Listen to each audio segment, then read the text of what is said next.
that could derail the negotiations. Baba Londense, Eyewitness News.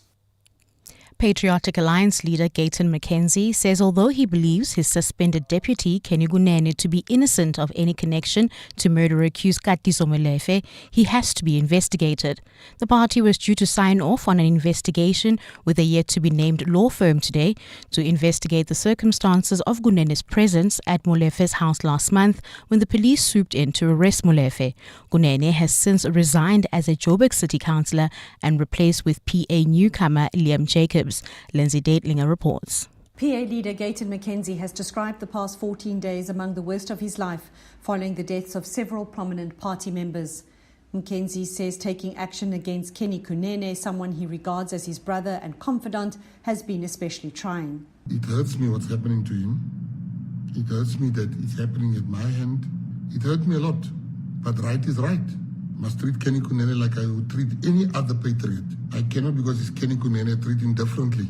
In a video message to supporters, McKenzie says he will be transparent about the investigation and name the firm who will probe Kunene's alleged links to Katie Molefe, who is believed to be a mastermind behind the hits on at least 2 musicians. McKenzie says Kunene is already prepared to deliver his version of events to investigators. I know he's innocent, but he must be investigated. I personally believe that he shouldn't have been there. Kunene claims he had escorted a journalist to Molefe's house when the police arrived. Lindsay Dentlinger, Eyewitness News. The crime expert testifying in the Lusikisiki mass murder trial has concluded his testimony after painting a gruesome picture of the crime scene after the brutal killings. The state-led evidence from the warrant officer, who cannot be named but was part of the forensics team that preceded the crime scene. He was deployed to Ngobozana village hours after the deadly shooting. The matter returned to Lusikisiki, where the Mthatha High Court is sitting for the trial. Nhlanhla Mabaso reports. The investigating officer attached to the South African Police Service head office in Pretoria gave testimony in the Lusikisiki murder trial today. He told the court that he was in the Eastern Cape on another deployment when he was reassigned to Lusikisiki. He described the bloody crime scene to the court, citing broken doors and windows. He spoke at length describing the photographs he captured before and after the bodies were removed from the scene. He also says most of the cartridges recovered were found near the dead bodies. The officer confirmed that he took most of the evidence and booked it in. Meanwhile, accused Wani Mzuki Sendamase in his defense told the court that he was in prison at the time of the incident and maintains nothing links him to the deadly killings. Nhlanhla Mabaso, Eyewitness News, Lusikisiki in the Eastern Cape.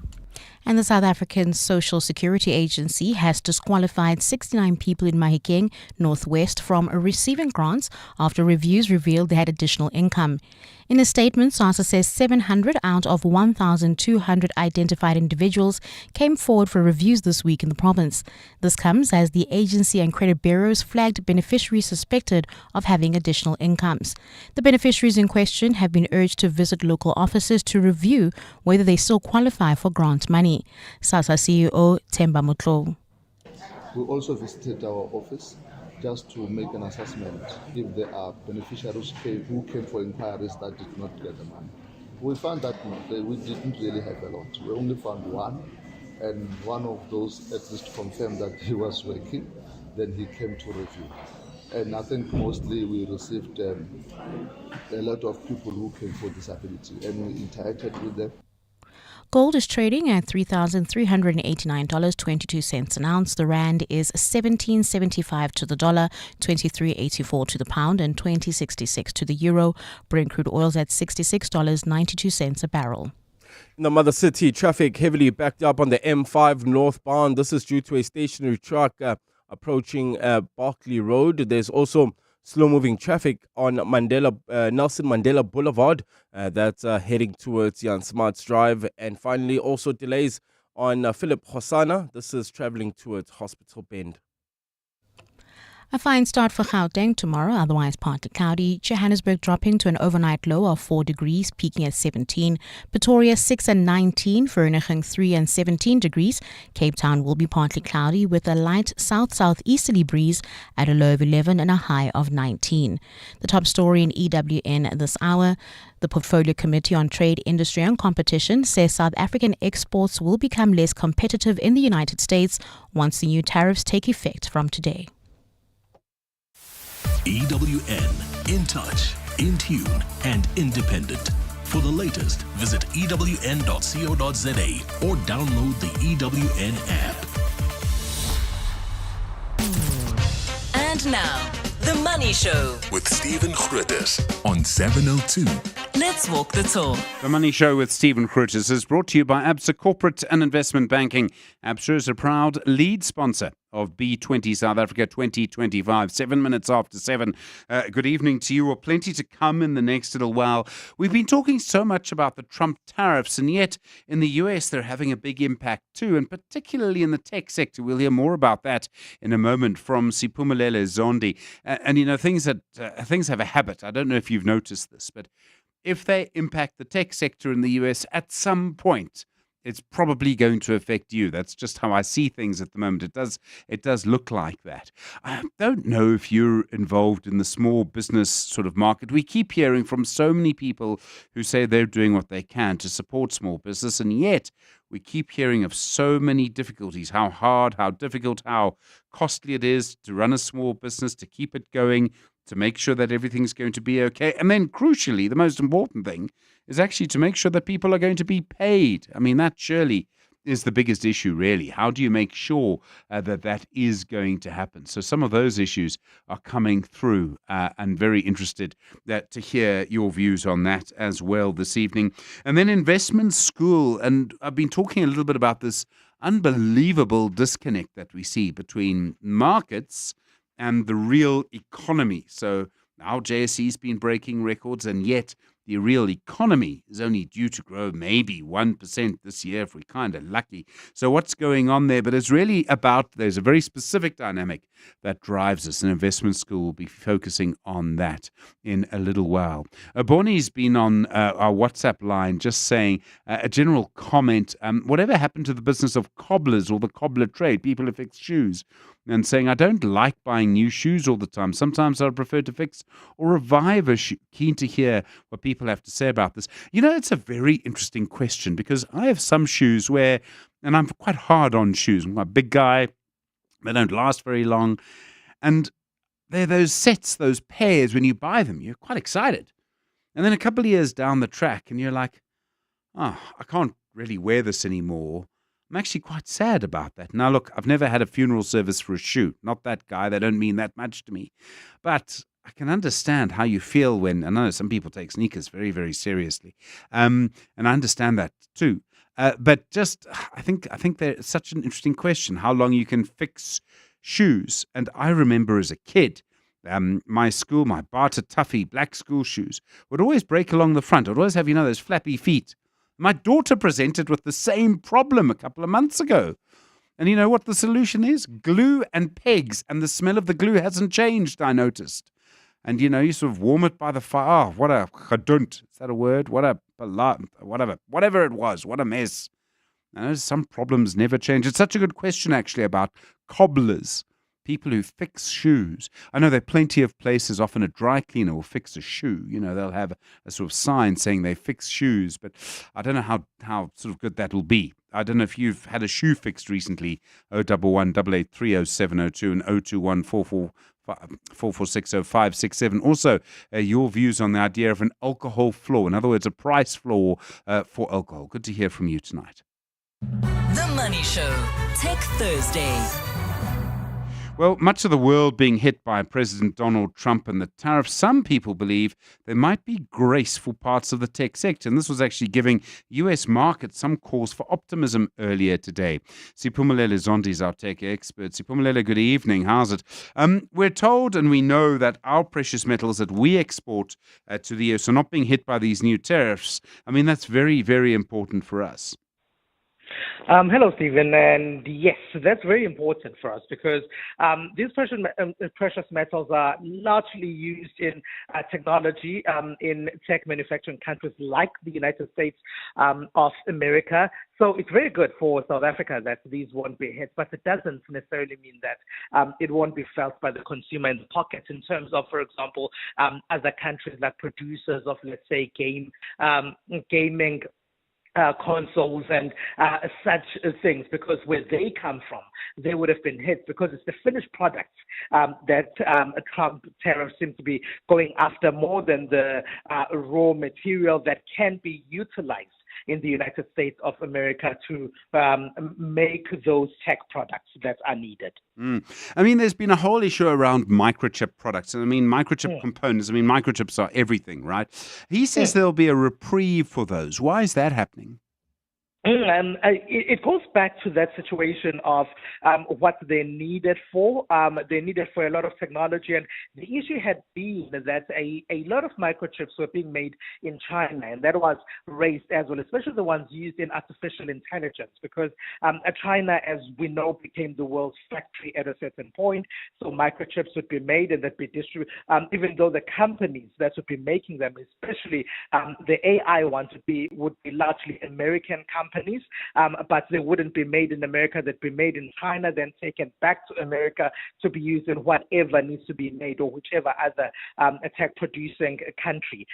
But what they're saying is that they want these microchips to be also made in America as well, but also because they get made or they're used in products, so there is that bit of a reprieve as well for these microchips. But that was a huge talking point at a certain point when it seems like there were Chinese companies that were about to catch up to NVIDIA, which is the preferred chipset for artificial intelligence. I mean, so much going on with all of this. And I mean, the big example, and we spoke, in fact, to someone about this on Investment School, about how this has changed Apple like completely. May never be the same sort of company again because so much of its production's in China and now actually is also in India. They were panicking. I mean, it was clear that Apple was panicking. Are they still panicking? I mean, is some of that pressure off a little bit? The pressure is off right now because there have been some sort of deals that the tech sector has had with Donald Trump in America in order for them to sort of like get a bit of a reprieve, but also they need to make some other investments apart from the tech that they provide. So they need to be. So Apple has said that they're going to be investments that they're going to be making in other spaces in the United States of America. So they do get that bit of grace from the tariffs that have been instituted in the US. It's fascinating because, I mean, Apple is such an important company, strangely, to the US too. I mean, it exports, if you like, American soft power. That phrase, designed in California, comes with power one way or another, and that's going to be damaged by this. Well, that's the thing, right? And as much as Donald Trump might say that it's because they've said they're going to make a few investments, and I suppose it is a show of power too, because there was worry at a certain point about these big tech companies and how much power they had and whether they were more powerful than governments themselves, including the government of the United States of America, because of what they are, how large they are, the data that they hold, which is sometimes larger than the data that governments hold. So yes, so this is also about that show of power as well from Donald Trump towards the tech sector. Some countries, I mean, South Korea, Taiwan's a good example. I mean, Taiwan, of course, when it comes to microchips is huge. I mean, those countries, what are they going to do? I mean, are they going to lose a lot of business? And they're producing stuff that no one else can really use as much as the US. Well, some countries have also started to bump up their trade with other countries. If you look at China, for example, while a trade with the U.S. has gone down, trade with other countries has gone up. That would be a good example. And other countries would also be trying to come up with all kinds of deals because very many world leaders have tried to meet up with Donald Trump. They've tried to have conversations with Donald Trump. Yes, they have sort of like subdued certain or tariffs in certain sectors, like, for example, those precious minerals in the case of South Africa and other countries. But they didn't really get rid of them. So it's going to be a case of seeing where other new markets are, even though Trump has issued a threat for those that possibly want to look towards Russia in terms of exporting some of what, or importing or trading a little bit more with Russia to cover that shortfall with the United States of America. There are big American companies that do a lot of trade around the world. So Apple, eBay, Amazon. I mean, could they find themselves actually stuck in the middle of a sort of tit-for-tat situation? People take out their frustration with America on them. There've been threats, right? But there've been conversations largely since those threats of tit for tat. And in certain countries, that has happened already. In terms of those countries saying, "Well, if you're doing this, we'll do that." But we really are in uncertain times, and because it's changed quite a lot since Trump came into power earlier in the year, and things have been postponed. We don't know if he's going to change his mind again, and how far he's actually going to go. But what's clear is that he seems to be on a direction of building, or of saying that he is trying to build factories and create jobs in the United States of America and build America's manufacturing sector, and moving all of this that was being created elsewhere to the United States of America. And yes, it's going to hurt other economies.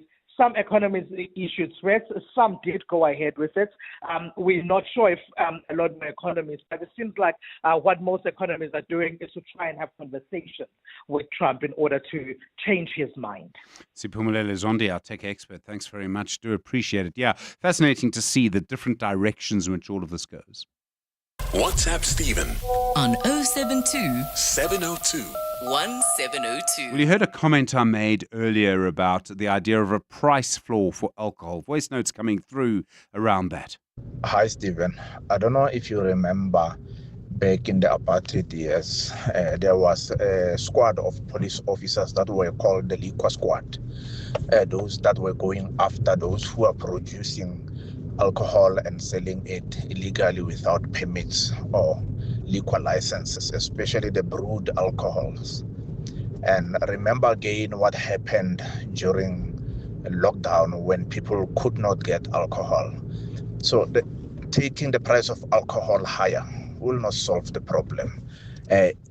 It will get the market of illicit alcohol and illegally brewed alcohol higher, because if people would not afford a bottle of beer for 40 rand, they're going to make their own. And those who can afford it, they won't worry about the price, no matter how expensive it is.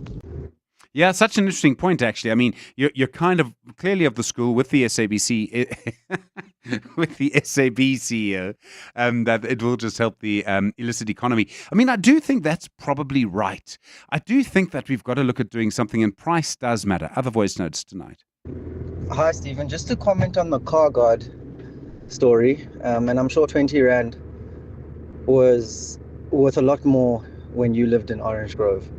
However, I know a lot of people who take that as their starter, Legally, yes, you're drunk. But I mean, socially, a lot of people, one quart, a lot of men, definitely, one quart doesn't do justice to deter, their true self. So, I mean, I can appreciate the implications from a financial point of view, but I don't think it would have made that much of a difference in the human being as you may be insinuating. But that's just my take. I don't think it would have made that big of an impact. No, sure. Thanks for that. I mean, I accept your point, obviously. I mean, legally, yes, you're drunk. But actually, the way that people behave socially, maybe not so much. I do think that, there's such an issue with alcohol dependency that I just wondered if it would have helped him.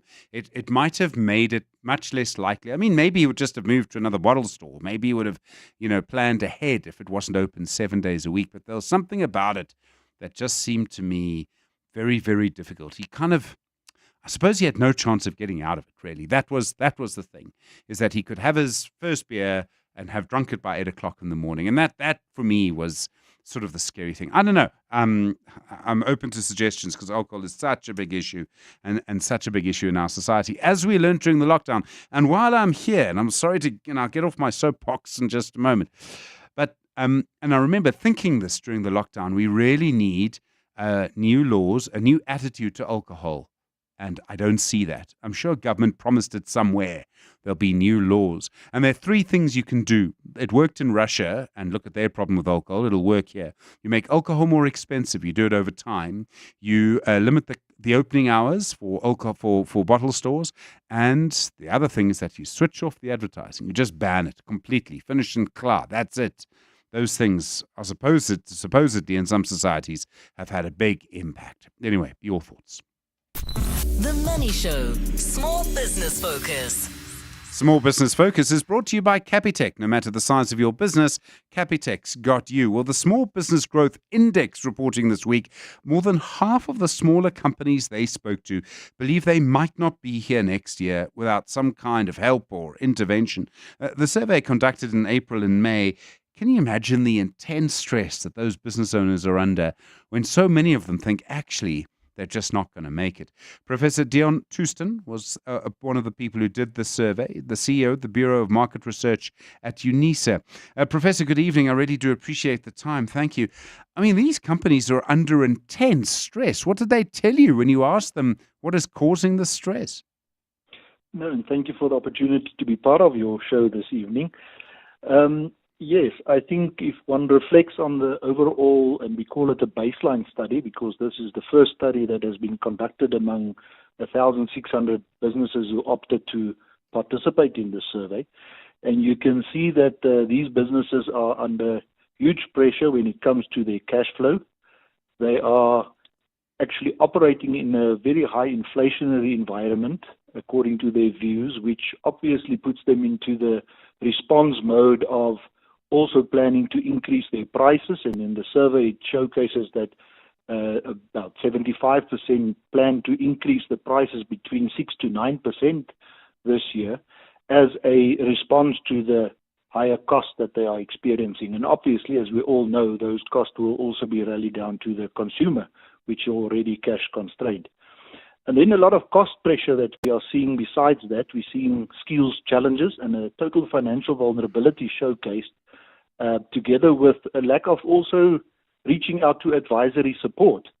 I think very optimistic though, although we hear this negative, if we can call it negative or challenging environment in which small businesses operate, we see a very positive outcome towards the end of the survey, which focuses on the next 12 months and the perceptions or anticipated environment in which businesses will be operating. And here we see, although it's a cautious optimism, one sees almost the element of hope that things might change in the near future. And to us, that was quite positive coming out of the study, besides these challenges that were highlighted during the course of the study as well. You spoke about the high inflationary environment, and I know there are official figures and then there's lived reality, right? And those are often different things. What is pushing their costs so high? And I don't even want to sort of look at you when I say electricity, I'm sure is one of them.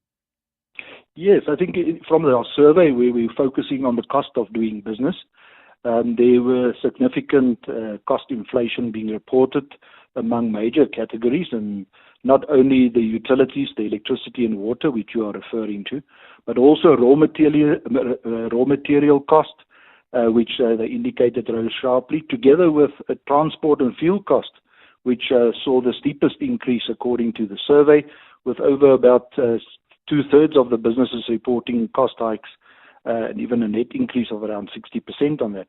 And then also added to the list, the borrowing costs, the rental, wages and taxes also being added to that list. We just showcases, once again, as you mentioned, the inflationary environment, which has eroded the profitability of the small businesses and actually left many of those companies cash-strapped and forced to shift towards a more short-term, I would say, cost containment measure to stay operational, to just that hope that I was referring to earlier. Were there concerns about a lack of demand for their services? Were they worried they just weren't getting enough business, maybe because their costs were too high, by which I mean they weren't making any profit, they just needed to be high to survive, or whether they just thought actually the business they were in, there just wasn't a proper demand for? Was demand an issue? Not so much, but what we did in our aftermath of the survey, we also offered these small business owners or managers the opportunity to engage with them more on a qualitative basis in terms of not just numbers. And what came out of there very positively is the expectation even from government to say, but we don't necessarily want the funding. That's important, but not the key. We want you to help us to get opportunities for the goods which we believe there is demand for.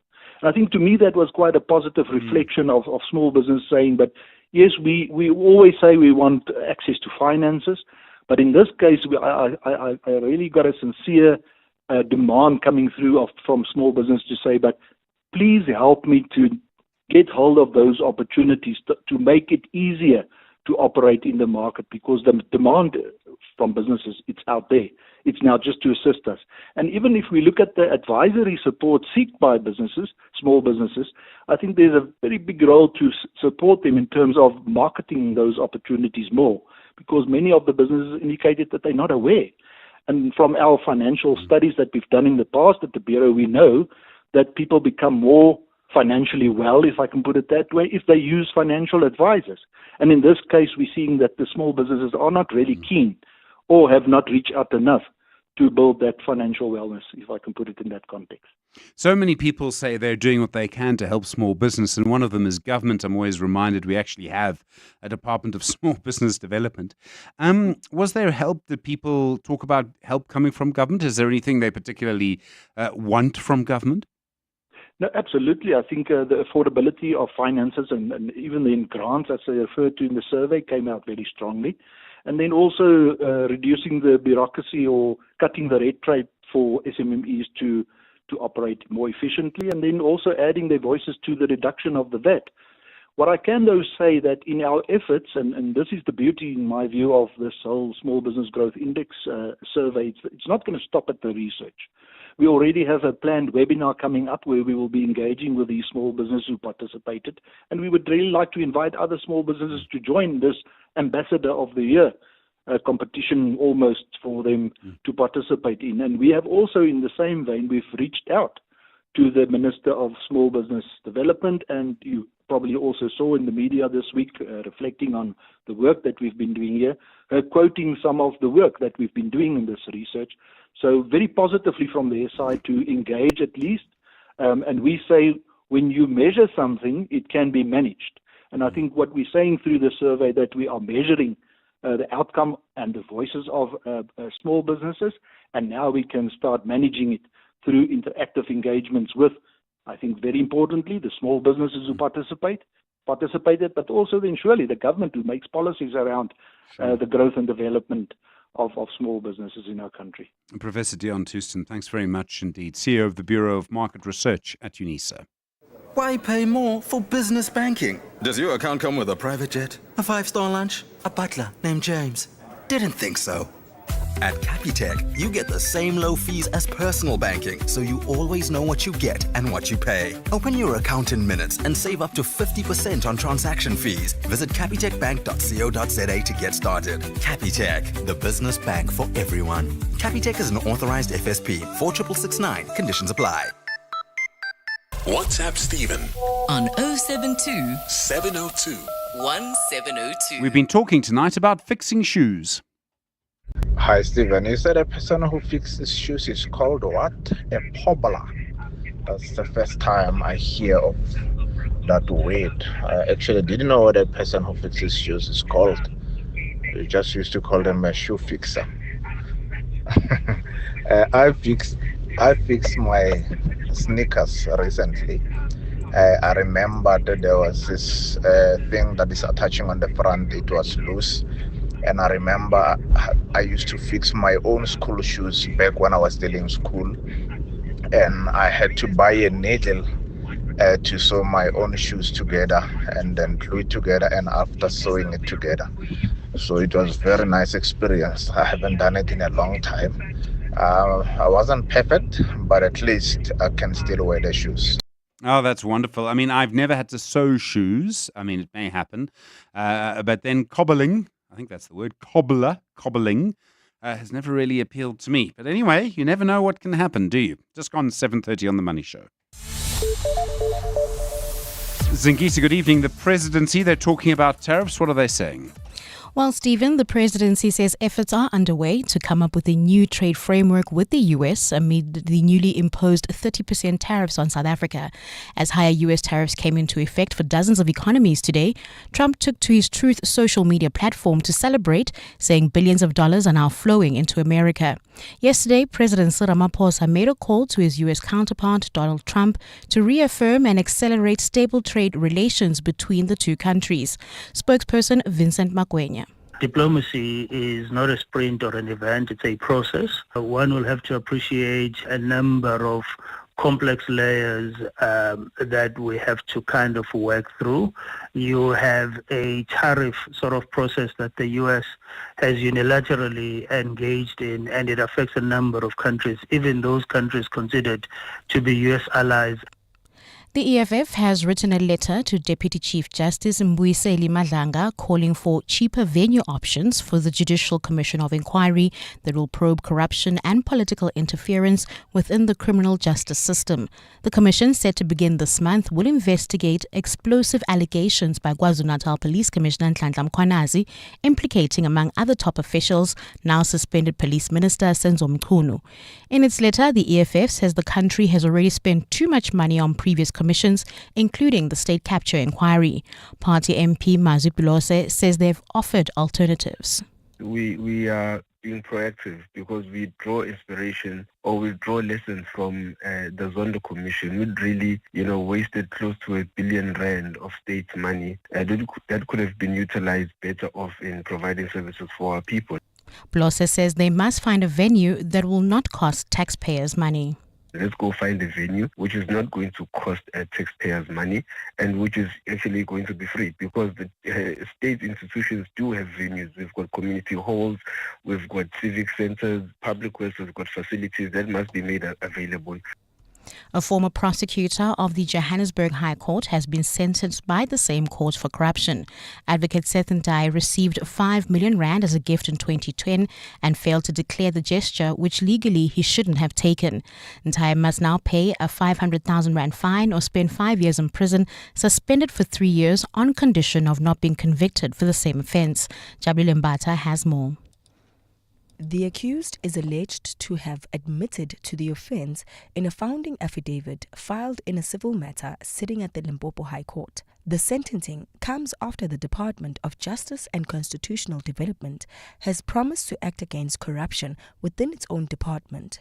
In March this year, Minister Mamoloko Kubai visited the Palm Ridge Magistrates Court, followed by other visits to local officers to the department to inspect compliances and hear directly from residents what their complaints are. The department reported that in the 2024-2025 financial year, the department finalized more than 200 labor-related matters. Of those, 54 officials were dismissed. Jabulile Mbata, Eyewitness News. And City Power is urging its customers to use electricity sparingly as a cold snap across Gauteng has put increased strain on the power grid. The power utility says colder temperatures often lead to a significant spike in electricity demand as residents use heating devices and other high-usage appliances to keep warm.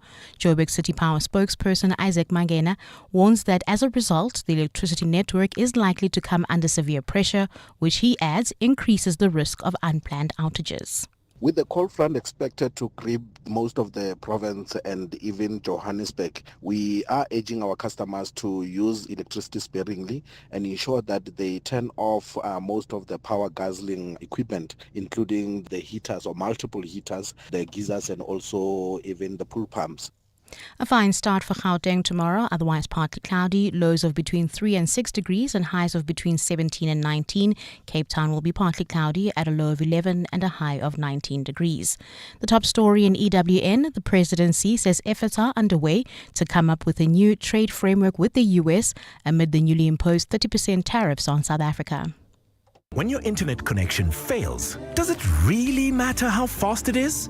Business class internet is built for businesses. With remote monitoring, that means faster problem resolution and a backup LTE connection that keeps you online. Your company deserves business class internet because just reboot the router isn't a business strategy. Find reliability at vodacombusiness.co.za. Together, let's build the extraordinary. Further together. Vodacom Business. Jack of all trades or master of one? Become a true expert in your field with a GIBS specialized master's degree. Conduct advanced research in international business, corporate strategy, leading new economies, or change leadership. This degree is an ideal route for those with aspirations to complete a doctorate. To learn more and for details about our next information session, go to gibs.co.za. GIBS is a Triple Crown internationally accredited business school in Ilovo, Sandton. In Africa, we say the chameleon looks in all directions before moving. At Plus 94 Research, we understand the importance of careful consideration. By analyzing comprehensive data and diverse perspectives, we help you make informed decisions that stand the test of time. Don't leap without looking. Move forward with insight and precision. Plus 94 Research, the science of decision making. When it comes to protecting your workforce, trust the workwear brand that has been protecting workers for over 150 years, Sweetall. Sweetall has overalls and uniform solutions for every industry, so your team is safe, comfortable, and ready to tackle any challenge. Visit our new Boksburg showroom, shop A1 Atlas Road, Westwood, Boksburg, or go to sweetall.com today. Sweetall, we never let you down. Superior protective workwear since 1871. The Money Show. Investment School. The Investment School is brought to you by ABSA Business Banking. Talk business with the bank that gets it. ABSA Business Banking. Well, one of the big things that I've noticed, and you'll have heard me ask our market commentators about it, is why it is that when the world looks, frankly, bleak, I mean, you have geopolitical risk, you have all sorts of issues around tariffs, you have Russia, Ukraine, Sudan, you have the situation in so many different places, and yet markets are going up relentlessly. Now, part of it's the AI boom, I buy that, but there are actually much more fundamentally important reasons, and that's what we're talking about tonight. What we're really talking about tonight is the power of compounding in an uncertain market environment. Chantel Marks is the head of equity research at FNB Wealth and Investments. And for the first time tonight on Investment School, Natasha Sankhe is the head of research at Mazi Asset Management. Good evening to you both, and thanks very much indeed for coming in. Natasha, let me start with you. I think I understand compound interest. So if I borrow money on a bond and I don't pay it back, it gets more and more expensive, and that's great for the bank and bad for me. I also know that if I save and I get a good interest rate, it gets compounded. How do you compound? What's compound investing? Let me start there. Mm-hmm. Thanks, Stephen, and good evening to your listeners. Well, compounding, simply put, it's you put in an investment, you earn an interest, you reinvest that interest, and it earns an interest on top of that. And over time, what you will see is an accumulative effect that where your interest will start earning an interest over and above your initial capital that you've put in. And what that does over a long period of time is create the snowball effect where, you have this growing accumulated returns that grows faster as you go. And that's the power of compounding, essentially. So if you invested something in the year 1900 and it kept going, you would have had 2 world wars, goodness knows what else, a depression, and you would still come out of it looking pretty good. Exactly. And that's the power of it, right? So the most important thing when you have to think about compounding, it's time. So you will feel the volatility. It will be uncomfortable. There will be moments where you feel like you're losing your entire portfolio. But if you stick into it and you stay invested, what will then happen? That will smooth out, and then you'll see that compounding, continue to go. What happens is that when you do panic and start withdrawing, do funny things, that's where you break the cycle. So now you've broken the cycle of, that compounding effect that requires the time, and you've reduced your potential return that could have exponentially grown. Chantel, is this one of those moments when we really need to be reminded of that because of all of the geopolitical risk? In other words, is the whole idea of compound investing actually more important now than maybe it's been for the last 50 years?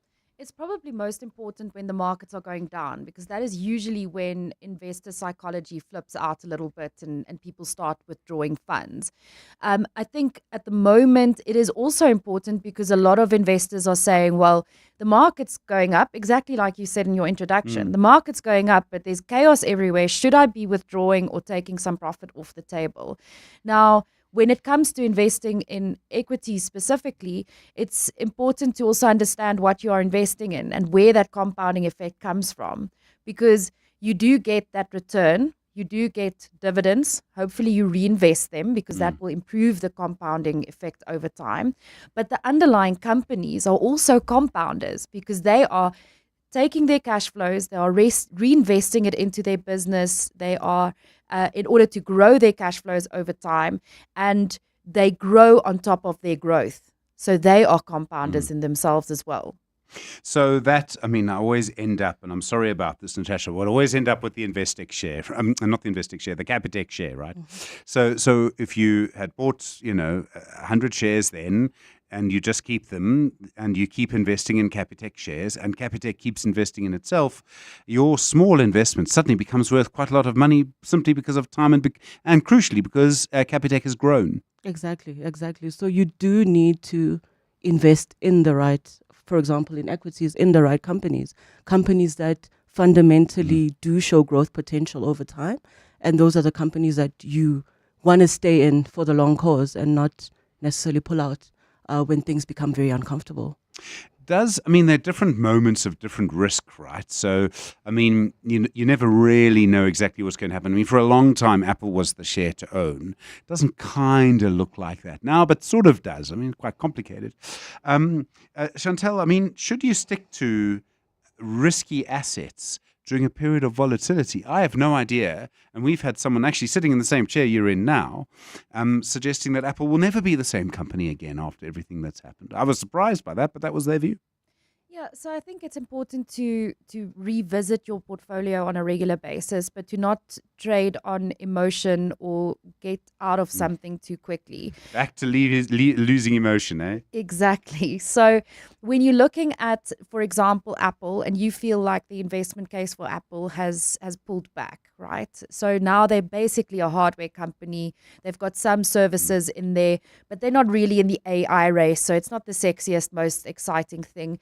Perhaps the answer isn't to completely get out of it, because there is still some compounding that will come through from Apple over time. That company continues to invest in itself, and its addressable market is expanding because of population growth and because it is becoming a more popular product outside of the US. So there is still a case there, but perhaps take some money off the table. Maybe make your exposure to Apple less, look for something with more attractive growth, but importantly, something that also remains in the market. So don't take your money out of Apple and now suddenly decide to park it under your mattress, because then you actually lose out on the power of compounding. But looking for a better opportunity elsewhere, there's no harm in that. It's just a matter of identifying that opportunity. Natasha, there's this. So I hate the word resilience, but it does matter in markets, right? Resilience to me is when a company is going to give you less and ask you to do more. But anyway, when you are compounding and in a difficult time like this, does that give your share portfolio some resilience, because they're going to just keep going, maybe at a slower rate for a little while, but you're still going to end up with more than you started with? That investment is still a productive investment. Yeah, definitely. Like I said, especially when the fundamentals of a company are still intact. So the minute they start breaking, and due to structural things that are happening around the world, maybe that's a decision to totally come out. But when you do, when you do your research and you do see that the company's fundamentals are still intact, they still have future growth prospects, they can still deliver the cash flow that you might expect in the future. That's resilience. And what happens normally is sometimes we have these flat volatility in prices. A lot of the times they're actually just opportunities to buy. That's what I would advocate for. So if you do find those opportunities, rather buy than panic out. What do you mean by panic out? In other words, wait like completely sell out. Yeah. Yeah. Okay. So just manage your risk. I mean, and create a portfolio that's quite diversified. So there will be winners and losers, right, in this environment. So it's just balancing that off. Identify where in the short term where the pain points will be, where the pressure points will be, and manage that risk. And then also find opportunities where you can buy in, and then stay in the game, and then you'll see over time. You'll be rewarded for it. There's a theory, I'm sure you've both heard of it, which is sort of that nothing ever happens. And the point is that markets keep going up no matter what. There can be a shock from time to time, but actually that shock will be ironed out. And is compounding the reason for that, Chantel? Because it's that compounding is just such a long-term process that's almost unstoppable. That is why, and when they say nothing ever happens, obviously things happen, but nothing ever happens to stop the markets is really what they're saying. Yeah, so over the long term, you do get and you do smooth out over these kind of periods of volatility, especially kind of big drawdowns or sell-offs in the market. And that's exactly the reason why. So you'll get this massive shock, right? And suddenly the share market is down by 20%. You're in a bear market. It all looks very doomy and gloomy. But most of the companies that are actually listed on that specific share market or in that jurisdiction will have plans in place to navigate that volatility and to reinvest for growth going forward. So they also only experience a blip. They are very exposed to the external environment, but once that environment settles, they've already made their plans and their investments, and they're ready to resume growth and to recover from that period of weak macros, for example. So it's because the underlying companies are resilient that the market ends up being resilient, and the underlying companies are compounding. That's why the market is compounding your returns. So I hate to be this person, but it's not always, it does, sometimes it is a disaster, right? I mean, Zimbabwe, I'm afraid, is an example. Venezuela, there would have been people who were investing in very good companies there 20 years ago. Sometimes it is a disaster. I mean, you can't always, Natasha, let me start with you, but I want to put this to both of you. I mean, you can't always say it's going to be fine. It isn't always going to be fine. And I agree, it's not always going to be fine, but that's when you have to use your discernment and also be aware. Be aware that there will be some areas that will be riskier than others, and pivot. Be able to pivot when you can, especially when you are aware of some of the underlying pressure points. Just be aware of them. Do a bit of research on what causes them, and also be aware of how do companies or underlying macro situations over time tend to get themselves out of it, and then be able to pivot yourself. So the idea is just to navigate yourself through the risk rather than to just completely shut it down. Yeah. Would that be your approach too, Chantal? Yeah, and to diversify, right? You're not only going to be invested in equities, you are going to have other asset classes in your portfolio as well. You are not only going to be invested in one jurisdiction. Even if you're invested only in the JSE, only 50% of profits from these companies actually come from South Africa. So you're already diversified investing in the JSE. Then you've got your offshore exposure because you want the Apple. Or Amazon or Nvidia or whatever floats your boat. So you'll be well diversified. And yeah, I mean, I think if we look at market recoveries when it was kind of an all fall down situation, Japan stands out. It took them more than 35 years to get back to the levels that they had in the mid-80s. But they came back. And that market, I think, is actually performing quite decently now. Yes, but 35 years is longer than most retirements. Yeah, and hopefully not every Japanese person was fully invested in the Nikkei. Yeah, okay. We're speaking to Chantel Marks, head of equity research at FNB Wealth and Investments. Natasha Senkge is the head of research at Mazi Asset Management. The wondrous joy of compound investing, and according to them, why you must do it. You're with The Money Show, 10 minutes to 8. Unlock exciting bonus prizes when you top up your Betway account with a Betway Bucks voucher. From millions in cash and bonuses to extra bets and so much more, every top up is a chance to score big. Head over to leading retailers, including Pick n Pay, Checkers, Pep Stores, an incredible connection, and top up with Betway today. Terms and conditions apply. Betway is licensed and regulated by the Western Cape Gambling and Racing Board. No persons under the age of 18 are permitted to gamble. South African Responsible Gambling Program toll-free counseling line 0800 006 008 or WhatsApp help to 076 675 0710. Winners know when to stop. Tani Esther, or should I say the Tupperware Tani? How's business going? Business is booming. I've been operating out of the boot of my car for 10 years, but shame, it couldn't keep up with my growing empire. Okay, so you sold it to We Buy Cars? Yes, quick. Sold my old one, bought a bigger one. I even sold some of my Tupperware to the friendly guy who picked up my car. Stick to what you know best, eh, Tani? Excuse me? Never mind. We Buy Cars. Geared for your business, geared for you. Miranda is feeling very distressed. She's as bald as a billiard ball. This must be the work of her fancy new name brand shampoo. No. She bought it because of an ad, which read, buy one and get one best hair free. But because the dumb ad had neglected to add, buy one and get one best hair free, for free. What? Miranda washed her hair in hair removal cream. Now, Miranda is going to need therapy and some new hats. Report misleading ads to the Advertising Regulatory Board at arb.org.za.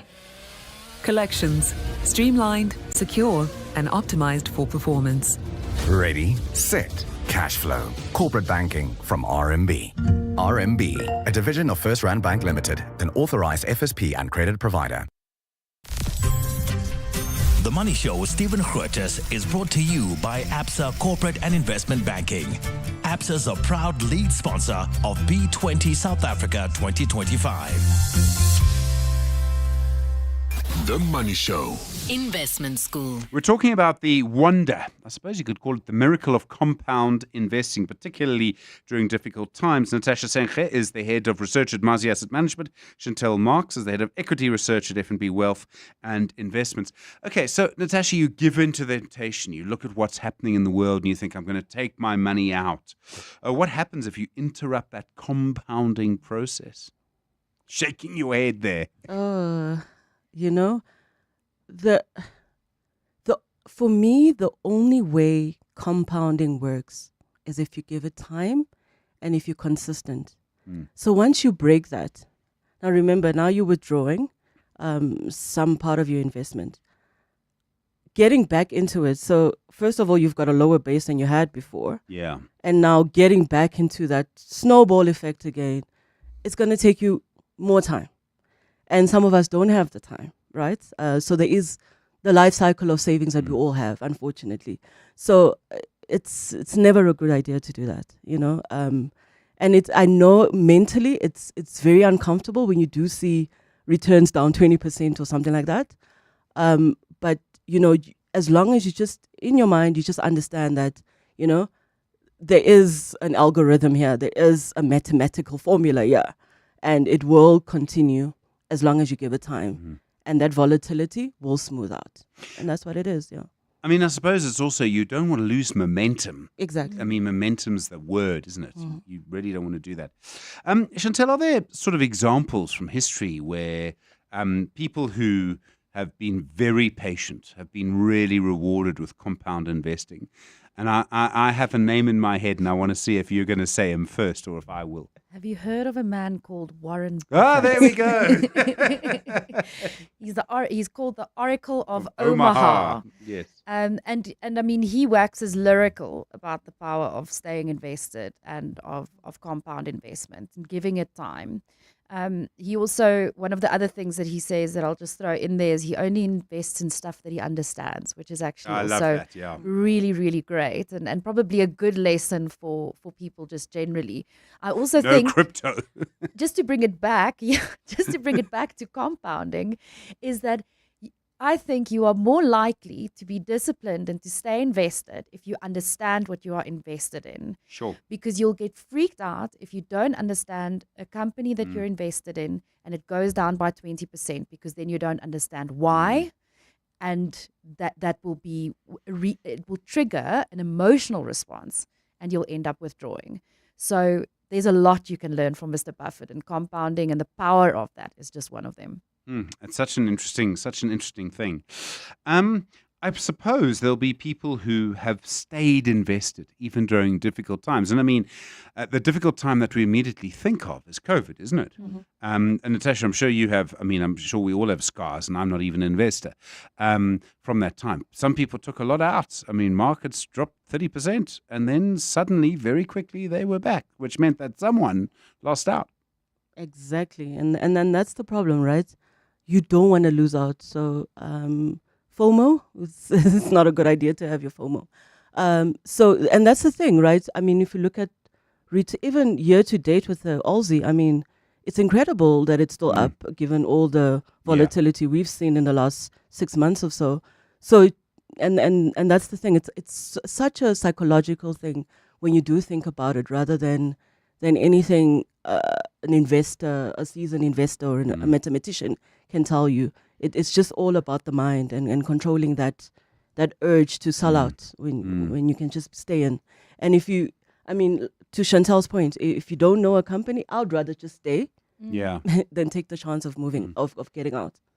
Chantel, there's a discipline to this, isn't there? And being sort of disciplined is a big thing. You need to manage yourself quite carefully, and I suppose get into a routine.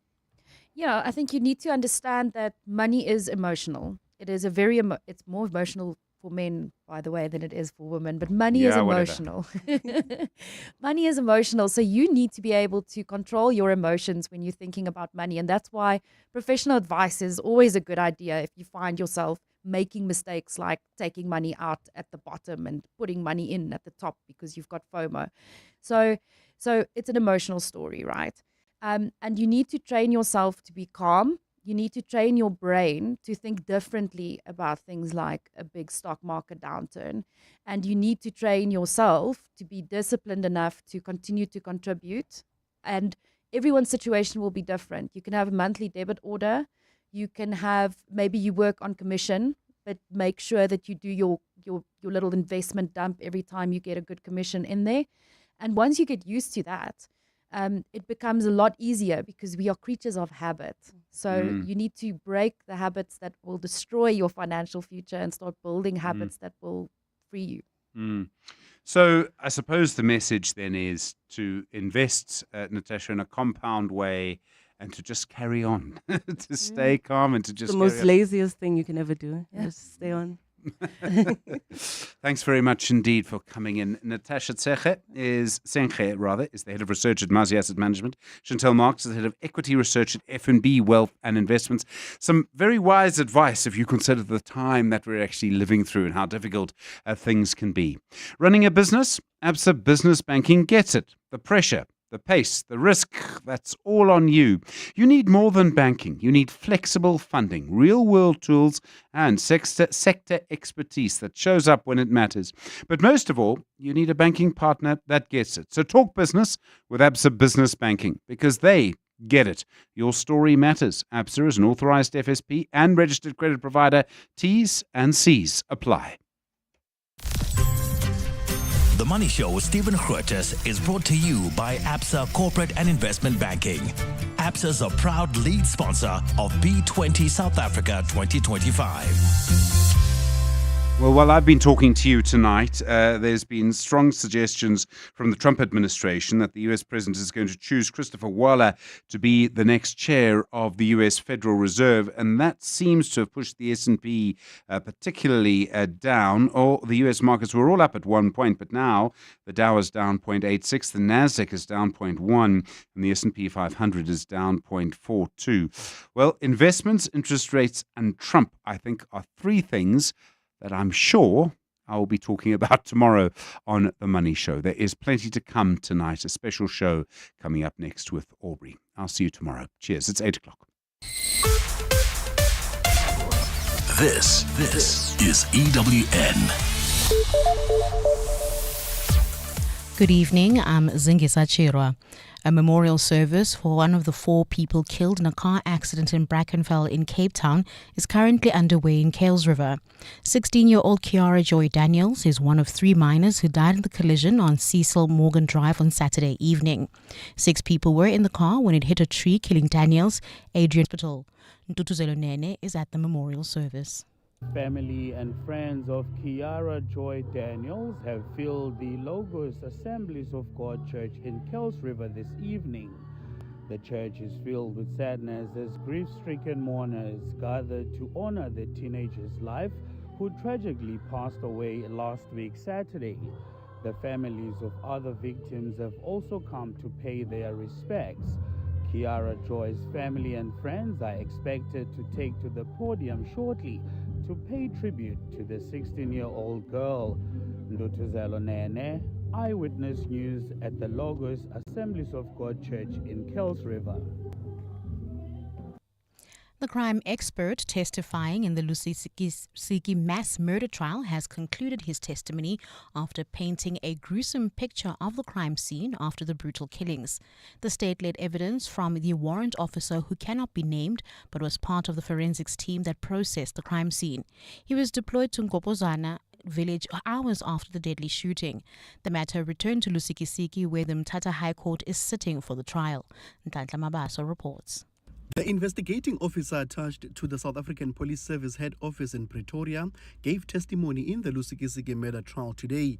He told the court that he was in the Eastern Cape on another deployment when he was reassigned to Lusikisiki. He described the bloody crime scene to the court, citing broken doors and windows.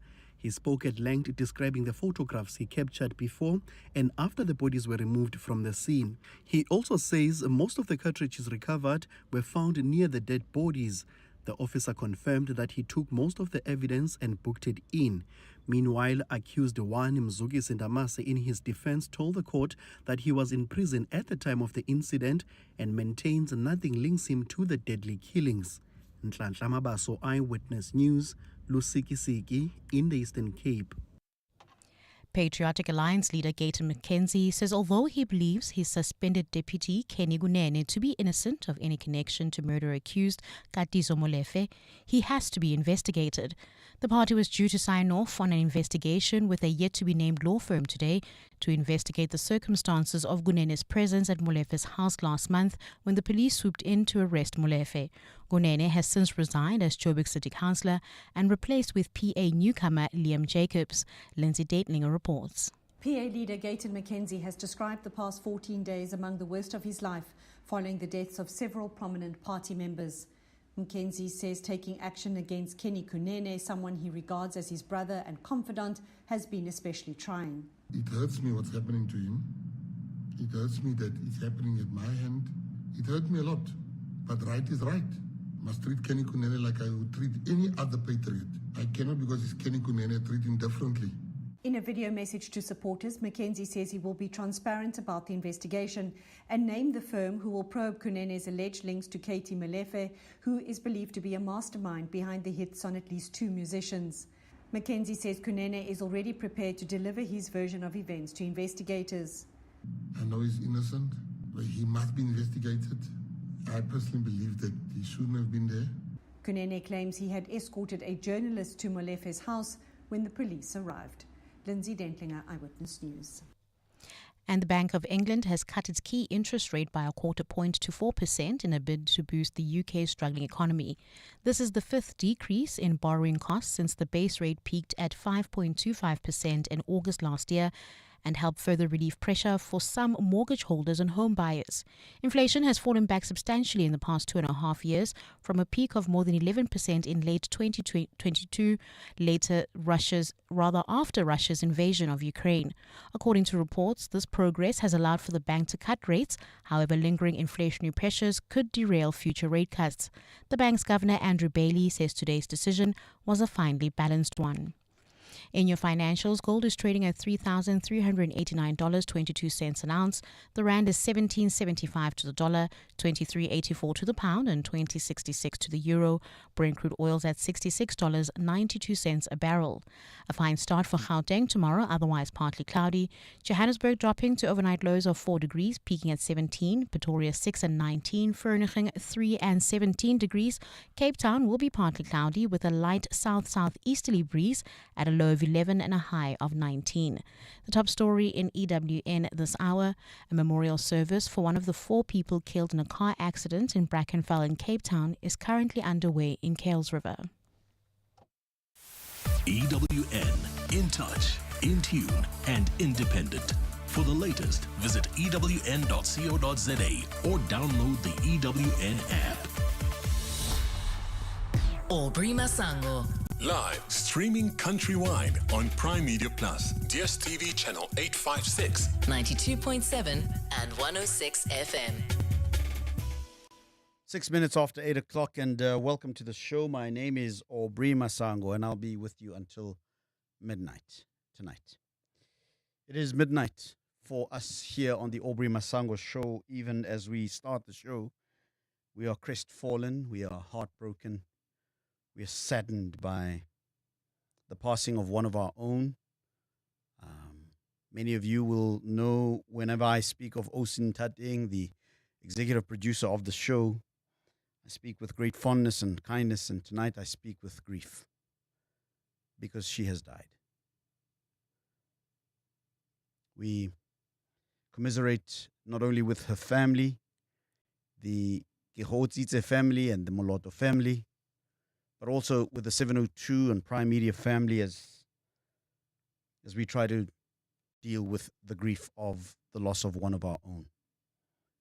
Myself, Chris, are especially wounded because we are the 2 people that she has worked with for 12 and 9 years respectively. 12 years with myself and 9 years with Chris as we've tried to navigate the minefields of the South African conversation in the evening. She will and remains one of the people that have directed, influenced in the best possible way the conversation that is quintessentially South African. And I, as one who has known her well, there's a running joke here at Prime Media that she and I represent the typical work husband and wife relationship. It was interesting to hear that from my wife specifically. Yes. As she spoke to Osin Tateng's mom today as we went to go and visit and grief. You might have heard me say that keep her in your thoughts and in your prayers yesterday. I had not yet been made aware of this tragic reality up until the show had ended. And at first I was a little angry for not being told when it's clear that people knew what had happened. But I don't think I would have been able to have presented the show yesterday had I known. It is very difficult for us at this moment to be announcing this, to be telling you of this. Many of you have encountered Osin Tateng as you called into the show to voice your thoughts about various aspects of the conversations we'd have. And to you too, we send condolences because you might not have known her personally. You might not have known her in the classical sense of knowing somebody, but you may have encountered her. And indeed, it is a painful moment for us here at Prime Media, 702, and more importantly here on the Aubrey Masango show. We had the opportunity to go and see her family today, and they are strong, injured, wounded, as all of us are. but it is a very, very, very sad moment for us here on 702. I am going to dedicate the first hour to just holding the space and honoring the memory of Ntating Get it right. I gotta get it right. Eh? Yeah. You know how she said your Ndebele tongue must understand what it actually means. Yes. It means to set something alight, like to set a fire alight. Get it now. 14 years. I only get it now. So, sometimes you gotta just have patience with somebody. And she has been very patient with me for the longest time. Usin Tateng is no longer here. You will not be hearing her voice when you call into the Aubrey Masango show. You will not be interrogated by some of her questions as to what it is that you want to say and what you want to talk about. But she will always be a part of this show, part of our hearts and a part of our minds. And we send our condolences once again to her family, to the Kiuhotsitse family, the Moloto family, the 702 family. And it is indeed a sad, sad moment for us this evening. We are going to start off in the first hour by talking about grief in our Psychological Matters feature.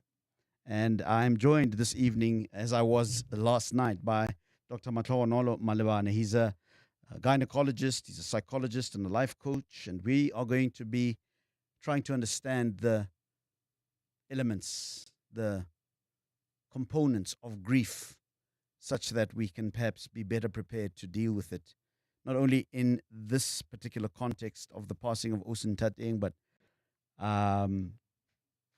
in the general sense, because we know that as much as we are alive, we must one day deal with our own mortality.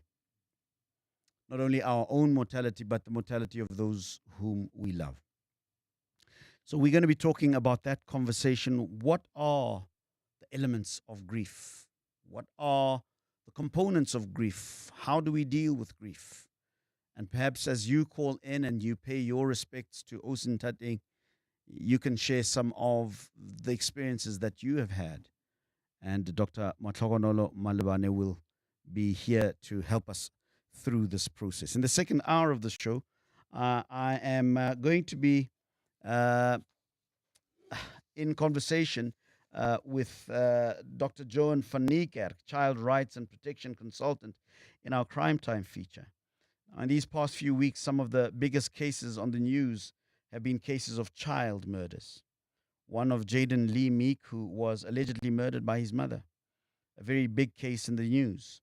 We also have Amber Lee Hughes, who a few weeks ago admitted to drowning her 4-year-old difficult child in inverted commas.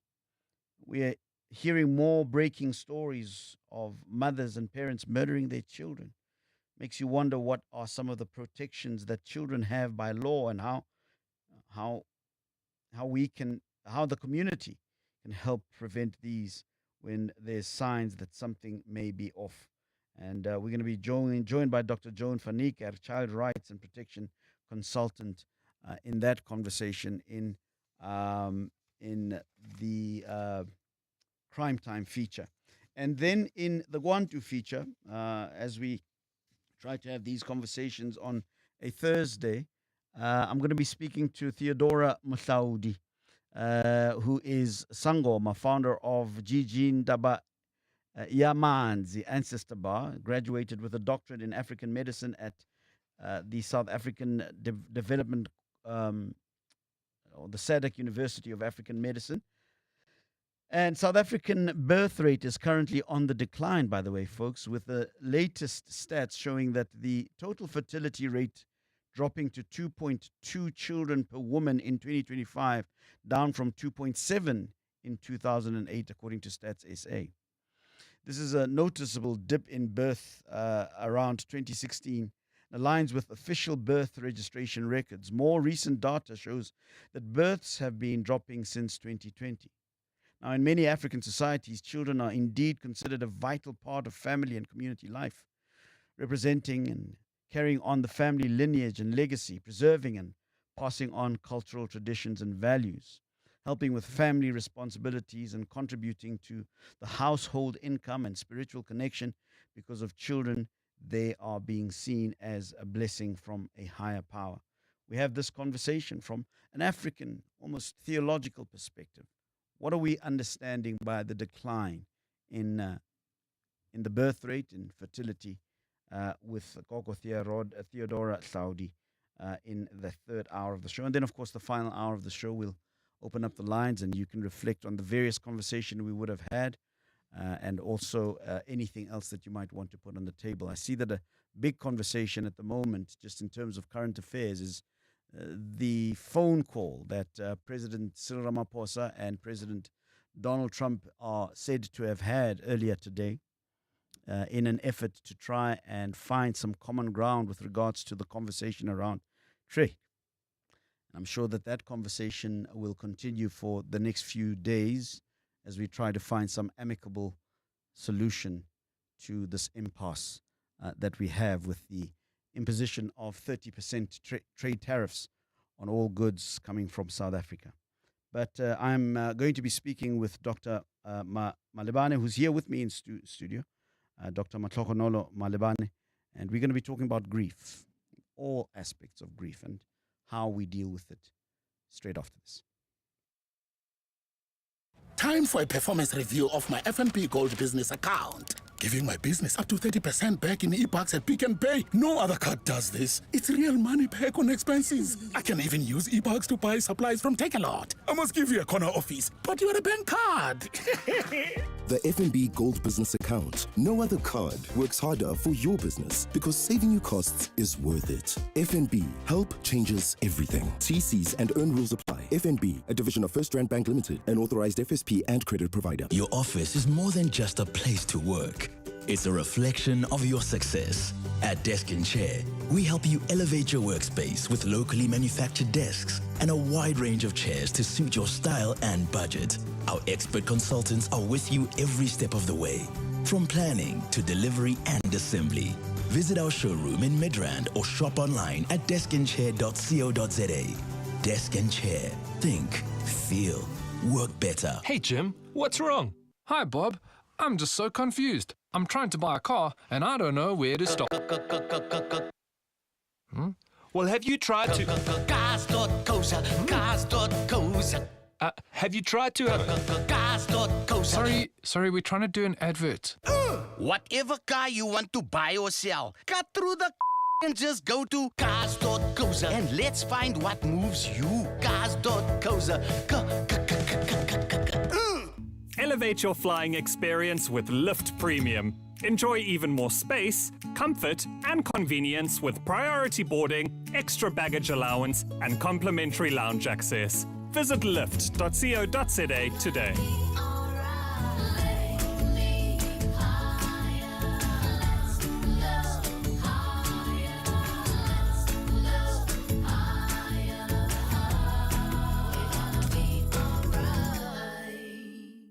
Psychological matters.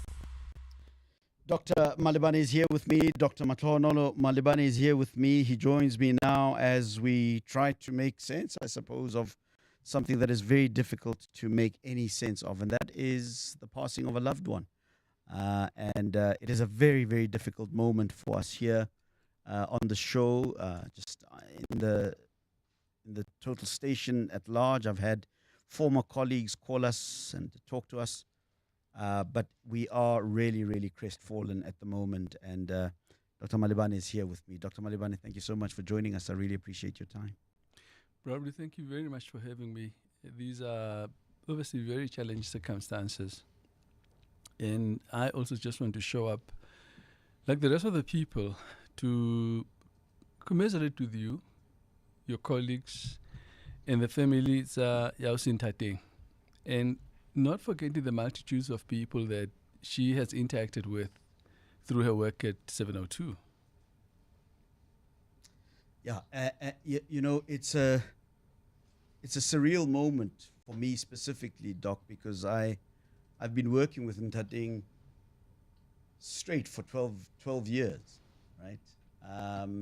Some have said 14 years, yeah, okay, but 12 years straight, and for every single day, she and I had been talking about different topics, how we are going to present them on the show, and what are the right angles, what are the right sensitivities. And I had grown to rely on her deep experience of how to tell a story. Maybe at another occasion I'll be able to tell you some of the stories that she's advised, not yet, don't go there yet. We need a little bit more information to understand what's going on in that story before we can give our sense, our story to that. And so we really developed a deep connection. Many people have said, you guys used to finish your sentences. My wife would say to me, you know, that's your work wife. In fact, she was saying that to Ntading's mother today, Right. to say these two were like a married couple. That's how close Ntading was with me. But she also represented a stability to not the show, but the station. There is no show that Ntading has not produced on this platform, not one show. All of the greats that have been presenters on this platform will tell you that at one point or the other they encountered working with Ntading. And so it is a strange, surreal loss. It's a big vacuum that I'm unable to fathom and understand and give words to at the moment, which is a difficult thing for somebody who has to find words as a matter of living. And that's why I've asked you to join us. What do we do with this thing that we are unable to get used to? Death has been with us since the beginning of time, but we seem unable to get used to it. Bro Aubrey, the biggest challenge with death, unlike when somebody moves away, is just its sense of permanence. If somebody is sick in hospital, you can go see them. Somebody has moved to another city, another country, technology will put the both of you together. But death has a sense of finality. And so also what we know, because we are human beings, we have social relations, we do, a lot of who you are is a sum total of the people that you hang around. This is why, literally, when somebody that you love dies, they do say that a part of you dies. Yeah. Because you just have articulated that she would give you support, she would give you advice. And you've lost that part, you've lost that limb Yes. of you. And this is precisely why it is just that difficult. I also realize that because of my proximity to her, I will be called upon, maybe even by various spaces, to talk about her. She was an institution. She was the first voice that people encountered when they wanted to speak to this show.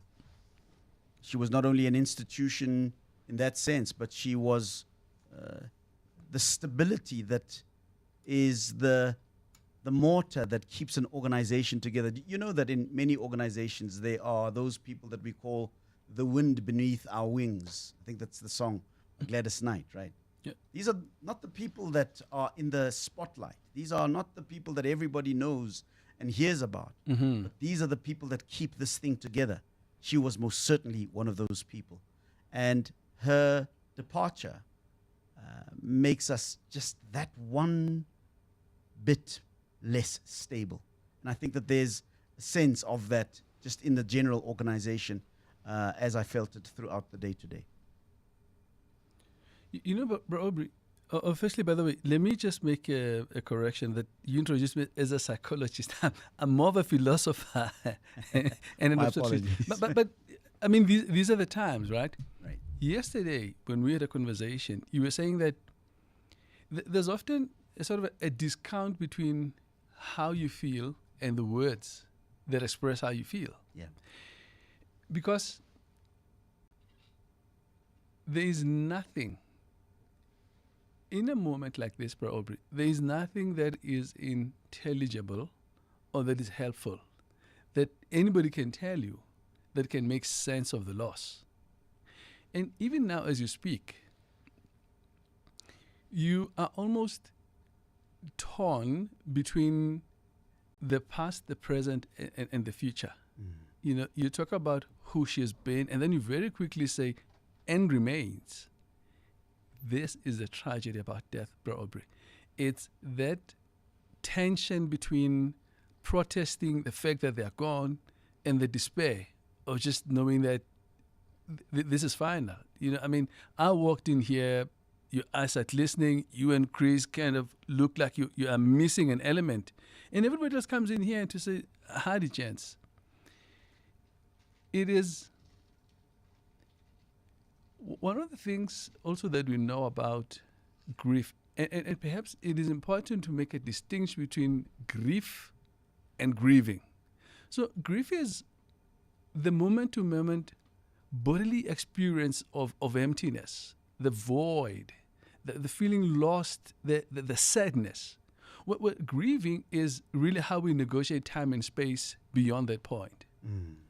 So you go through the landscape.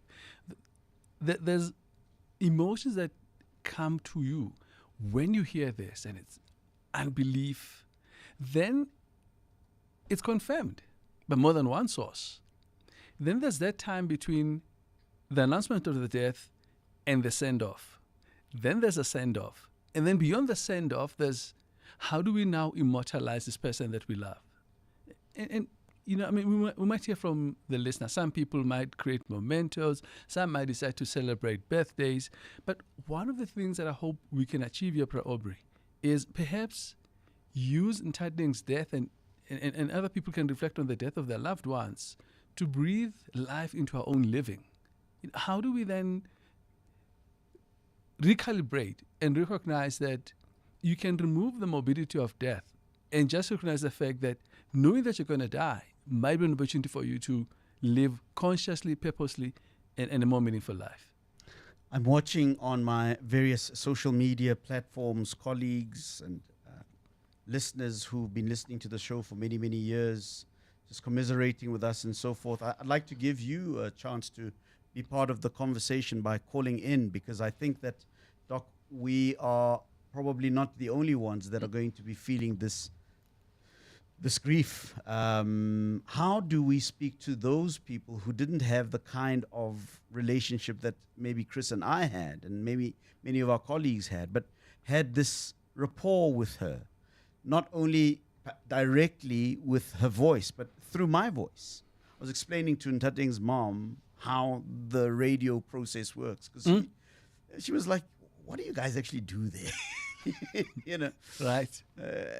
And I had to explain the relationship between a producer and a presenter, and how a producer literally conceptualizes the show and then puts it together. Of course, the flair and the talent of the talent then presents it, right? But right. The show is fundamentally that of the producer. So I was explaining to Mama how it all works, and I was saying to her that so what people hear on a daily basis through my voice are Ntading's thoughts, of course laced with mine, but it's fundamentally Ntading's thoughts and how she's put together a show, an angle to a particular story, a particular question that highlights a particular issue is hers. And a lot of people experience that. And I'd like to invite them to be part of the conversation. But what do you say to them and the grief that they may be, the variety of grief that they may be feeling? You know, Bro Aubrey, this part of the show is, for all intents and purposes, a eulogy. Because in a eulogy, you want to achieve a few things. One is people have experienced a loss, and then they come together at a funeral. So you want to find something that unites them in purpose, but you also want to help them make sense of the loss, because it's very difficult to accept that this person was here now and they're suddenly gone. But you also want to give meaning to this person's life. So when you look at Ntading, for instance, you might think of a theme that runs through her work. So when you speak to people, you want those that knew her to be reminded of just how awesome she is. But because it's a celebratory speech, you also want those that didn't know her wish that they did. Yes. So it is, you are going to, in the cupboard of a memory, are going to bring out the things that stand out for you, that the narratives that you might have shared, things that are maybe jokes and sort of the common things that you might have said. That unites you with the people that have shared the space with you. But you want to talk to the broader audience. Because, people might have called and even spoken to you for about 4 minutes. Yep. Today, you want to bring all that to life and bring it together. In this process, you are dealing with your own grief, helping Titan's family and friends deal with that grief, but also saying to other people that this is who we've lost. Yeah. And that it is a part of their life also. Absolutely. In the same way that you were describing the limb that I have lost as a person who interacted and worked with her all the time. Yeah. But I would argue that the same loss, to varying degrees, has been experienced by those that listen to the show who will not hear her voice anymore. And I suppose that is true for all of us who lose somebody we love. However close we might be, or however far we might be with having experienced that person. Very true, Barbara. When we grow up, as I say, we get values from the people who are caregivers. But when we branch out, we begin to choose the people and spaces where we hang out. Then you form a secondary family. In those instances, like work, you're going to probably spend most of the time at work, sometimes than you spend at home. Those are relationships that are so defining for you. So the work that Titan has done finds its way into the messages that you speak about, the conceptualization of the show. Today, it also, just as part of it being mourning, it is also an occasion that you want to use as to celebrate her life and really just showcase her. Yeah. Many different cultures, many different groups, ethnic groups have different ways of marking this moment. Right. The same way that we mark a birth. Correct. The same way that we mark a coming of age. The same way that we mark graduation. Mm-hmm. How do we mark the death of one so insidiously present in all of our lives? You reckon you assemble all of the elements.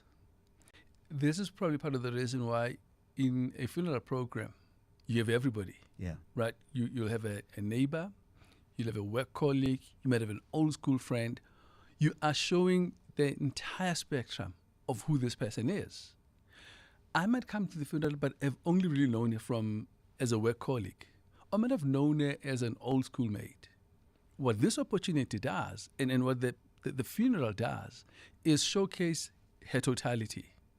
Because then you realize that it really isn't just one thing that you can say about her and pigeonhole her. There is just so much more to her. And you're part of the story, Chris is part of the story, the listener are part of the story, and so is the family. I want to read you some of the messages that are coming through, but I'm also inviting those of you who have encountered Osintating in one way or the other on the show to call in and share your grief with us as we put this balm on our wound collectively.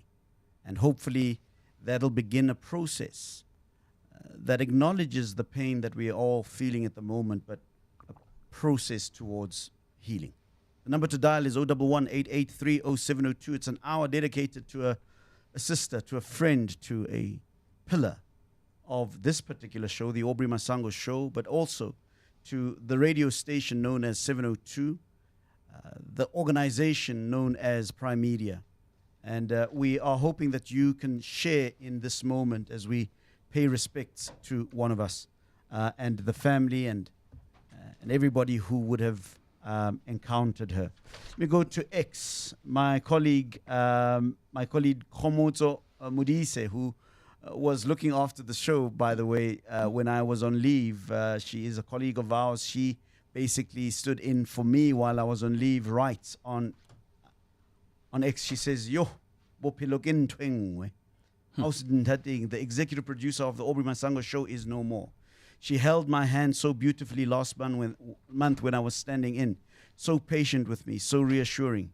Keep going, KG, she said. One of the characteristics of Osintateng was her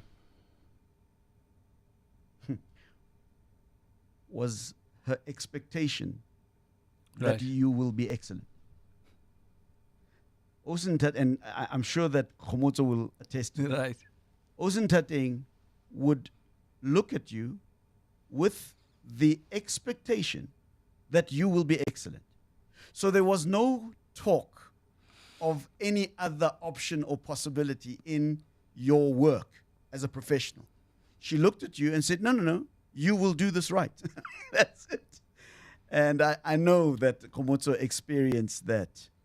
Babsenoko says, no ways. Osintateng. And of course, the emojis that express pain and sorrow. Chimbudzi says, rest in peace to Osintateng. Condolences to the family and to you and the 702 family.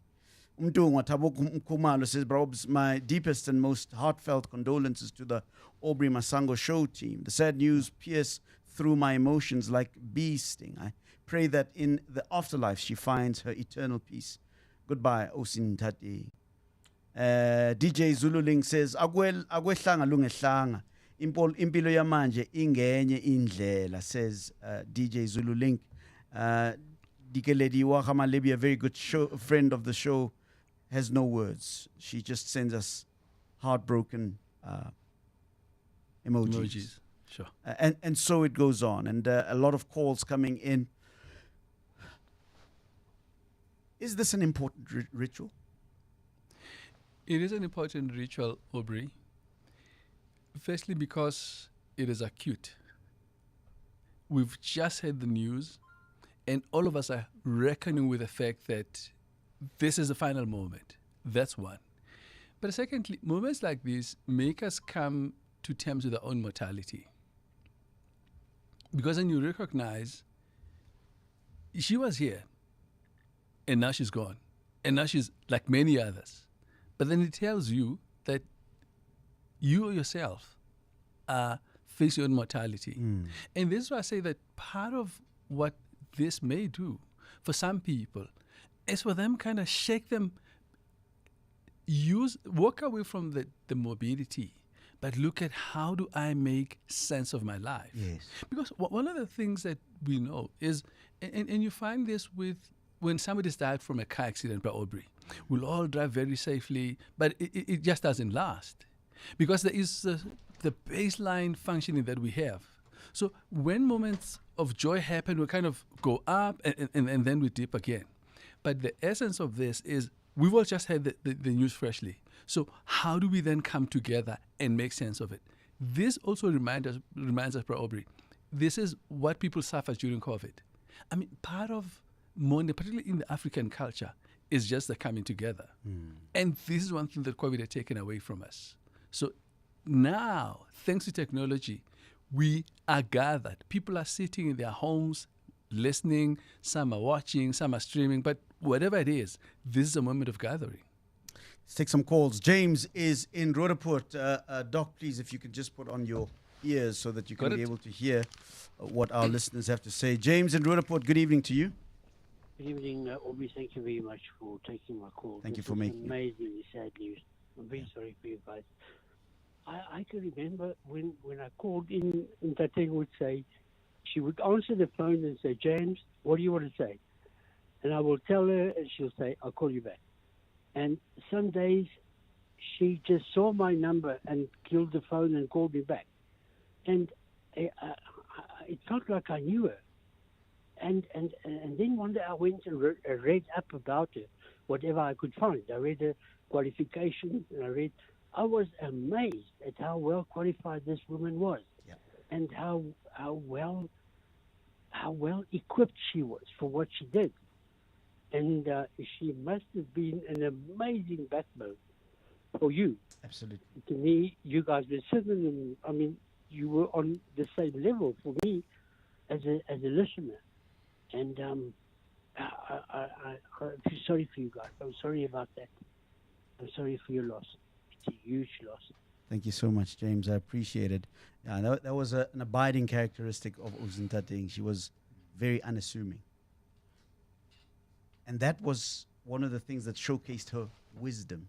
Beyond her technical ability in terms of broadcasting and putting together a show, there was a character to her that was deeply unassuming. You'd simply never know that you're talking to the executive producer of the show. Right. If you met her anyway. But a powerful presence, indeed. Let me speak to Mangwedi in Johannesburg. Oh, Mangwedi, good evening to you. Yo. Oh. What's like a family? Yo, I just like, I mean, I haven't been listening for some time because of things, but what's like if you go more to family, below that hello, Panna, Osuntate. You know, when I first met her, well, not met personally, you know, would calling, it was when we had those programs when the midnight people would call asking for help, and but it was like it's somebody that you know personally. Then when I got to meet her, I think last year when we were doing that program, you know, you feel like you've known her for forever. Yeah. Humble. Yeah. Oh, Modimo Rana said, what's up, gore? I get say, gore, what's like a family? You feel like I would go. Hey, the ops. Thank you, sis. Thank you so much for your kind words. We really, really appreciate it. Mangwedi calling us from Johannesburg. Dumi is in Sandton. Good evening to you, Dumi. Good evening, Bra Aubrey. Get to me, Sandlovu. To I'm me. a media practitioner. To me. I think we all know. Anybody that's going to listen carefully to this voice will know who we are talking to. Good evening to you, and thank you so much for calling in. Good evening, Bra Aubrey. I think I found out early this morning that Olsen Tateng has passed, and it took me hours to just come back to say, no, it can't be, and try to figure out this is the reality.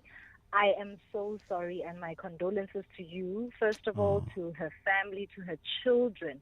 But listening to you every single night like I do, but today is different. Yeah. And I deliberately listened to you, and when you pronounced her surname properly, I'm Motswana again. Yes. It means love me. And she has done it. And she has done it through all of us because she was so caring. But you must also mention how witty Olsen Tateng could be. Absolutely. Her sick humor was something else. So I take this moment to say condolences, but in the same breath, we have lost a phenomenal woman and a very humble person, Onang Libutu. Dumi, thank you so much. Thank you so much for your call. Much appreciated. So you will remember and recognize that voice from Newsroom Africa. She, Dumi, is one of the anchors there. Speaks on issues business related. Right. Is a former colleague of ours here. Used to be one of the senior anchors on EWN. Talking about EWN, my good sister and friend Matsidi Somadia on the X platform repeats my words as I started the show. She says it's midnight for us here as we start the show. Indeed, it is, Tsidi. She says, Bra Obs, as he announces the passing of his longtime producer, Olsen Tateng, condolences team. Thank you very much to Matsidiso. Much, much appreciated. I had a conversation with a former colleague of ours, one of our former bosses, somebody who played a pivotal role in my understanding of the power we have as broadcasters and therefore the responsibility that we carry. It's okay, I can manage. She used to be my boss. Right. Played a very, very powerful role in my survival during the COVID years, looked after my family when we were attacked by criminals at a certain point in time. She played not only a sisterly but a motherly role for me personally. And while we were talking about the passing of Osin Tateng and just generally talking about the circumstances, at least as we know them at the moment of her passing, she said, Orbs, you know, women, and particularly black women, carry so much. And the curse of it all sometimes is that we feel guilty when we are not carrying the responsibility and sometimes the shame of even our men and all of those kinds of things. And Tateng was a beast of burden in that way. She carried so much. She carried the responsibility of this show, the conversations that we'd have.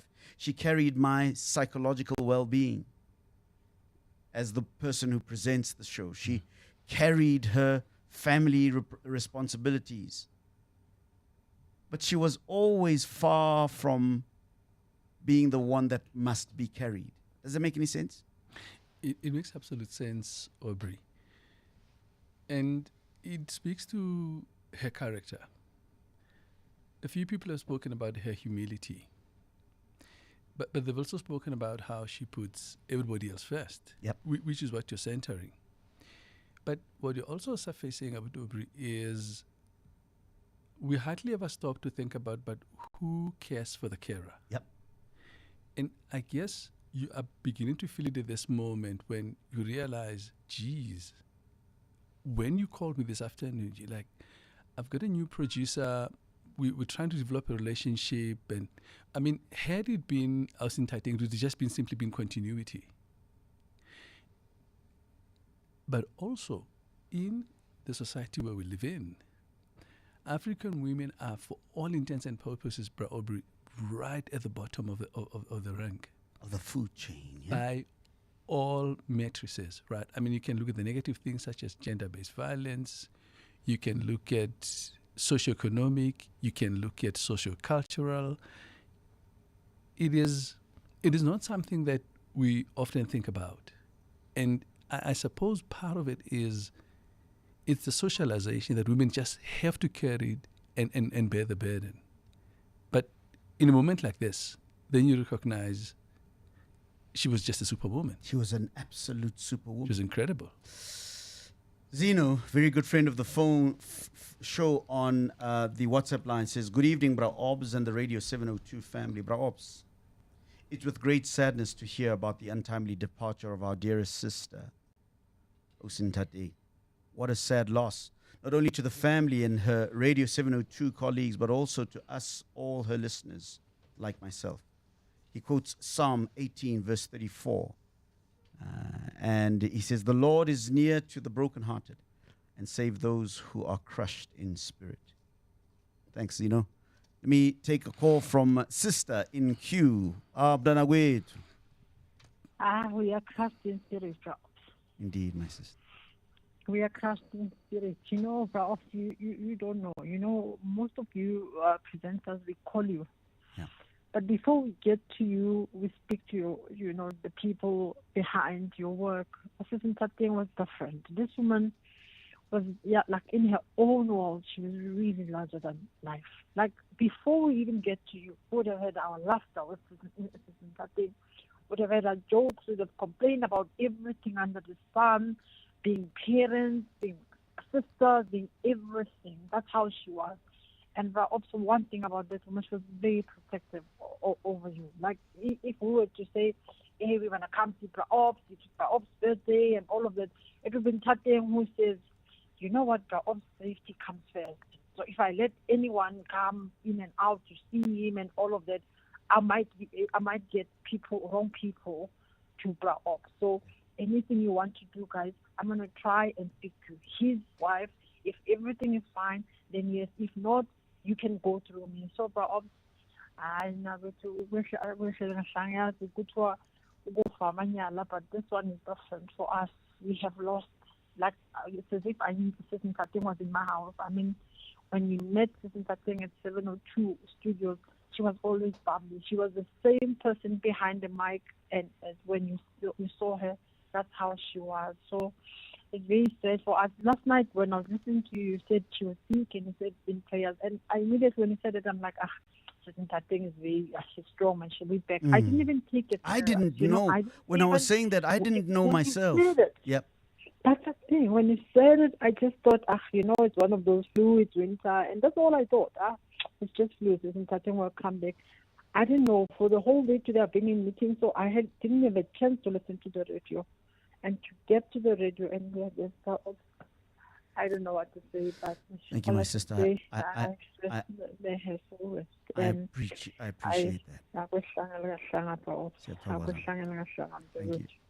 Thank you. Very few people know that Ntate was my protector. No, I'm like fierce, like really fierce. Because most people encountered Ntate through my voice. Right. My voice was an extension in a strange way of her. Does that make any sense, Doc? It does. Mama, Ntating's mother today, looks at me and she says, yeah, you look like the voice I hear. Now, she's the only person that has ever said that. Right. Because most people say, I thought you were taller. I thought you were bigger. I thought you were this. And Mama says, yeah, you actually look like your voice. Spot on. And I realized that it's how Ntating represented me to Mama.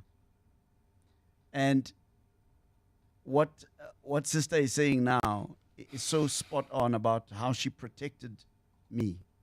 She would say to me, you don't go to that party. Right. I mean, you... Emphatically. Yeah, you don't go to that party because we represent something, Aubrey. You can't be the guy that speaks of ethics and principle and all of those kinds of things, and then you are at that place. You can't go there. If you've got people that you are connected with by family or whatever that are there, then they must see you in a different environment, but you can't go there. That's who Ntating was. She didn't only protect the show, but she protected the person of the show. She protected what the show meant to the South African discourse, such that even those that didn't even like us would listen to us because they felt a certain level of authenticity, and that came from nobody else but Ntate. Let me speak to Mark in Johannesburg. Hi, Mark. Yeah, good evening, Mr. Aubrey. Good evening. Nice show. Thank you, sir. Always. I'm greeting you. I'm a good listener of your show. This is my first time calling. Thank you so much for the call. Yeah, please, I'm just calling to pay my condolences to Ntate. Yes, sir. You know, I've been listening to your show for years. Yeah. And your show gives me strength. It gives me life. It gives me power to carry on every day. You know, I always wait to listen to your show every evening, you know. So please, my condolences to Ntate family. You know, about 3 days ago or 4 days ago, I heard you on air saying that he wasn't feeling fine. I thought maybe it's a minor issue. I thought so too, Mark. Maybe true or thereabouts, and she will come back. I didn't know it will end up on this way. So my very condolences. Thank you, my brother. I appreciate your call. I'm so sorry for the loss. Much appreciated. I'm giving my condolences to 702, all the 702 listeners all over South Africa. Mark in Johannesburg, thank you very much, my brother. I appreciate it. Mongezi, former producer of the Aubrey Masango show. My brother, thank you so much for making the call. I appreciate it. Bro, Obs. Oh, Mong. How are you? Oh, comme si, comme ça, as they say, yeah? I think this question is very important, you know, because I remember when I received the news this morning, And right now, I cannot believe I am now referring to Austin Tadeng as a was. Because right now we're talking about someone who had played a significant role in shaping my journey as a producer. Because we're talking about someone, when I joined 702 and I was told that I'm going to be working with this person, and from not having contacts and having to bother out in Tadeng every day, and sitting down and crafting the Aubrey Masango show together as someone who's still fresh from varsity, trying to break into the industry. And she welcomed me with so much love. And to a point where even outside of the Aubrey Masango show, Alcin Tadeng and I, we would continue talking. Even after I left the station, we're still in contact with Alcin Tadeng. Because, you know, as producers, we always share contacts. Yes. So for me, when I had the news this morning, I couldn't believe it. And all I want to say right now, Bra Obs, yeah. I don't know. But I really loved Alcin Tadeng, and like I said, even at the beginning of this call, I can't believe that I am now talking about someone who shaped my journey as a producer. We're now referring to her as a was, and yeah, Bra Obs, strength to the whole team, to Chris, to Bra Aubrey, to the entire 702 family. And yeah, I guess Tadeng was called and she answered. So condolences to Alcin Tadeng's family, her children, and to everyone who was close to Alcin Tadeng, and will forever, ever remember Alcin Tadeng. Because I even remember when I started, she would say to me, don't forget to check up on the guests, whether they are still aware that they will be talking to Bra Obs, so that they don't call a different station. And those are some of the teachings. Yeah. Before you put the caller on air, just make sure that they are aware that they're talking to Aubrey Masango on 702. So, Bra Obs, thank you so much for taking my call, and yeah. Ngezintebezo, former producer of the Aubrey Masango show, one of the alumni of the station, has gone on to do bigger and greater things, but was one of the people that was trained by Austin Tadeng. Many a producer who've gone to do greater things, trained by Austin Tadeng. Tabang is in Soweto. Good evening to you, Tabang. Good evening, everybody. Tabang, how are you? I am not okay. Tabang. You know what, guys? This is bad because yesterday I spoke to Tadeng at 1:30. And, you know, the first time I met her accent, guys, do you guys know on how beautiful and eloquent Tadeng speaks? Her accent, it's like, I don't know, she's gone to this high school exciting guy. She speaks so beautiful, and she's got the best sense of humor, and she is so humble. I met her through our mutual friend, Florence, and then she said to me, what do you do with her? I said, I'm an iridologist. She said, what is that? What is that? And I was like, iridologist. Oh, you need to come to my show, okay? You need to come and explain that to my audience. And, you know, I came to 702 and, you know, my business just turned around. You know, everybody knows me. I always come and visit you guys at the Retail Center there in Soweto. You know, I'm like, Tadeng was there just to bring us up. You know, everybody who has businesses, Tadeng would be there just to lift us up and empower us. And, you know, sometimes you find that women, sometimes we have a tendency of sometimes not lifting each other up, but in Tadeng it's just that one lady who will be like connecting you and plugging you and making sure that you thrive. And you know, the way that she was telling me about you, Aubrey, that time I have not met you, it's like, you speak to Aubrey. Aubrey is cool. Aubrey is my son, you know, he's my brother. You know, with that accent, even when she welcomes you on the other side, you know, and you know, I'm just going to miss her. And, you know, with that said, I'm going to just, you know, 2 Timothy verse 4, it says, I have fight the good fight. I have finished the race. I have kept the faith.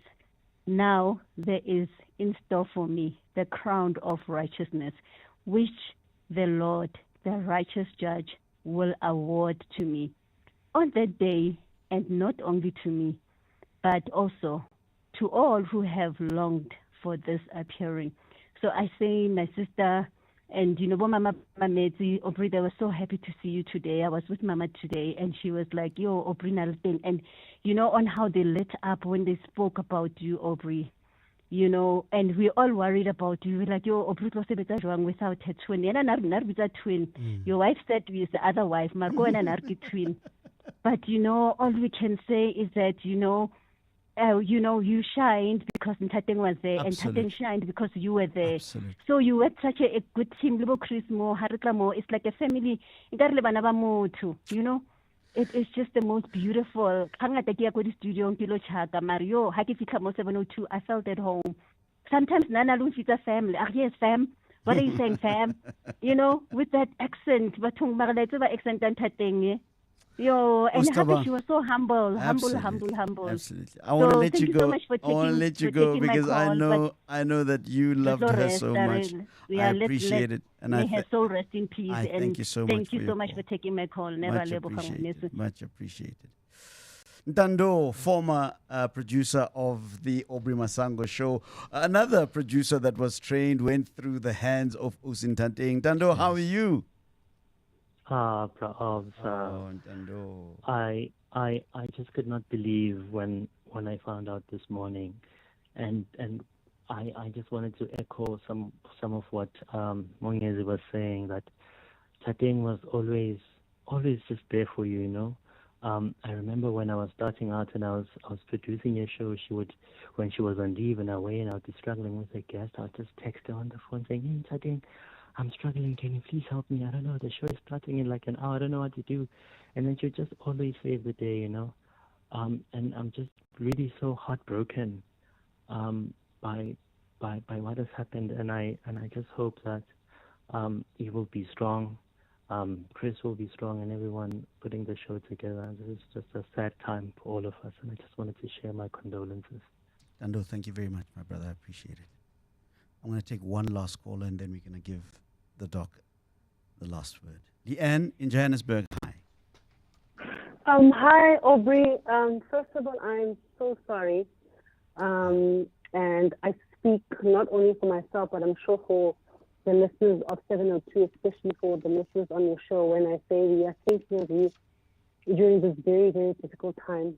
Yep. I'm in PR, and I would often send Ntateng press releases, and she was just so gentle and so kind, even in her rejections, And I ended up obviously, having saved her number, and she saved mine. And I would often go through her WhatsApp updates, and they were so uplifting. And I am so envious of the people that got to experience her in real life, because we only knew each other by email and phone. And I'm deeply, deeply sorry. Condolences, Mama Khahe.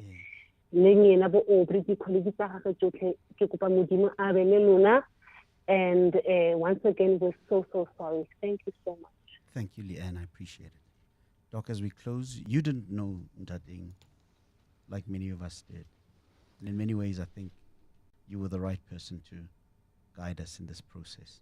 I appreciate it. Your final word. Probably, thank you very much.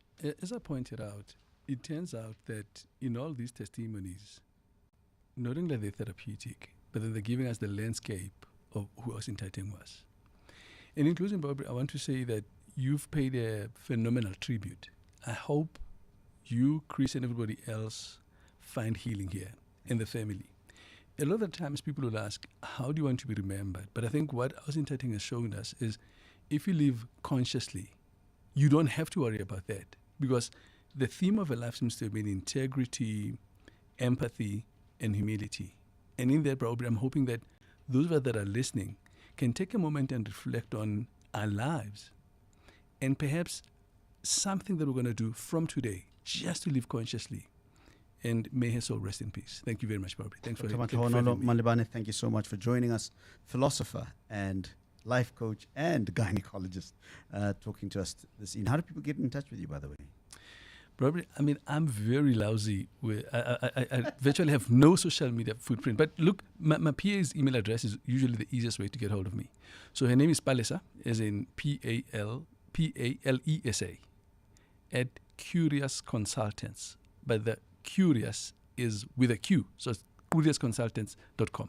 Thank you so much. Appreciate it, my brother. Let's take a break. My apologies to Eyewitness News. Thank you so much. A healthy immune system begins in your gut, so the inclusion of high-quality probiotics in your diet can be beneficial. Biogen Supreme Probiotic 9 strain is an advanced formula with Hawaru strains and Orofti Synergy 1 fiber designed to improve intestinal flora. Biogen now also offers Supreme Probiotic for Her for intimate feminine wellness, as well as a Q-Travel Biotic and Choose for Juniors. Choose a probiotic supplement that's right for you. Available at Dis-Chem and biogen.co.za. In a world where everything is instant, some things are worth slowing down for.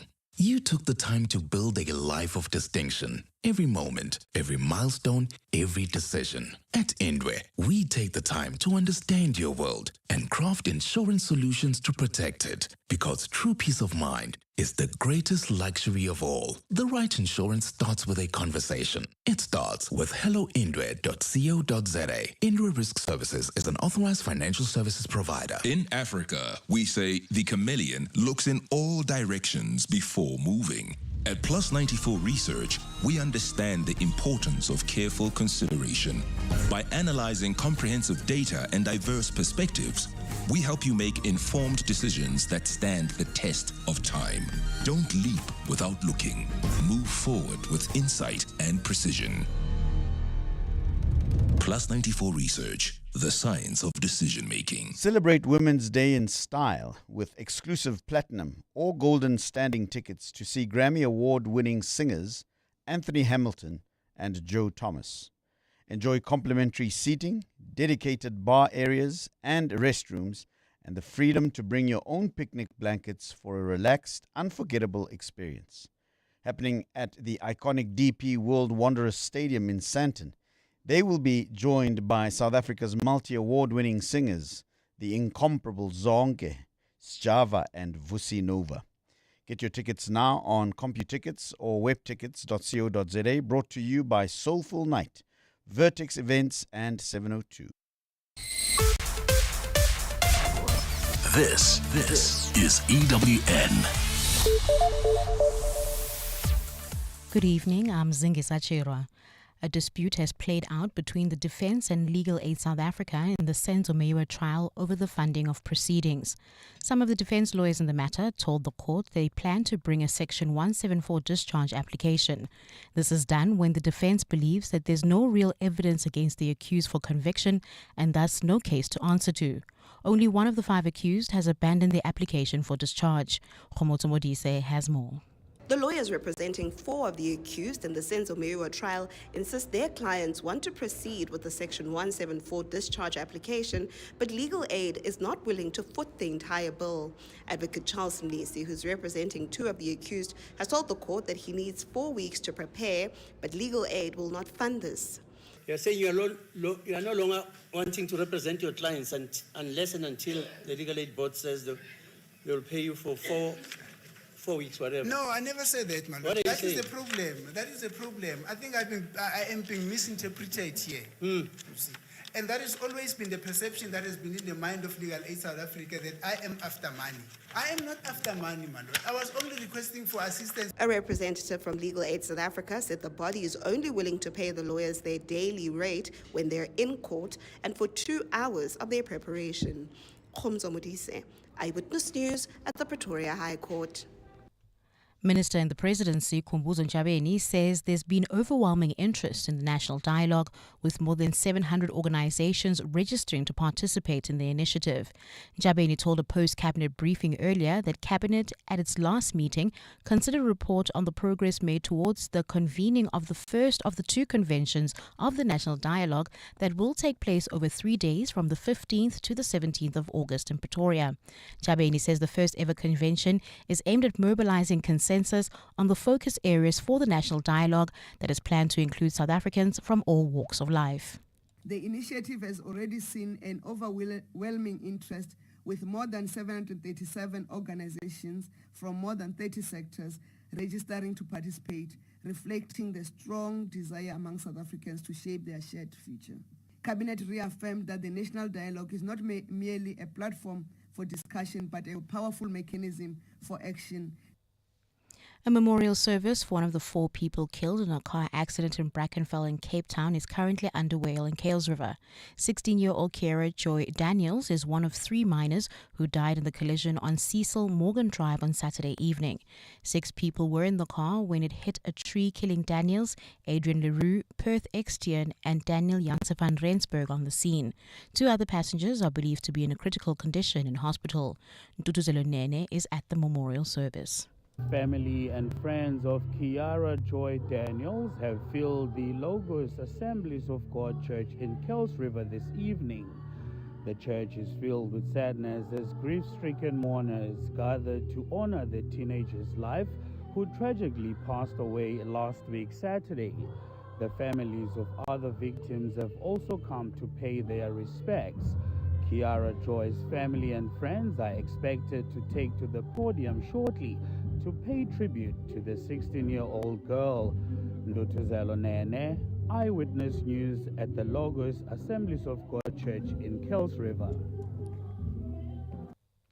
And conservationists are optimistic after a vulture breeding program achieved a significant milestone. A year after moving more than 100 vultures from a conservation site to a private game reserve, it's reported 23 vulture chicks have been hatched. Through its captive breeding program, conservation NGO Valpro led this initiative with the aim of preserving the bird species. Several types of vultures have been listed as critically endangered, with factors such as poisoning, power line collisions, and habitat loss contributing to the decline in the population. CEO of Valpro, Kerry Walter, says vultures typically only lay 1 to 2 eggs per year. So it's been a really, really good season. You know, as we get more experience with this and as our captive population grows, but not only grows but also matures, we're able to have more breeding pairs. Gold is trading at $3,388.68 an ounce. The rand is 17.76 to the dollar, 23.82 to the pound, and 20.65 to the euro. Brent crude oil's at $66.60 a barrel. A fine start for Gauteng tomorrow, otherwise partly cloudy. Johannesburg dropping to overnight lows of 4 degrees, peaking at 17. Pretoria 6 and 19 degrees, Vereeniging 3 and 17. Cape Town will be partly cloudy with a light south-southeasterly breeze at a low of 11 and a high of 19. The top story in Eyewitness News this hour: a dispute has played out between the defense and Legal Aid South Africa in the Senzo Meyiwa trial over the front funding of proceedings. EWN, in touch, in tune, and independent. For the latest, visit ewn.co.za or download the EWN app. You know greatness when you see it. Now it's time to celebrate it. Gauteng's greatest awards with 702. Powered by Yoko. Head to primediaplus.com to make your nomination. Your news, Your voice, your city, your issues. your evenings on 702. Let's walk the talk with Aubrey Masango. Time now is 13 minutes after 9 o'clock. It's a special broadcast of the Aubrey Masango Show. It's a special tribute to the now departed executive producer of the show, Osin Tateng Kiyogotsitse. And we are remembering her fondly for what she's meant for the show, what she's meant for the general South African discourse at night time. And thank you very much for all of your positive messages. Thank you very much for just holding this space with us, for grieving with us, for giving us hope in this very, very dark and cold time for us. We want to thank you. We realize even more now, Brakris, that we belong to a family. Sure. And thank you so much. Thank you so much. So we're going to try and continue with regular programming, but as you can perhaps appreciate, it is quite an effort today for us to be doing this show. And thank you for your kindness. Thank you for just indulging us while we go through this very, very difficult time as a show, but also as a family, as a community. Thank you very much. I'm going to be speaking in a few moments to Dr. Joan van Niekerk, a child rights protection consultant. Now, in the past few weeks, some of the biggest cases of the news have been cases of child murders. One of Jaden Lee Meek, who was allegedly murdered by his mother. a very big case in the news, if you remember. We also have Amber Lee Hughes, who a few weeks ago admitted to drowning her 4-year-old difficult child. Difficult in inverted commas, folks. We're hearing more breaking stories of mothers and parents murdering their children. It makes you wonder what are some of the protections that children have by law, and how the community can help prevent these when there's signs that something may be off. Not only have these been big stories in our news cycle, but last year around October, November, we recorded 23 children who died ostensibly as a result of food poisoning that was apparently coming from various spaza shops. We constantly hear on a daily basis, or perhaps not on a daily basis, but on a frequent basis, of children who die at the hands of other criminals other than those that are proximal to them. It has been my lamentation for the longest time. Usintateng passes on knowing that has been my cry for many, many years, of the many children who die in our initiation schools, our traditional initiation schools, under the auspices of becoming men, who die or are maimed permanently because of irresponsible initiations practices. And so the question becomes, what protections are there really for those that are most vulnerable, our children in our country? And I'm going to be speaking to Dr. Joan van Niekerk, child rights protection consultant, in our Crime Time feature straight after this. Bongani Bingwa, 702 Breakfast. Weekday mornings, 6 to 9. How much is too much? About executive pay for state-owned enterprises. Leopold Gieter, what's your objection with these salaries? It seems to me that the worse these entities are doing, the higher the salaries are going. And if you look at across the board, they're awarding performance bonuses in cases where they actually haven't performed, which doesn't make any sense. They're even awarding performance bonuses to acting CEOs, which shouldn't happen because they're not contracted in that particular position. Bongani Bingwa, 6 to 9. On 702. Pizza isn't just food, it's comfort, creativity, and community all in one slice. Whether it's thin crust, wood-fired, deep dish, or loaded with bold toppings, some places just get it right every time. From your weekend go-to, your kid's favorite spot, or the joint that never judges your triple cheese order, they've earned their place in your heart and your stomach. Now's your chance to say, I see you. Nominate your pick for Gauteng's greatest pizza place at primemediaplus.com. Because Gauteng isn't just the hub of business, it's the home of excellence, and excellence deserves your applause. Gauteng's greatest awards with 702, powered by Yoko. Let Yoko counter-fuel your business to greatness. Go to yoko.com to explore the new point-of-sale solution, saving hundreds of businesses time and money. Hey, honey, look. Went to the shops, like you asked, and it was the Deco Fern birthday sale. Picked up this amazing 3-seater sofa for only $5,599. And this coffee table, just $489. And this gorgeous standing mirror for like $699. Wow, I just asked you to get some milk. Get deals worth celebrating at Deco Furniture's epic birthday sale with 10 to 40% and more of everything in-store or online now at decofurnsa.co.za. Welcome to Nando's Customer Care. How can I help you? Finally, can I actually just speak to the manager? It's about the chicken. Why did you marinate it for 24 hours? 24 hours, 86,400 seconds to marinate. Why? Well, I mean, it is really tender, juicy, and that delicious Nando's peri-peri flavor just warms me up. And then you add any 3 sharing sides, and I guess, well, there is nothing like it. But that is my complaint. I can't complain. Nando's, fire it up. Step inside the business of sport and entertainment with Harvard Business School's Professor Anita Elbersi at the Prime Media Sport and Entertainment Masterclass. Explore Netflix's rise in the streaming wars, the billion-dollar world of Grand Theft Auto 6th, and the strategies of global sport leaders. 11th and 12th of August at the Maslow Hotel, Sandton. Book your seat now at Ticketmaster. Join Aubrey Masango, evenings on 702.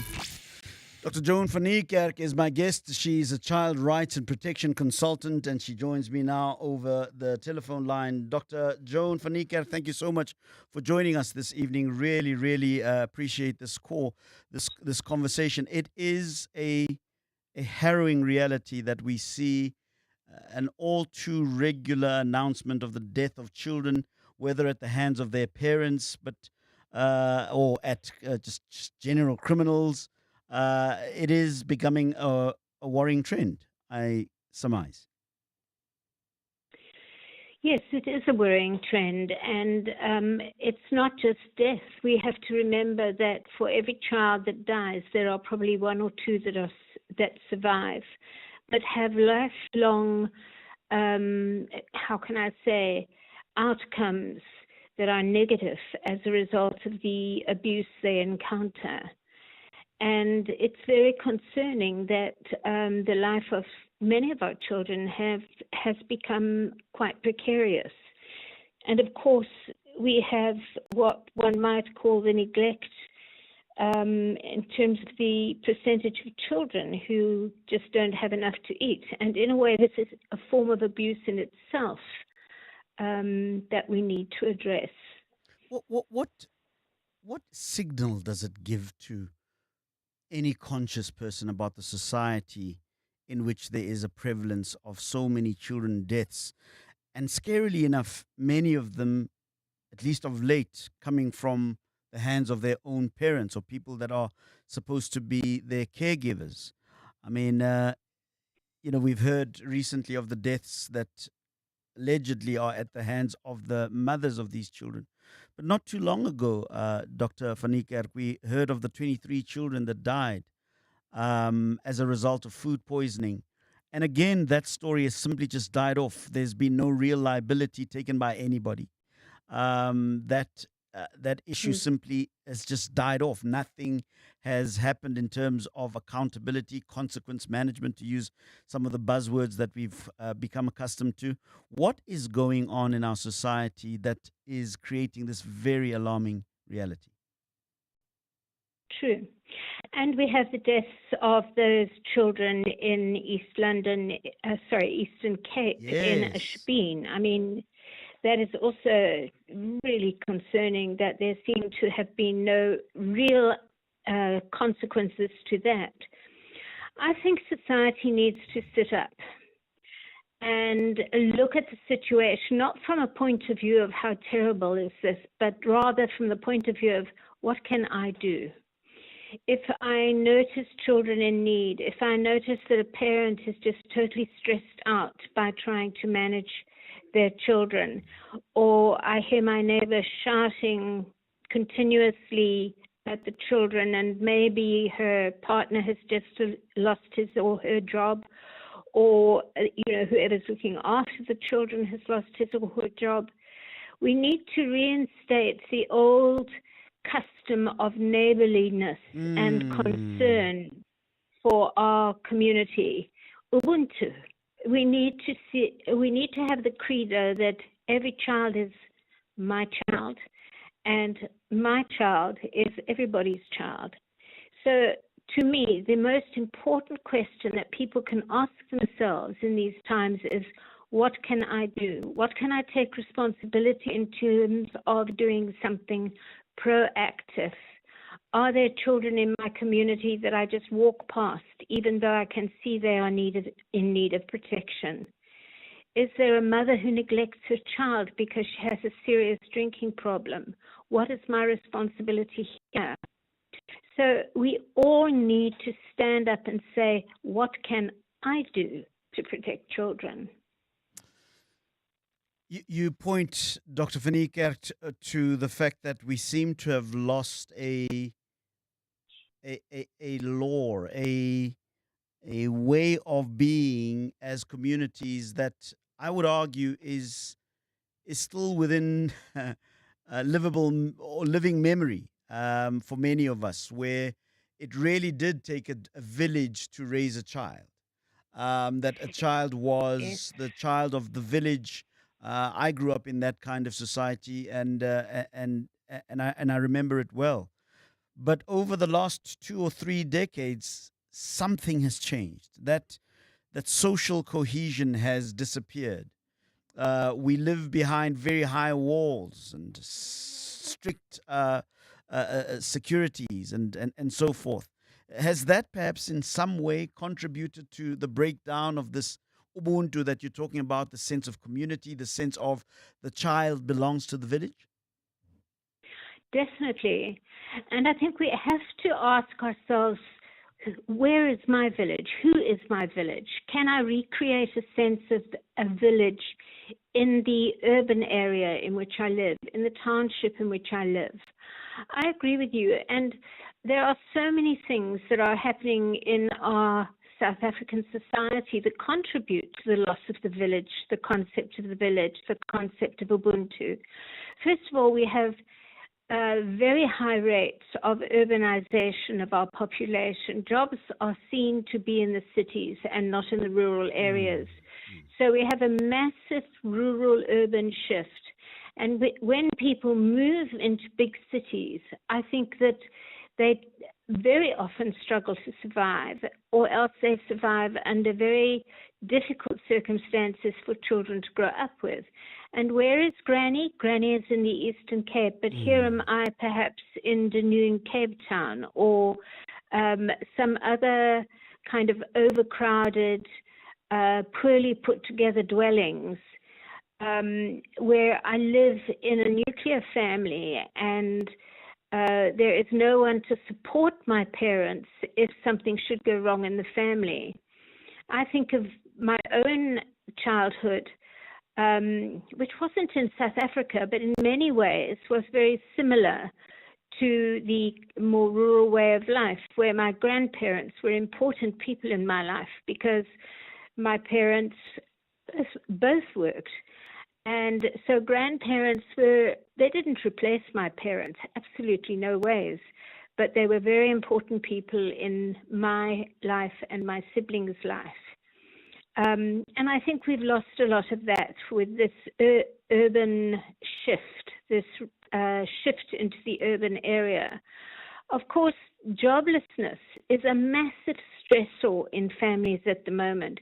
You know, I often hear the politicians brag about how many people in this country are on grants. It's about a third of our population. In fact, it's over a third of our population. And they're very proud of this. I think it's a failure. It's a failure of our economy. It's a symptom of the fact that there are not people in families who are able to support their family.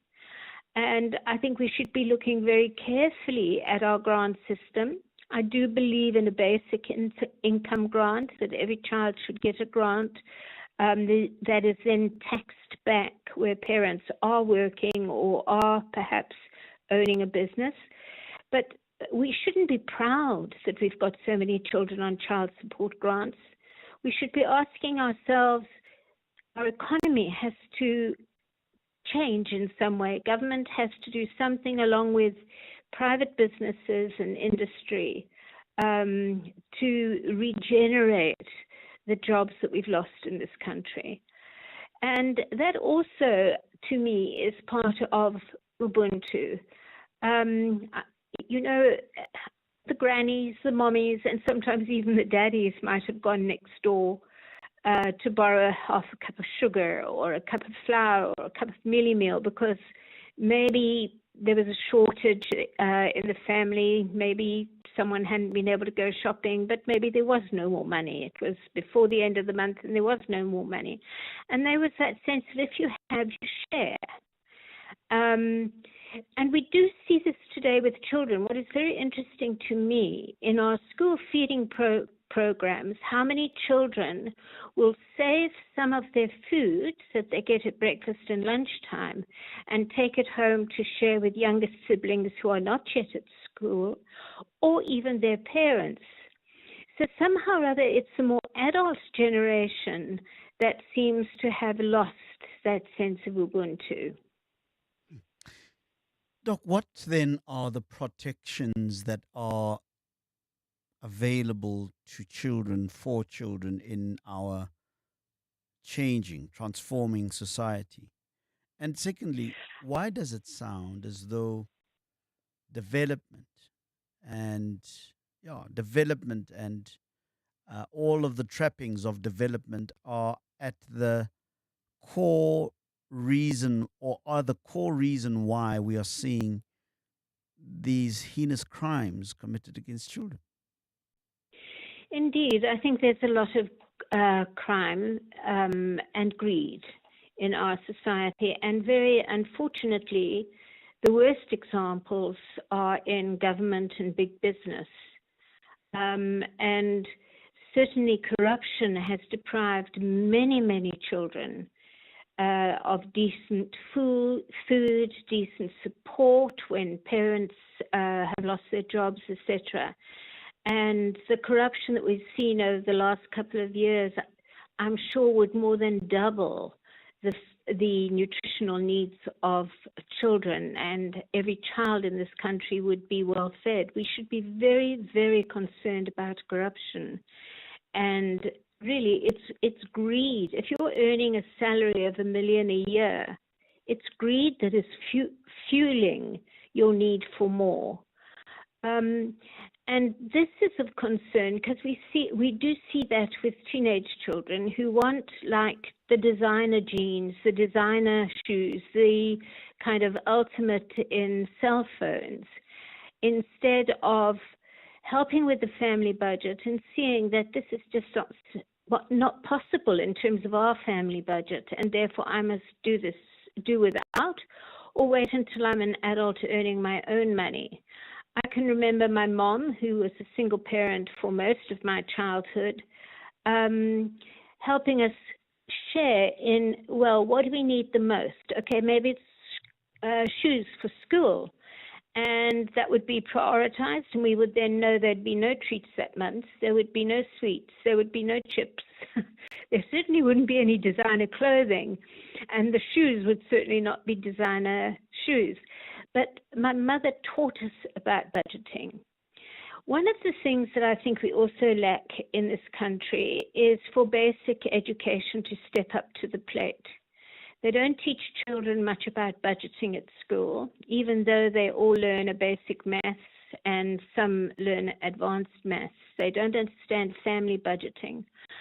And also, our life skills education should do a lot more on parenting, not just child rights in terms of I'm entitled as a child to eat, I'm entitled to have nice clothing, etc., etc., but to understand that rights are reciprocal. In other words, I can say I have these rights, but I also have to honor the rights of others. And your rights don't entitle you to luxuries. The rights entitle you to the very basics. And I'd like to see in basic education inclusion in life skills of practical things like budgeting, like respect for other people's rights, what are human rights generally, but also it's a wonderful opportunity to teach children about parenting. And here we've had some very successful programs in this country, but they haven't been brought up to scale. And some of the stuff that children learn in school, they may never use for the rest of their life. But life skills, they will. They'll use their life skills education every day. They'll use it on the playground. They'll use it in their own families at home when they go home in the afternoon after school. They will use that life skills education as they grow up and raise their own children.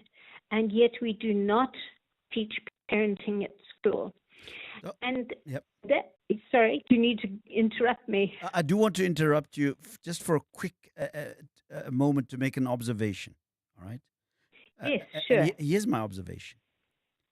Interestingly, that in all of the things that you have said now, you haven't mentioned one piece of legislation. You haven't mentioned one shall I say, and that is quite telling to me because it means that ours is not necessarily a legislative problem. Ours is not even a an issue of protocols or it seems to be far more deeper than that, far more insidious than that. And maybe let's invite our listeners to be part of this conversation. You've heard my introduction about what is a very, very concerning trend of crimes against children, often at the hands of their caregivers. In recent months, recent weeks, we've heard of children dying at the hands of their own mothers. All right. And I am arguing that these are probably the most vulnerable people in our society. What has happened in our society that we are now seeing such a marked increase? And do you agree perhaps with that? But a marked increase in the abuse, death, and criminality against children specifically, right? People that are not in a position to protect themselves, don't have the intellectual or emotional experience and maturity to be able to process some of these things. Why is it that we are seeing this in our society? And interestingly, Dr. Joan van Niekerk, we are not hearing, and by the way, you're not the only person that doesn't refer to the issue of just legislation. It looks like we have the legislation, it's just not fit for purpose. Am I reading this right? It is fit for purpose. I believe that it is. It's not implemented. There's no passion behind the implementation of legislation amongst many of our politicians. For example, there are some things relating to children, like we have draft legislation sitting in the Department of Justice that would do a lot to contribute to the protection of children online, because the abuse of children online is now of enormous concern. Sexual abuse, engaging children in clandestine meetings and used to elicit children for trafficking, emotional abuse. So they're sitting on this draft legislation, haven't done a thing about it for 3 years, and it's not even on the parliamentary program now. That being said, though, our legislation relating to children is good in this country. Implementation is our biggest problem.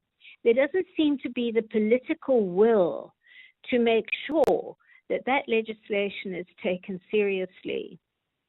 And at the moment, there's a movement to move the Office on the Rights of the Child into the national presidency, so that there will be a more collective and universal vision for South Africans on the rights and welfare of children.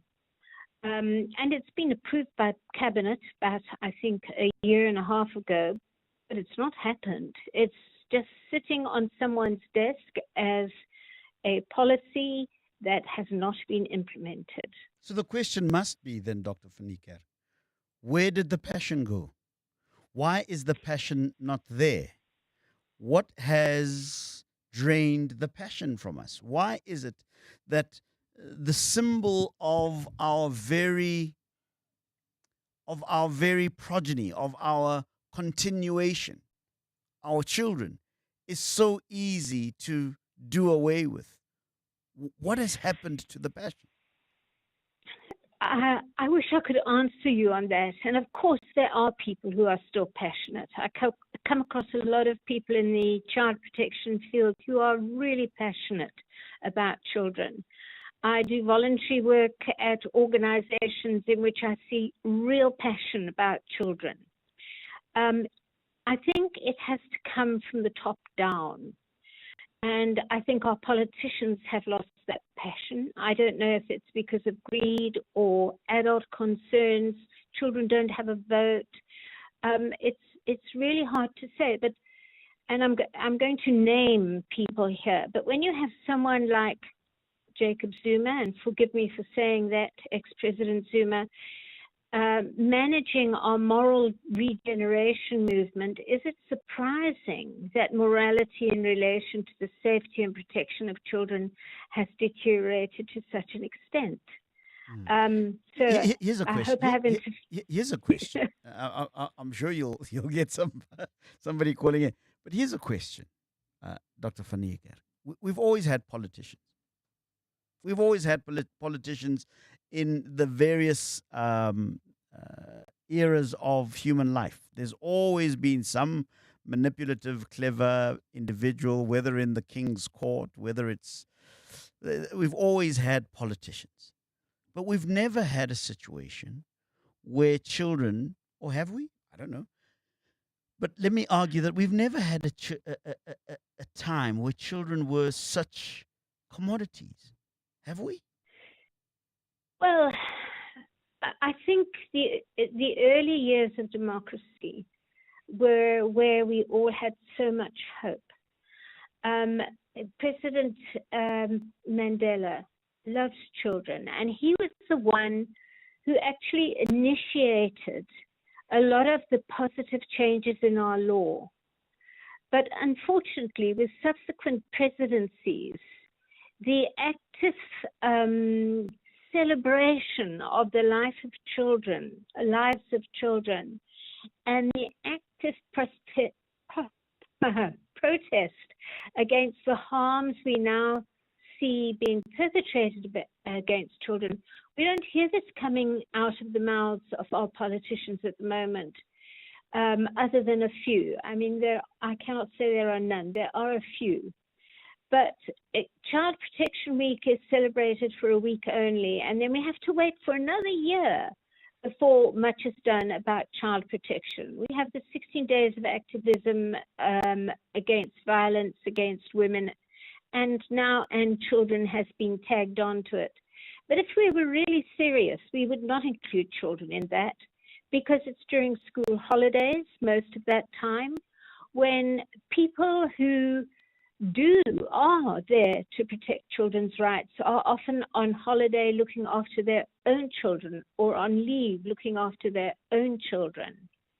So if you phone someone for help during that December period, you'll often be told, oh, I'm sorry, but the men have been taken out, or the women have been taken out of that particular unit because they're on tourist duties or they're on leave. And they're entitled to their leave. Of course they are. But it's not a good time of the year to have the 16 days and include children. We do have a saying that it's Child Protection Day every day of the year. That's how we should be looking at it. But in reality, that is not happening. Give us a call at 118830702. Some people might say there's... Well, I feel like that's just too much power that we might be giving politicians. I really think that, yeah, they do play a point. I think that there's another level of leadership that's required.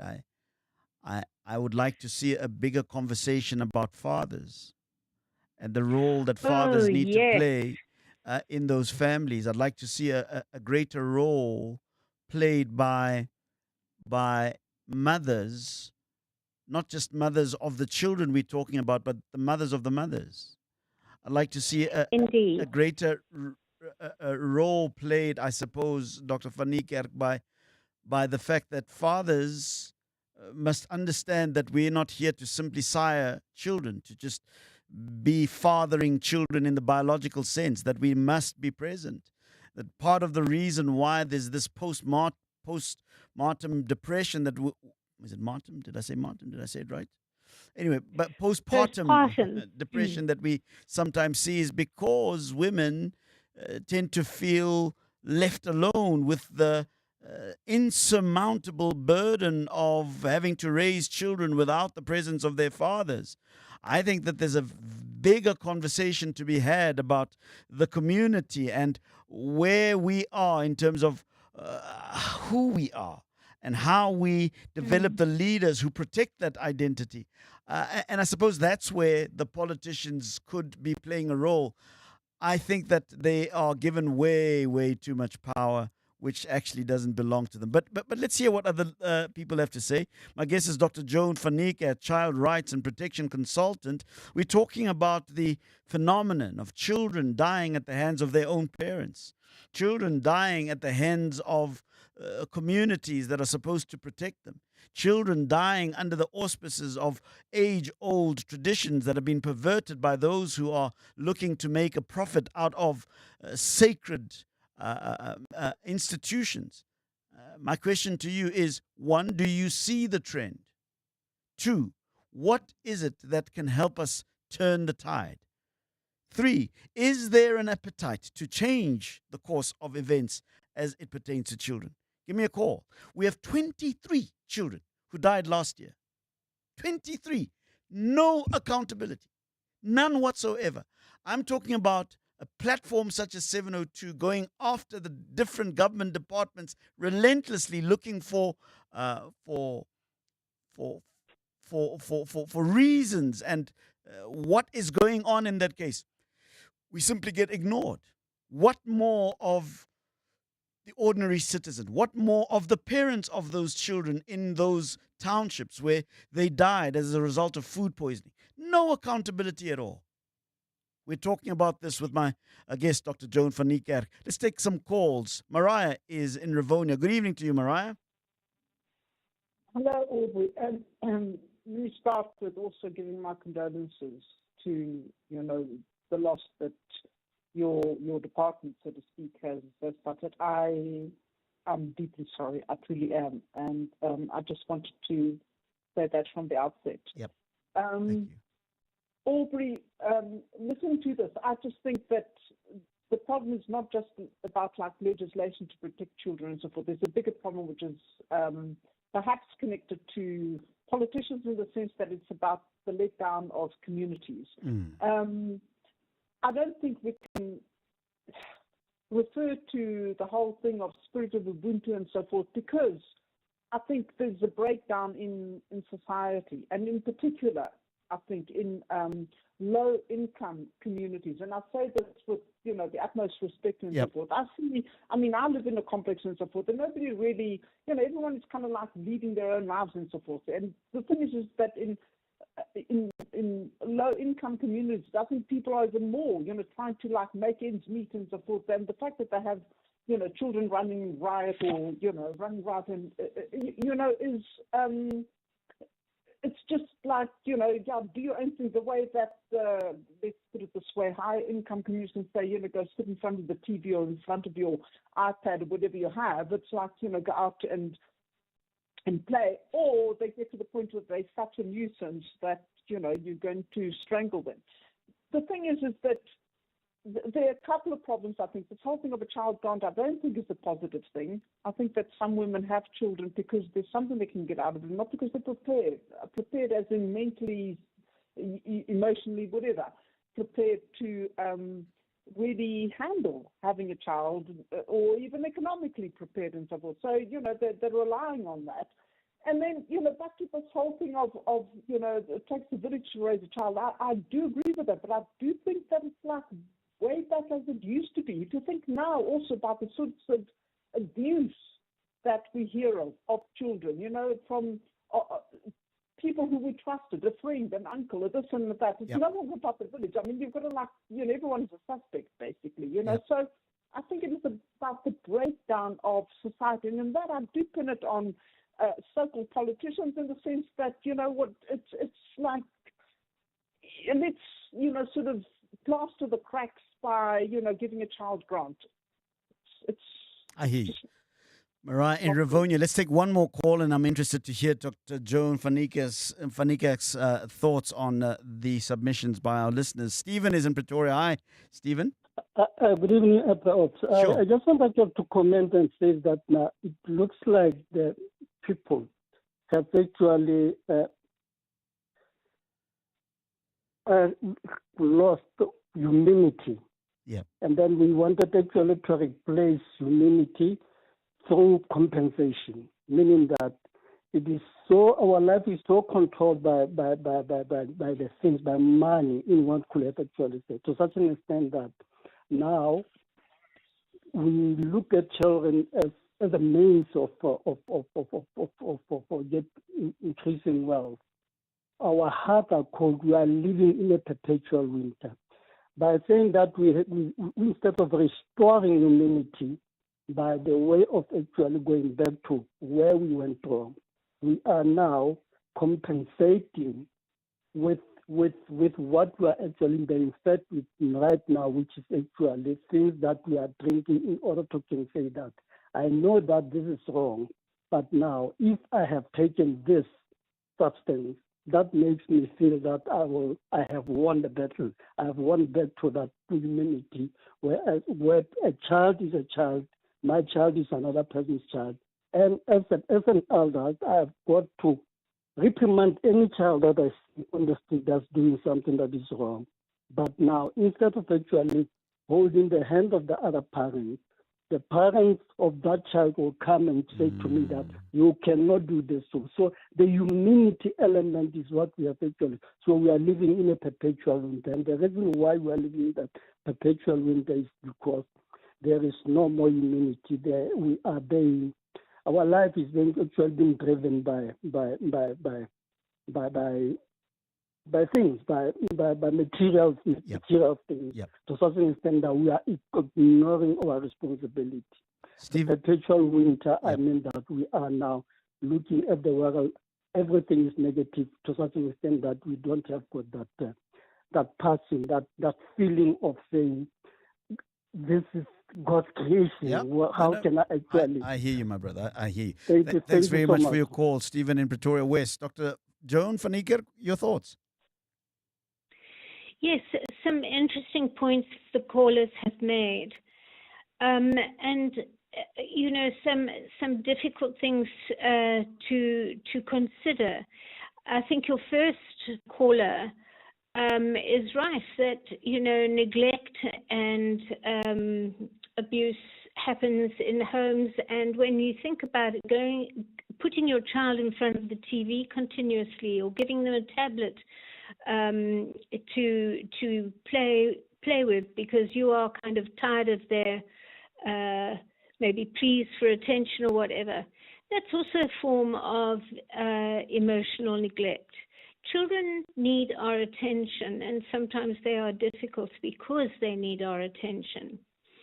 I do want to mention a couple of other things, though. And, Stephen, thank you for your call and the points you made as well. I couldn't hear all of them, but I do appreciate you phoning in. First of all, we also have to remember that parents are an example to their children. And one very big concern those of us who work in this field at the moment have, it's not only adult violence on children. We're seeing a lot of child violence on children. Childline, for example, in Gauteng, believes, or as a result of research, has mentioned that more than 50% of our sexual offences on children are committed by children. So we need to look very carefully at changing how we parent children, how we look after children, because we provide examples for the younger children coming up into that space. If we are violent, we demonstrate violence, we model violence. If we are always shouting and screaming at our children, we model shouting and screaming at our children. And this is why I believe, you know, I've already mentioned life skills, but the life skills is so important. The other thing that you have said that is also a very important point for me is that fathers are just so important. They're not just needing to be there. They're not just there for the financial support of their family. They need to be emotionally present. Even if a relationship has broken, it doesn't mean that your child no longer belongs to you or that you've divorced your child. And we do come across many children who don't even know their father's name, don't even know where their father is, certainly get no support from that father figure. Having said that, though, there are now a number of programs encouraging responsible fatherhood. fatherhood, to the extent that some research has just come out in Cape Town saying that really fathers' engagement with their families has started to improve. So I just also want to emphasize how important the father figure is in protecting children, especially when the mother figure has got to the point where she can no longer cope. And you mentioned that in terms of maternal depression, postpartum depression. That is where fathers can really step up to the plate, because many women find it difficult to adjust from being in the workplace, even if it's a simple workplace, to being at home with a baby. So I do want to add that little positive about the increased involvement of fathers in their children's lives, which shows that some of the projects that have aimed at increasing that involvement, I think there are a couple of projects through gender justice and through, I've forgotten what it's called, but other programs that have really helped fathers step up to the plate, or other men have stepped up to the plate and said, this child has no father, I will mentor this child. It makes such a difference in a child's life and is on our way. It's the pathway to protecting children as these children grow up to be fathers themselves. So I hear you. I hear you. I am interested to, at some point, hear what some of the legislation is. I hear that the legislation is rendered impotent by the lack of passion. But what is the legislation? Yeah, what is the legislation, Doc? Well, the legislation is very clear.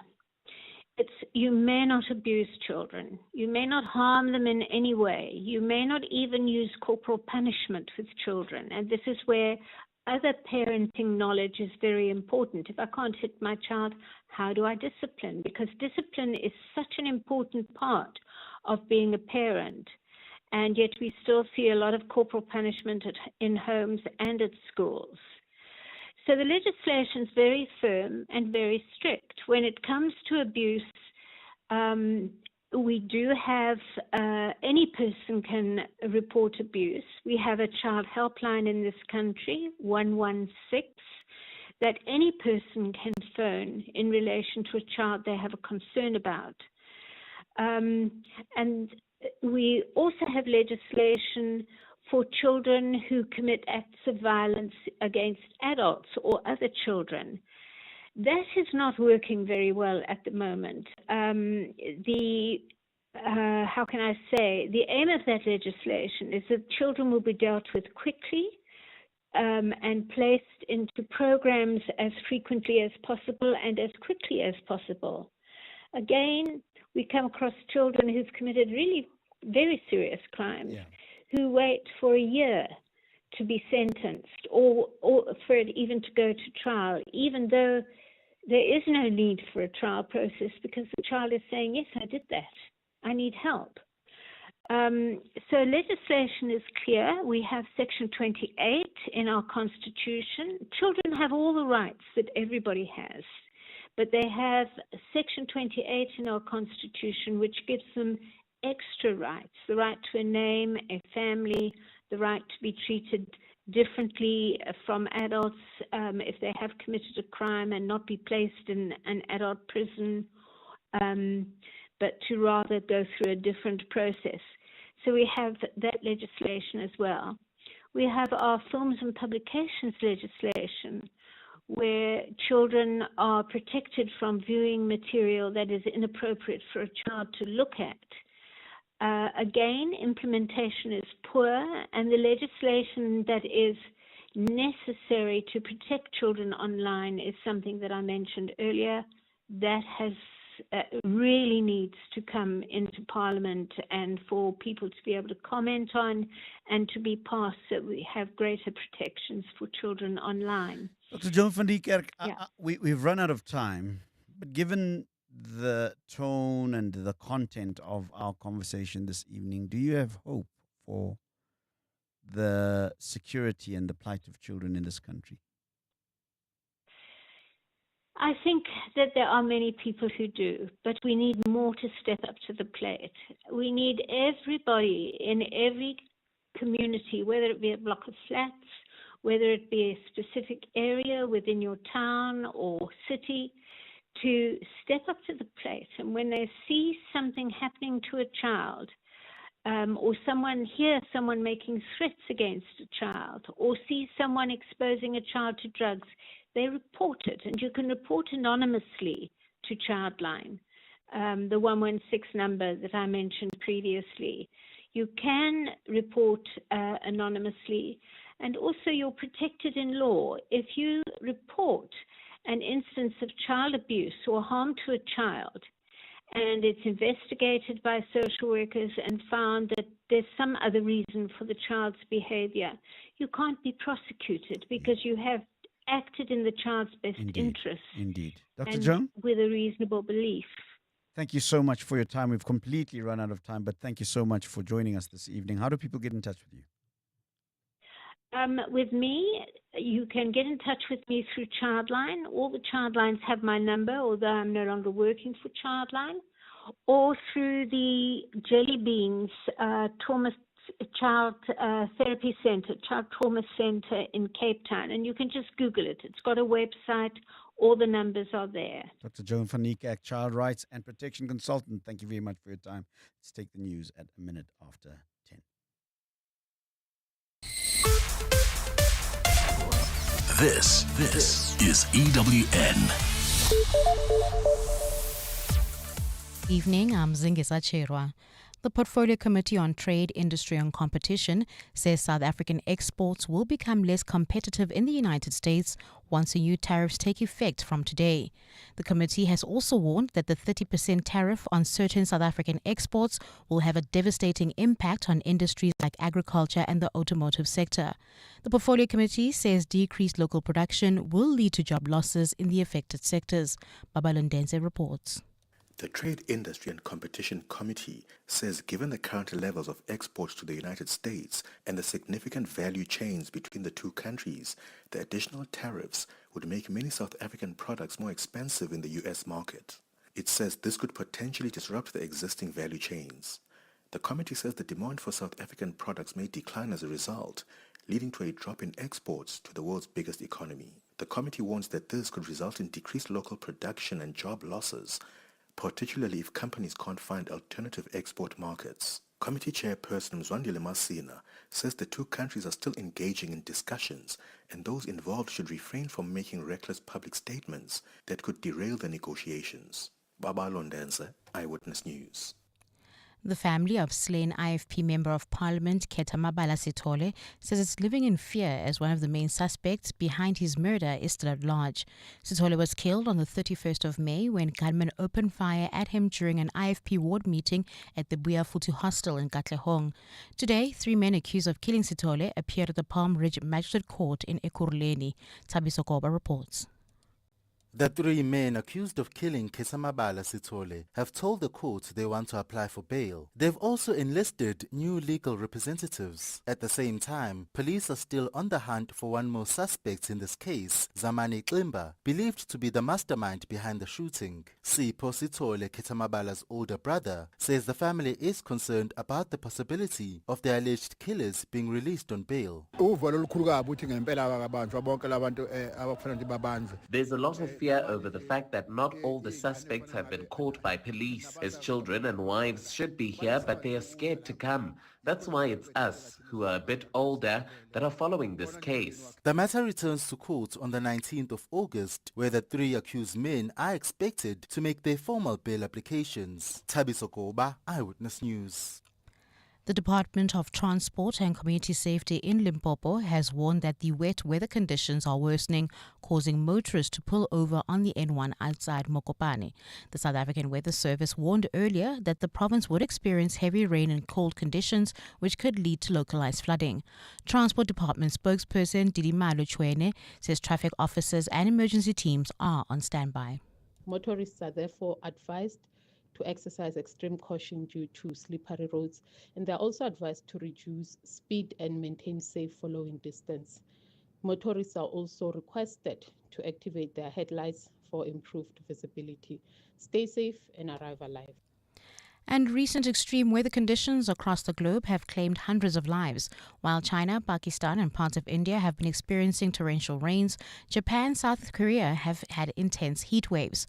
According to weather experts at the United Nations, Asia is warming nearly twice as fast as the global average. The Japanese city of Isesaki experienced its hottest temperatures during June and July, with the highest reaching 41.8 degrees Celsius. Train services have been suspended in the areas as intense temperatures could deform and warp train rails. It's believed that 56 people have died from heat stroke in Japan. In your financials now, gold is trading at $3,388.68 an ounce. The rand is 17.76 to the dollar, 23.82 to the pound, and 20.65 to the euro. Brent crude oil's at $66.60 a barrel. A fine start for Gauteng tomorrow, otherwise partly cloudy. Johannesburg dropping to an overnight low of 4 degrees, peaking at 17.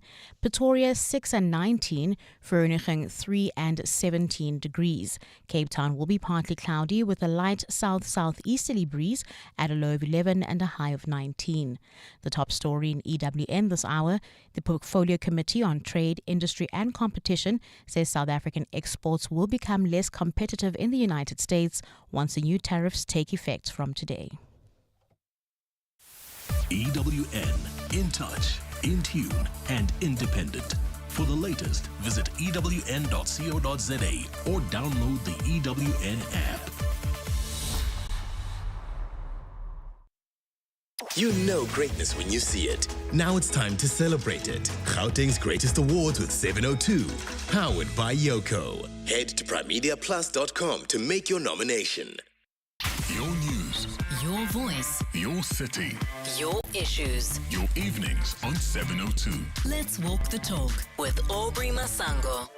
6 minutes after 10 o'clock, and welcome to the third hour of the show. Thank you very much to my guest in the previous hour, Dr. Joan van Niekerk, child rights protection consultant, really talking about the deeply concerning trend of filicide, children being murdered, often at the hands of their parents, in contexts that are supposed to be protective of those children. And it appears that the problems go way, way beyond legislation and that type of thing, and we need to look at the very fabric of society, the ideas that we hold sacred, our understandings of what it means to be a village, and all of those kinds of things. So thank you very much to Dr. Joan van Niekerk. In this hour, as we entertain the Guantu feature, we take a look at the South African birth rate, which is currently on the decline. That was quite new to me, right? With the latest stats showing that the total fertility rate dropping to 2.21 children per woman in 2025, down from 2.78 in 2008, according to Stats SA. This is a noticeable dip in births, and around 2016 aligns with official birth registration records. More recent data shows that births have been dropping since 2020. Why? In many African societies, children are indeed considered a vital part of family and community life, representing carrying on the family lineage and legacy, preserving and passing on cultural traditions and values, helping with family responsibilities and contributing to the household income and spiritual connection, because children are being seen as a blessing from a higher power. I'm going to be speaking to Theodora Mhlaudi, also known as Koko Ndabayamanzi, founder of the Gigi Ndabayamanzi Ancestors Bar. And we're going to be talking about, I suppose, a traditional spiritual interpretation of this particular phenomenon, of the dropping of the numbers of births that we are having. Yes. What is behind it? How should it be understood? What is the reason for this phenomenon? And I'm really looking forward to all of this. The time is 9 minutes after 10 o'clock. When I come back, Koko Ndabayamanzi, Theodora Mutlaudi is my guest's name. The Midday Report. Weekdays, 12 to 1. On the Midday Report, every day from 12 to 1 p.m, we will bring you breaking news from the scene as it unfolds with newsmakers, reporters, commentators, experts and analysts. We'll explain the stories of the day, give you context for why they are important and what they mean for you. It is everything you need to know in 1 hour, from news to global events, business, sports, science, books and always some good news too. Appointment listening every day at 12 with the Midday Report. the Midday Report With Mandy Wiener. 12 to 1 on 702. 702. From women's sport to private equity and entertainment, the Prime Media Sport and Entertainment Masterclass brings world-class learning to South Africa. Harvard Business School's Professor Anita Albersi will unpack the New York Liberty's WNBA turnaround, Redbird Capital's bold moves with Paramount and AC Milan, and more. 11 and 12 August at the Maslow Hotel. Tickets available now at Ticketmaster. In a world where everything is instant, some things are worth slowing down for. You took the time to build a life of distinction. Every moment, every milestone, every decision. At Indwe, we take the time to understand your world and craft insurance solutions to protect it. Because true peace of mind is the greatest luxury of all. The right insurance starts with a conversation. It starts with helloindwe.co.za. Indwe Risk Services is an authorized financial services provider. Hey, honey, look. Went to the shops, like you asked, and it was the Deco Fern birthday sale. Picked up this amazing 3-seater sofa for only $5,599. And this coffee table, just $489. Oh, and this gorgeous standing mirror for like $699. Wow, I just asked you to get some milk. Get deals worth celebrating at Deco Furniture's epic birthday sale with 10 to 40% and more of everything in store or online now at decofurnace.co.za. Mr. Govender, congrats on the retirement. You just sold your car to We Buy Cars. Tell us about it. Yes, it just gathered dust in the garage, so I exchanged it for cold hard cash. Now my wife and I can enjoy a stress-free retirement. Retiring the car as you retire. Nice. So why We Buy Cars? It was so quick. They came over to our house to do the evaluation, and we sold it the same day. Tops, man. Okay, so now you got even more time on your hands, eh? Exactly. We Buy Cars. Geared for your next chapter. Geared for you. 702 delivers on the matters that matter to you. My name is Olina, and what I love about 702 is the Clement Banyatela show. I didn't think that I would see Clement today. Thank you for sharing your thoughts. so we can deliver more on what matters to you. 702 listens. Let's walk the talk. Kwandu on 702. 12 minutes after 10 o'clock, and we are looking at the traditional perspective on the very interesting statistical reality that even Stats SA has corroborated, that we are seeing a showing of the total fertility rate in South Africa dropping. As I said to you, that to 2.21 children per woman in 2025, down from 2.78 in 2008. And joining me to have this discussion is Koko Ndabayamanzi, also known as Theodora Mhlaudi. She is founder of the Gigi Ndabayamanzi Ancestors Bar, and she joins me now on the line. Koko, thank you so much for joining us. I really appreciate your time. Siyabonga kakhulu Koko. I want to find out, from your perspective, do you think that there is any truth to what Stats SA has said, that there is a drop in fertility rate for South African women in 2025? And what does that mean from a traditional cultural perspective? What are we to understand from that signaling? Okay, Kamaku Kesha, thank you for this opportunity. However, I would like maybe to state that if it's 2025, definitely in 2024, there was an incline. Yeah. So from the African spiritual and cultural perspective, children are always seen as a blessing and the continuation of our bloodline. I mean, they carry our name, your surname, my surname. Having a child, the spirit, the legacy of the ancestors, it goes forward. So we grew up, it's good to have a big family. Ukoko wami had 9 siblings, of which back then, I think also the factor was the economy and the state in which they pilwanga. So unlike now, things are very civilized and things are very expensive. Probably the decline has been affected partially by status pilaguso, but I opt to differ. Ukuthi the state ukuthi there's a decline yabantwana. Are you differing with the state, or are you differing with the observation that the state, in other words, are you saying to me that there has been an increase in the births of children, or are you saying to me that the statistics might be mistaken in some way or the other? The statistics might have been an error somewhere, because I'm talking from a personal perspective. I had a daughter last year, August, and the beds at Baragwana were fully occupied. So maybe I'm differing with the stats, because personally I have been there. I've seen what was happening. So like the birth rate is high. It was very high last year. I'm only comparing for last year. Yeah. All right. Yes.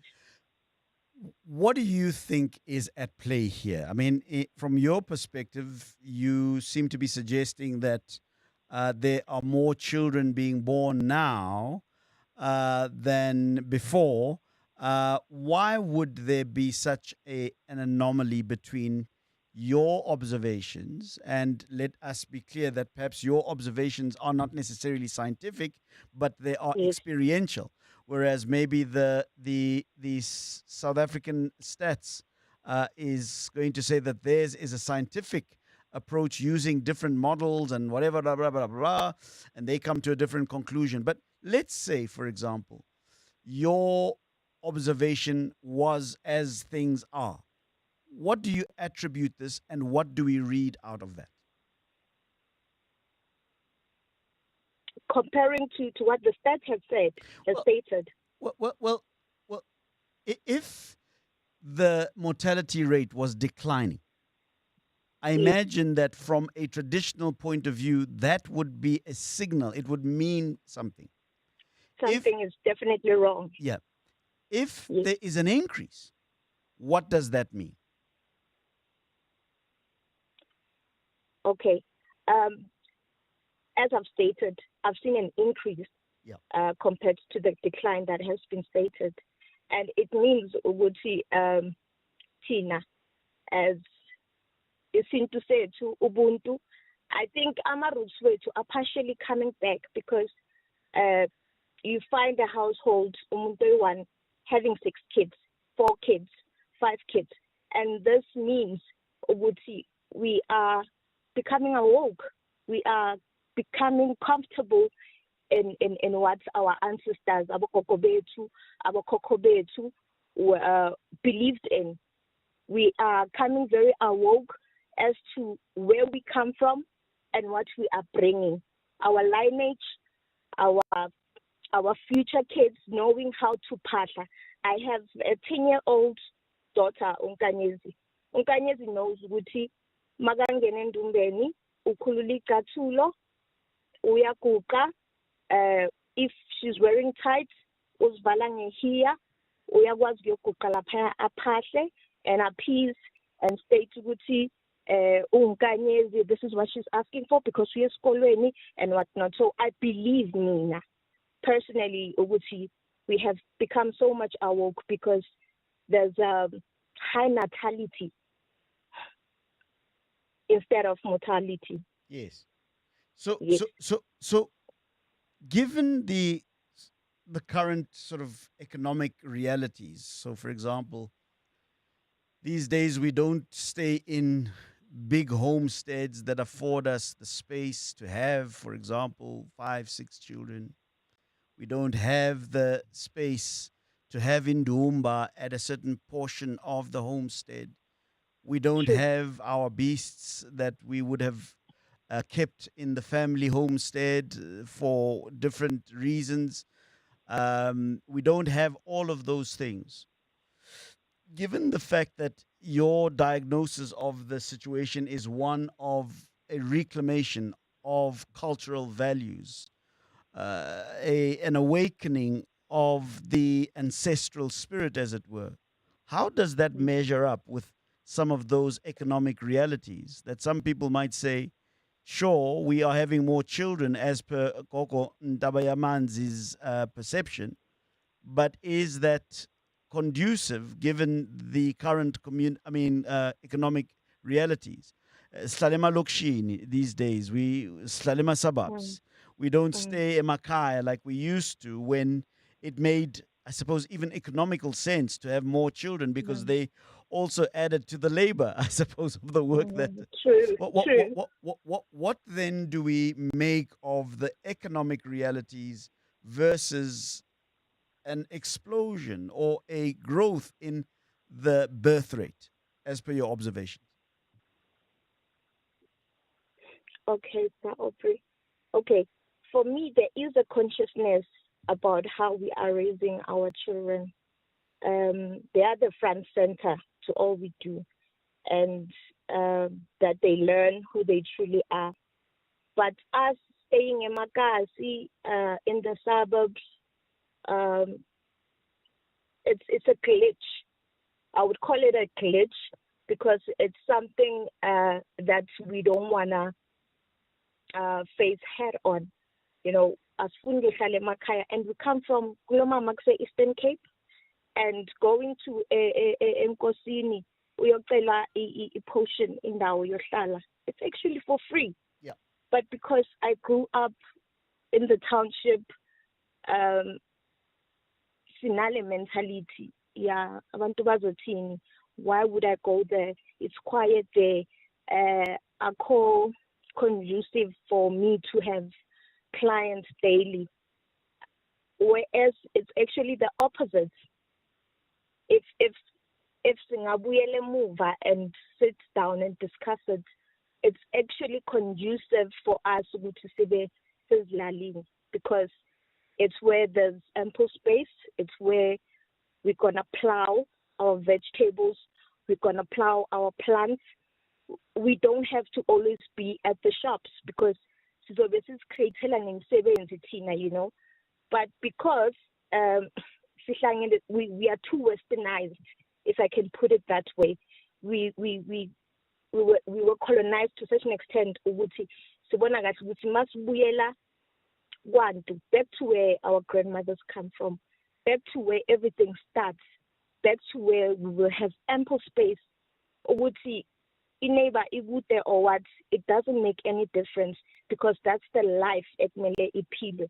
Umntwana azi ukuthi kumele utshale to get something. Are you suggesting perhaps that the aspiration as we become more conscious of the traditional way of doing things should be more agricultural than industrial? It can be a bit of both, but I prefer the agricultural part of it because Guayona agriculture has been neglected so much. We buy prepared food from the stores instead. Sizitshalele, lettuce, potatoes, whatever you want. Yeah. Instead, I can go to a Woolies and buy izambane, amazambane for 70 rand, whereas I can get it for free if benhlala ezilalini ebaleni lami engiliphiwe yinkosi engicelile lapho. There's a portion yendumba yami, there's a portion yama veggie and fruits bese ngitshala imithi la, so that when people want to come and consult, I don't have to rush kwa my oh yo imithi ngiphelele ngisaya ka my or kumele ngigibele ngiye KZN ngicela ubuye next week anginawo loyo muthi loyo.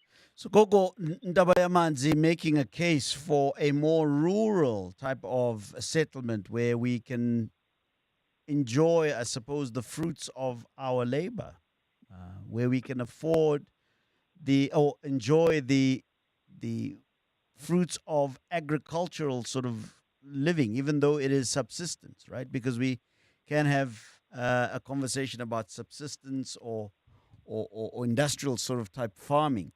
But she's suggesting that that is how we will be able to go back to the values that remind us of who we are.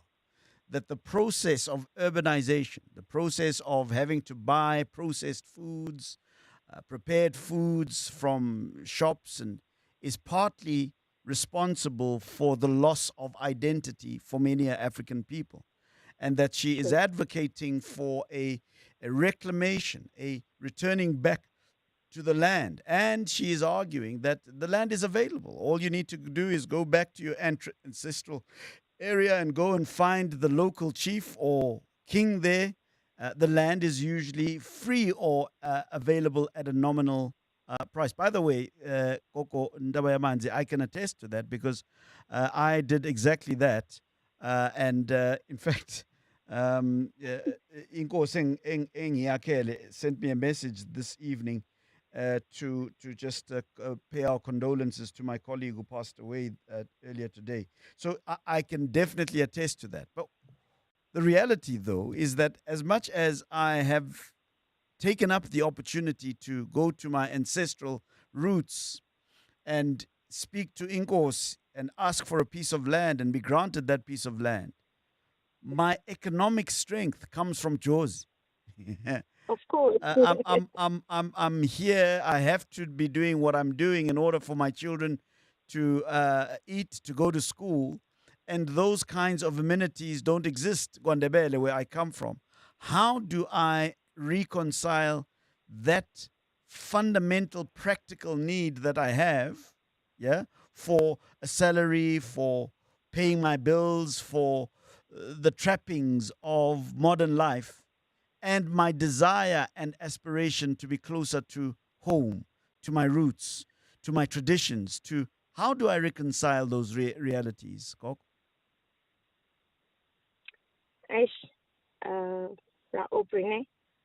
First and foremost, condolences. I was very heartsore about the passing of your Indeed, colleague. thank you. I'm Thank very you. sorry. Thank you. It's a tough one, but it's workable, can I tell you? Because if you have a piece of land in Gwandebele and you're working this side, or Abantwana are also at school this side in Jozi, this is where you make money. So the schools, they get closed most. There's school holidays. So that will also infuse a lifestyle with the kids also growing up knowing, I live with my dad. Immediately when the schools close on a Friday, we travel to Gwandebele. Must speak Gwandebele. No speaking English there. No speaking English. Yes. English yami. So ubaba uyazi ukuthi nakanjani siyathokoza siyakhuluma la. Yeah. Sisekhaya manje. Yes. And that is where abantwana they will go back.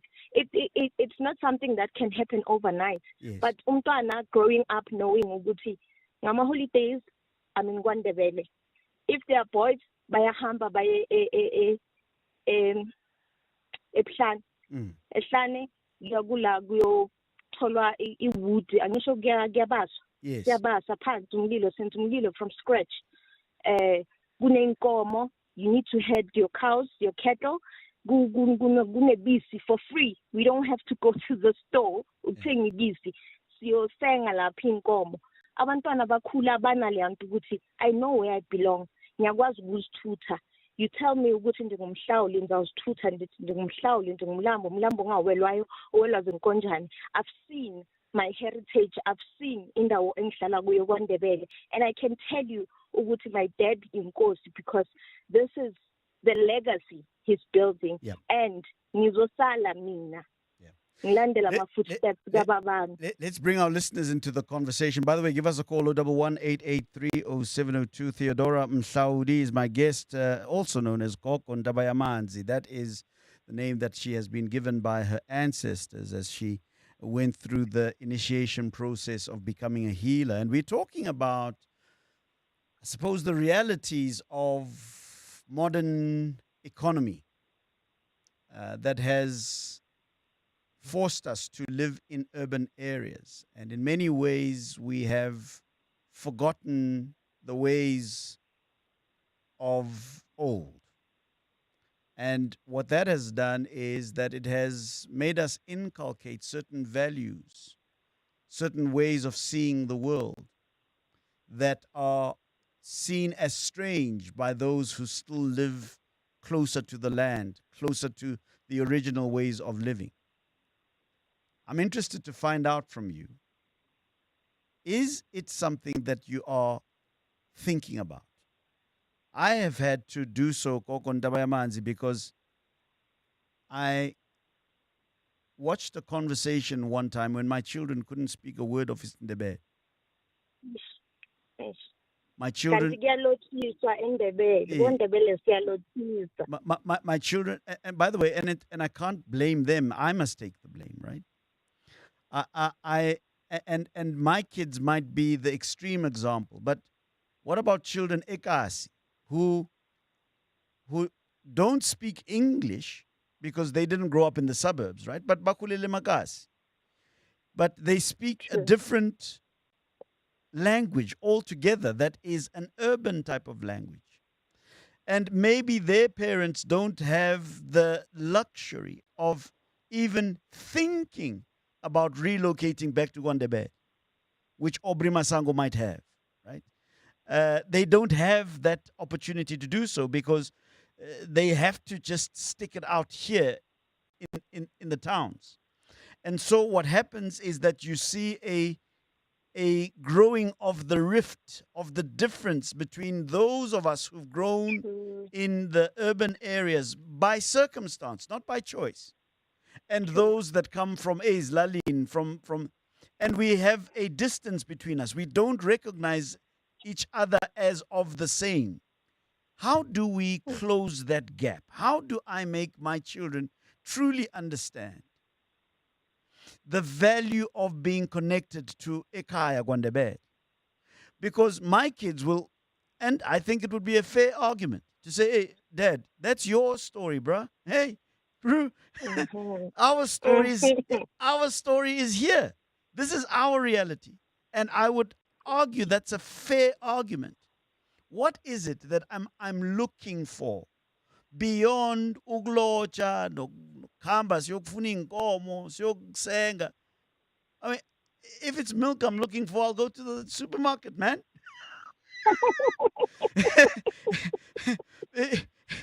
I can even hear my daughter say, "Ew, Dad, why, Dad, why would you wanna kill the cow?" Exactly, that's how they speak. Yeah, right. So why are we so precious about wanting our children to learn? It's the best cause. What? Hell, bro, we've moved on, cousin. I can hear my oldest son say, "Hey, dude, bro, Dad, it's beautiful and everything. It's cute. I'm happy for you, but you go, bro. It's your thing. I'm good here." What are we on about, Theodora? Why are you and I so on about this reclamation of our culture, going back to the roots? What are we doing here?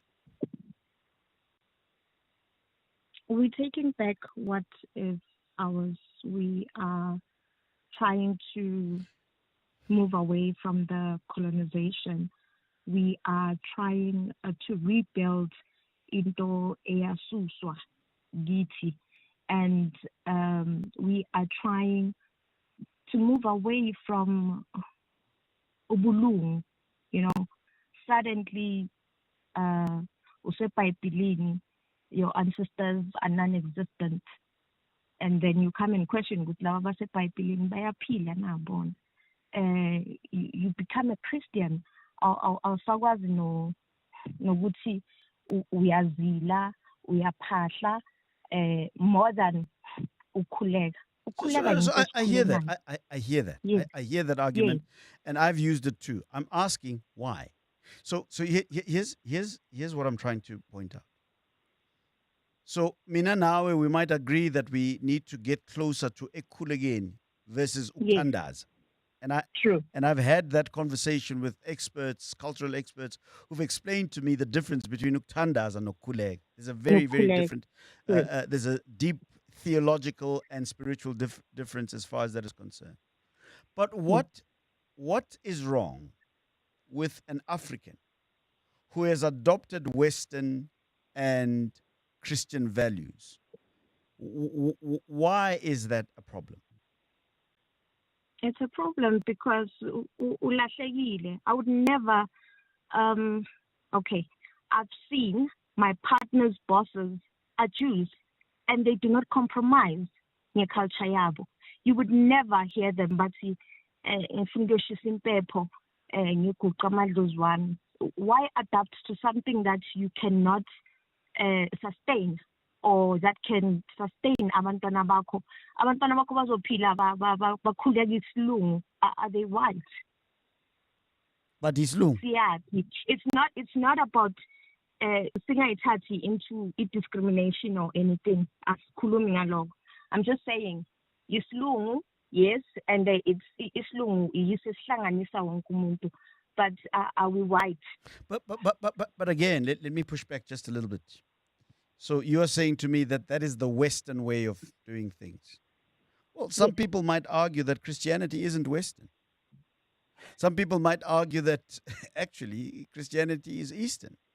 The Christianity that you're talking about is a form of Christianity that came through Western missionaries. But if we are to be honest, Christianity is an Eastern concept.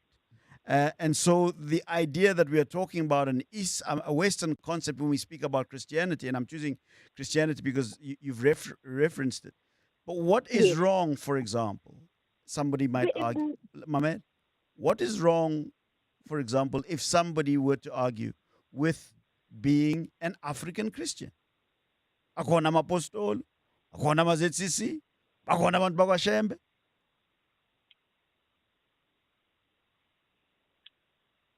Can I respond? Sure. Okay. Babusang, we are still, many of us are still decolonization. We are a decolonization work in progress. That's what I'm trying to say. Ukuthi sikhuliswe elokishini, in the urban areas, in a very colonized place. Azange sibabona bogogo babayenza ama-slaves and everything. Now lama Bible babawafundisa bona. But now we are very woke. Hence I said it can never take a day to build us back or take us back to where our kokobethu were, but we are gradually getting there. So for us to infuse that, it's not wrong, Babusang, because at the end of the day, if uhambisa abantwana ngama-holidays kwaNdebele, niyabuya basabuyela mose esikhuweni, and ubuyela emsebenzini wamakhuwa la uzothola khona imali, because konke lokho kwatshontshwa kithi. But what happens if I own the business, Theodora? Come on, I want you to go. I want you to go a little bit deeper, because by the way, I agree with you. I'm just not sure whether we agree with the motivation of the thing that you and I agree with. And I'm asking to say there seems to be two schools of thought in the process of the decolonization process. There are those that say, let's go back. And then there are those that say, let's go forward. Yes. So those that say, let's go back, sentimentally, I agree with them. But I'm arguing that it is practically impossible to go back. And let me even go to a point and say, do we really want to go back? Because if we go back, we might go back to the very ideas that opened us up to colonialism. So there are those of us that are arguing that actually the call here is to go through and forward, and it will land us back in Gwandebele, but as educated Amandebele, Amaxhosa, as trained Amandebele, Amaxhosa, in the ways of the modern time, not in Islam, but in the ways of the modern time, such that Isndebele, Isxhosa, Isintu becomes relevant in modern realities, so that now that yes, yeah. So talk to me. That I agree with. I think the last sentence you stated, if not the two last sentences you stated.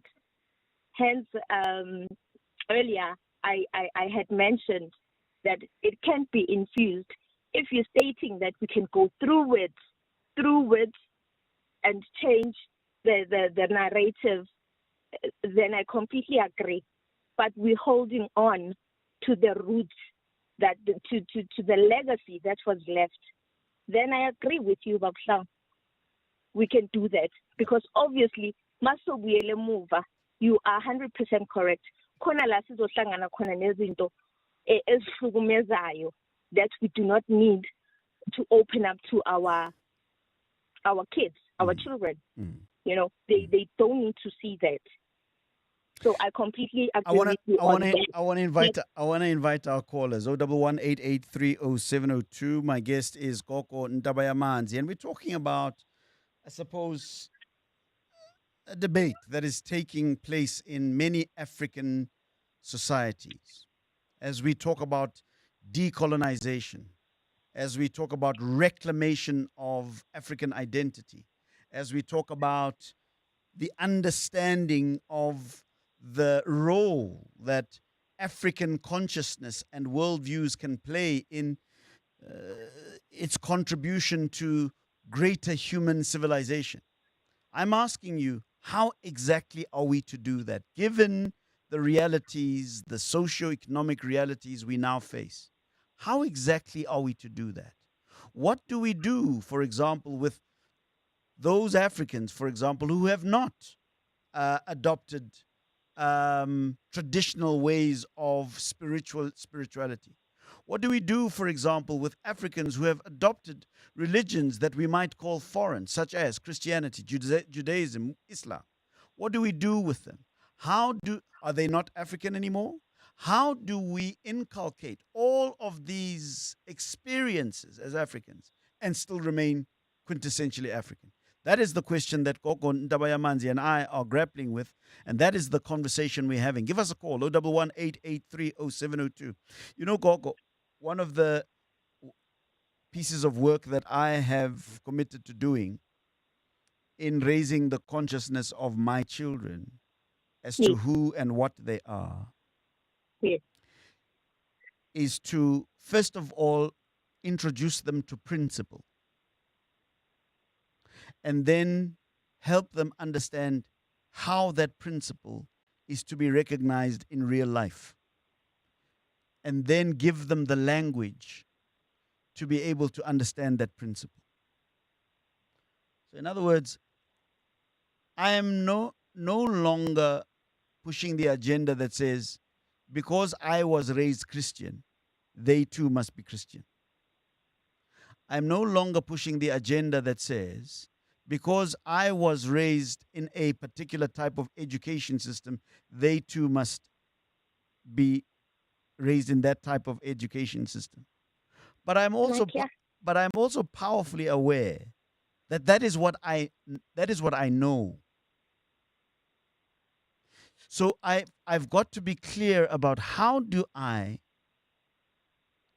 protect my children from my own projects that might put them in danger just because I have a romantic idea of what it means to be an African.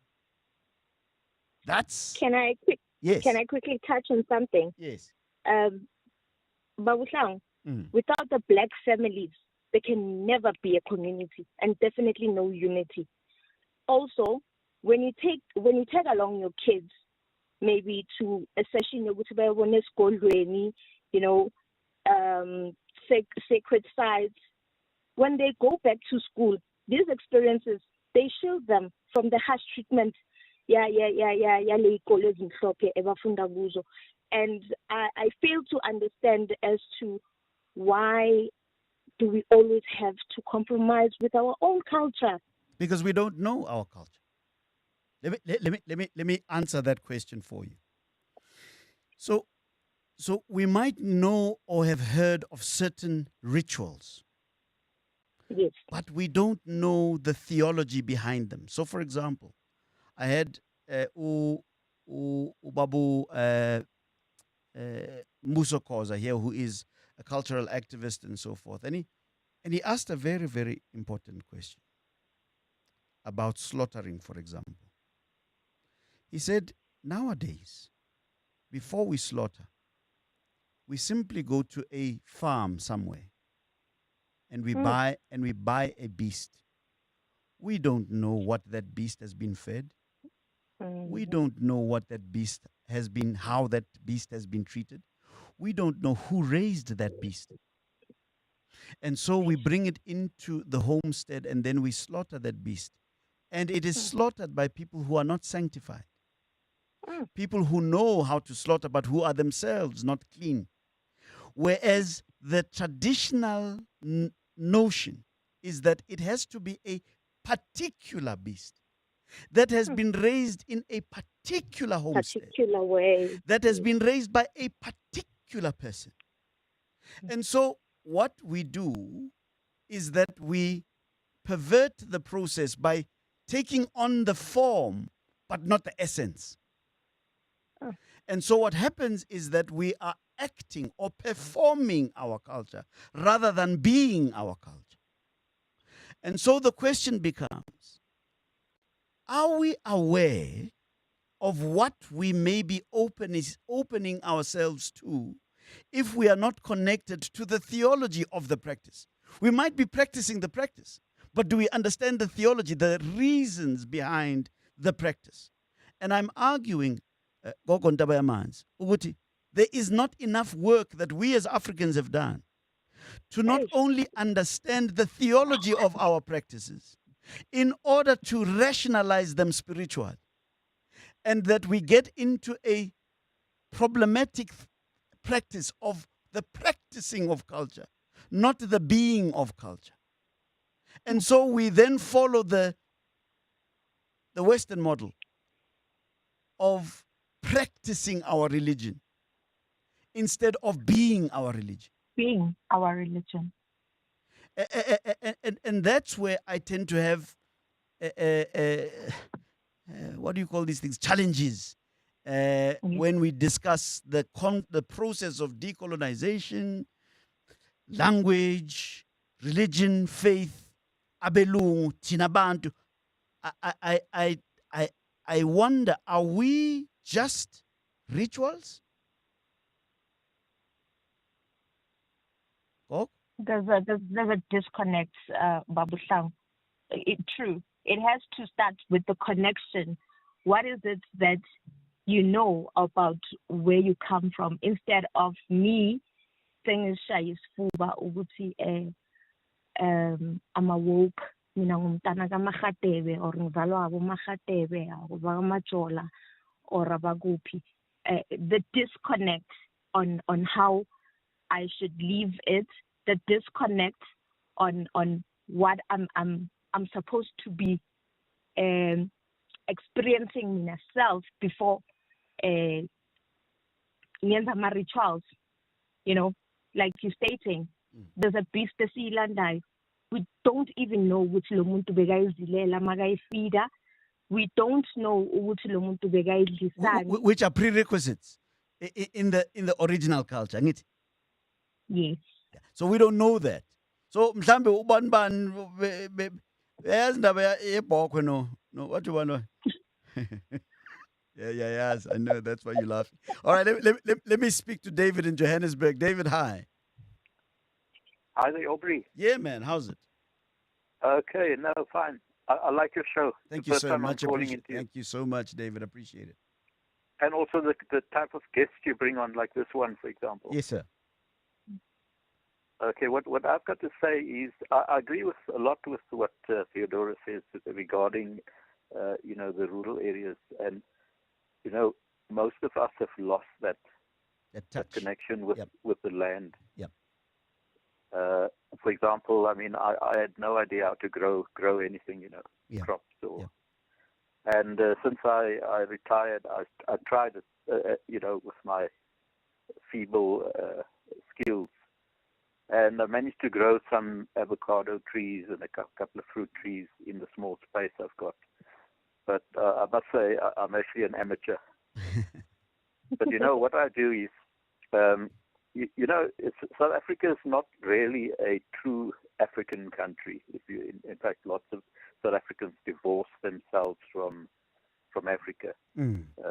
And yeah, we still hear it. Somebody goes to Zimbabwe and they say, "Yeah, I'm going to Africa."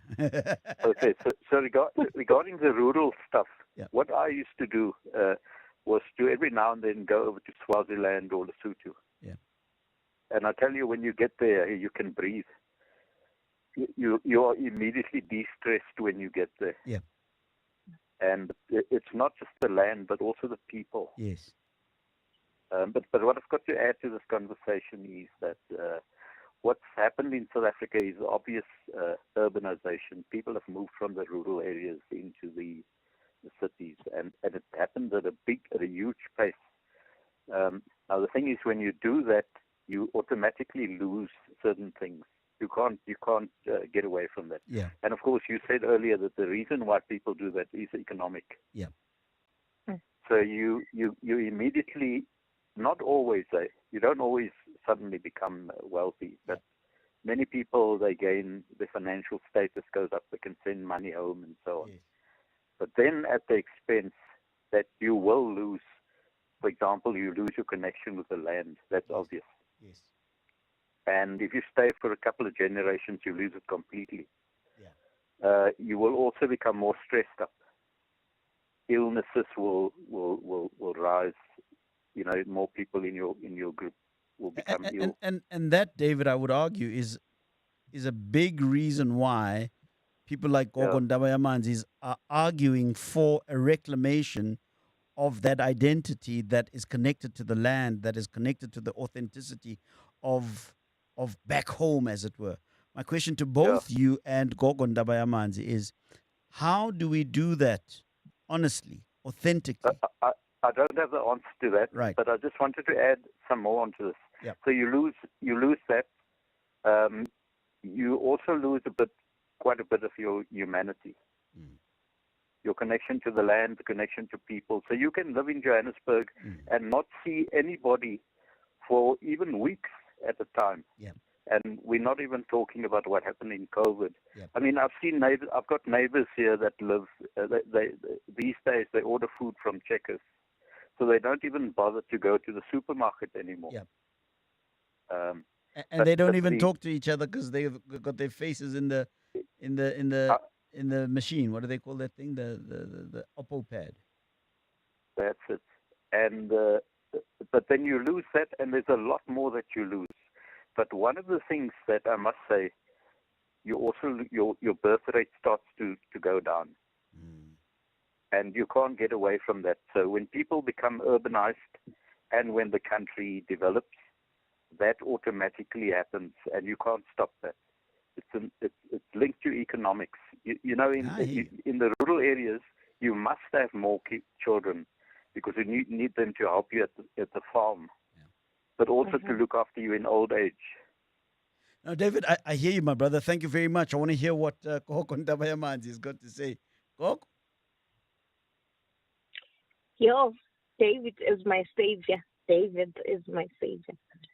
With David, no Babushang, no Gogo Ndabayamanzi are actually singing the same song. It's just that he states us very differently.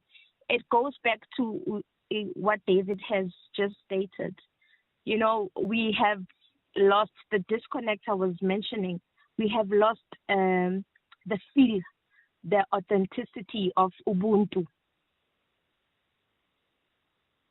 Like you just stated, when we go to the supermarket, or even those who stay Guma units, you know, townhouses, you can't even greet your neighbor.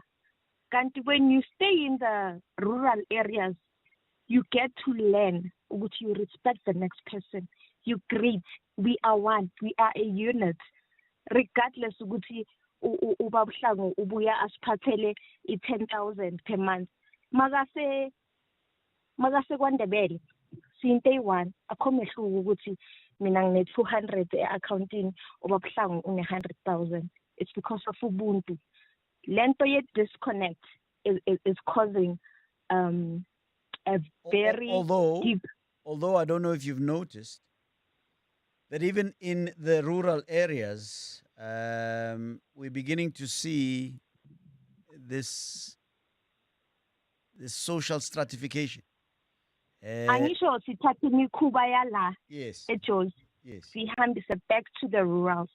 Kanti, like you said, maybe we need to have a session as a country. I don't know if I should say as a country or as a nation, you know, Uguti, how can we school each other? How can this be infused? How can we take it through instead of taking it back, like you said? Yeah. You know, so that we can learn and find out what is it that we are missing, because there's this part of a puzzle that we are missing, and it's destroying us. As we close, I want to ask you this question.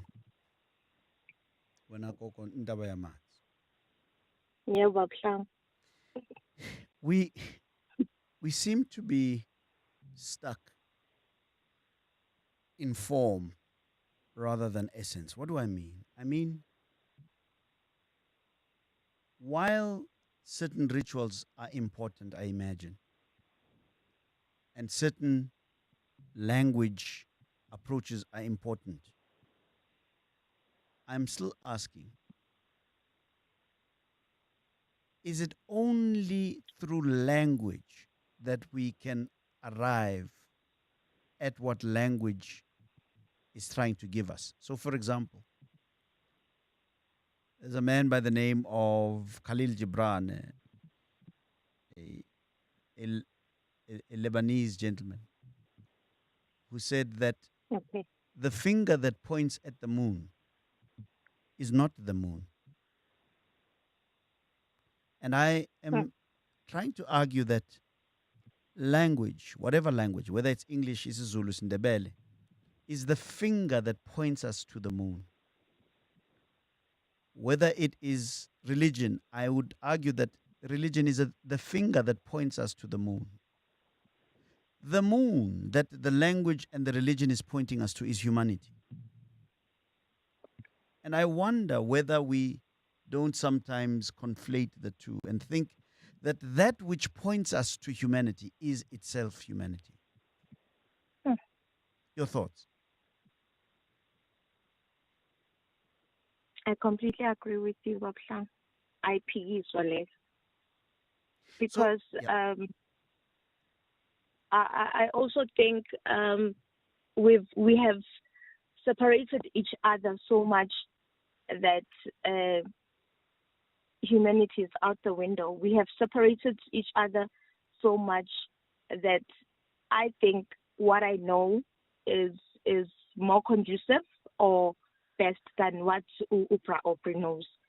Instead of combining the two and come up with a solution, we want to be better than the next. We are losing the focus. So TTM writes, says, but Aubrey, is the disconnect not due to the fact or to the lack of evolution of African traditions? I.e., how does Africanness exist in and contribute to shape global perspectives? We are holding ourselves back, says TTM. We are. And Tebu Spanya says, so Aubrey, what are you and your guests saying? We aren't supposed to slaughter when we have a ceremony like a death or something. No, we're not saying that. We are asking questions. No. After all, we no longer own livestock as black people, and that's not true. There's a lot of black people who own livestock. In the urban areas, this was made illegal when the Nats came to power decades ago, says Dave. Oh, you mean in the urban areas? Well, there are people that have a few goats and a few cows. So I don't know when was the last time you went to Soweto. There are cows and there. Yes, we own cows. The problem, though, is the question we are raising, Debu, and we've come from different perspectives, is how do we contribute to global perspectives? How do we become global players, but as Africans, is the question we are asking. And I made the example to say we either go back or we go forward. Yes. And that has been the debate. Coco, I've thoroughly enjoyed talking to you, and I hope that you join us again at some point. How do people get in touch with you? Thokoza Mabushangu, I'm very, very much happy to be in communication with you. You're the best, actually. And unfortunately, I didn't get the full Pra Aubrey due to the fact ukuthi kube nomkhuhlane, you know. Yes, but next time, there will be a next time. I am Kokontaba Yamanzi. I stay at Protea North, and for consultations, I do take appointments on 076 416 0478. As long as a appointment through WhatsApp, then we can take it from there. And I am part of SEDEC, University of Izangoma. We do have a website there. We are on Facebook also. They will be hosting a special day on the 31st in Malamulele. Also, I do traditional healers pre-spring spiritual workshops. Ngisebenza nabo gogo, especially ugogo Melinda, ugogo Mashatini, sisebenza naye ugogo Umutuku. So I am on Facebook as Usiza Msimang. Thank you so much, my sister. Theodora Mhlaudi Gogo Ndabayamanzi. Thank you so much. Let's take the news at 11.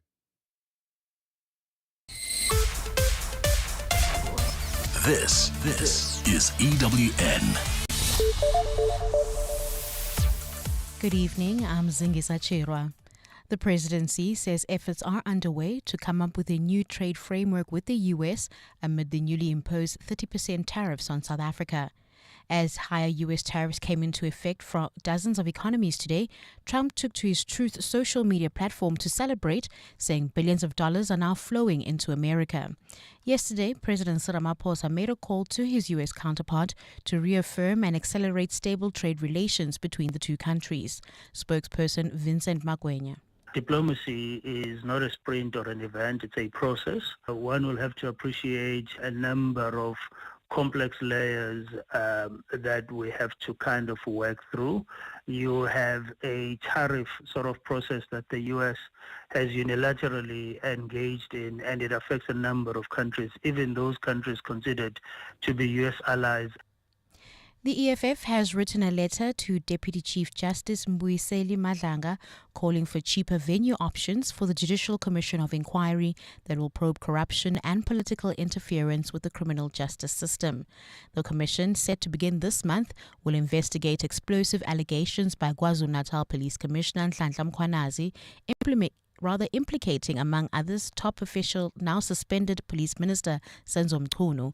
In its letter, the EFF says the country has already spent too much money on previous commissions, including the state capture inquiry. Party MP Mazwi Blose says they've offered alternatives. We are being proactive because we draw inspiration or we draw lessons from the Zondo Commission. We'd really, wasted close to R1 billion of state money that could have been utilized better off in providing services for our people. Blose says they must find a venue that will not cost taxpayers money. Let's go find a venue which is not going to cost taxpayers money and which is actually going to be free, because the state institutions do have venues. We've got community halls, we've got civic centers, public works, we've got facilities that must be made available. Patriotic Alliance leader Gayton McKenzie says although he believes his suspended deputy Kenny Kunene to be innocent of any connection to murder accused Katiso Molefe, he has to be investigated. The party was due to sign off on an investigation with a yet-to-be-named law firm today to investigate the circumstances of Kunene's presence at Molefe's house last month when the police swooped in to arrest Molefe. Kunene has since resigned as Joburg City Councillor and replaced with PA newcomer Liam Jacobs. Lindsay Datelinger reports. PA leader Gayton McKenzie has described the past 14 days among the worst of his life following the deaths of several prominent party members. McKenzie says taking action against Kenny Kunene, someone he regards as his brother and confidant, has been especially trying. It hurts me what's happening to him. It hurts me that it's happening at my hand. It hurt me a lot. But right is right. Must treat Kenny Kunene like I would treat any other patriot. I cannot, because it's Kenny Kunene, treat him differently. In a video message to supporters, McKenzie says he will be transparent about the investigation and name the firm who will probe Kunene's alleged links to Katie Molefe, who is believed to be a mastermind behind the hits on at least 2 musicians. McKenzie says Kunene is already prepared to deliver his version of events to investigators. I know he's innocent, but he must be investigated. I personally believe that he shouldn't have been there. Kunene claims he had escorted a journalist to Molefe's house when the police arrived. Lindsay Dentlinger, Eyewitness News.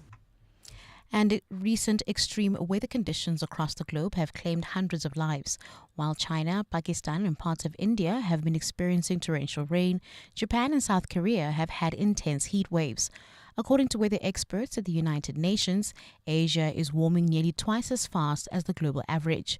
The Japanese city of Isesaki experienced its hottest temperatures during June and July, with the highest reaching 41.8 degrees Celsius. Train services have been suspended in the area as intense temperatures could deform and warp train rails. It's believed that 56 people have died from heat stroke in Japan. In your financials, gold is trading at $3,388.68 an ounce. The rand is 17.76 to the dollar, 23.82 to the pound, and 20.65 to the euro. Brent crude oil's at $66.60 a barrel. A fine start for Gauteng tomorrow, otherwise partly cloudy. Johannesburg dropping to an overnight low of 4 degrees, peaking at 17. Pretoria 6 and 19. Vereeniging 3 and 17 degrees. Cape Town will be partly cloudy with a light southeasterly breeze at a low of 11 and a high of 19 degrees. The top story in EWN this hour, the presidency says efforts are underway to come up with a new trade framework with the US amid the newly imposed 30% tariffs on South Africa. EWN, in touch, in tune, and independent. For the latest, visit ewn.co.za or download the EWN app.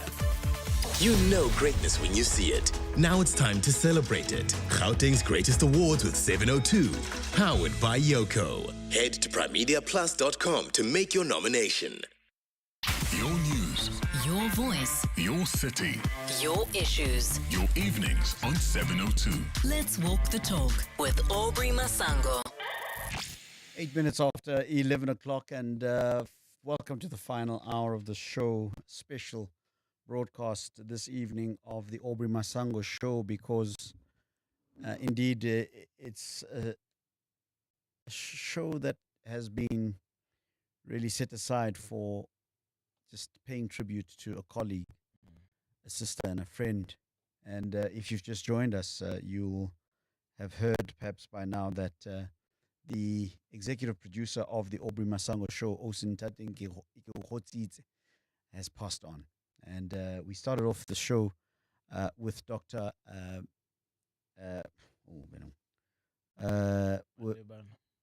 With Dr. Malebane, Mahlogonolo Malebane, gynecologist and philosopher and gynecologist, philosopher and a life coach, talking about grief and how to handle grief. And I want to thank him very much for helping us carry that moment in that first hour. And I want to thank all of you who participated, not only by calling in, but those who sent us messages on the various social media platforms.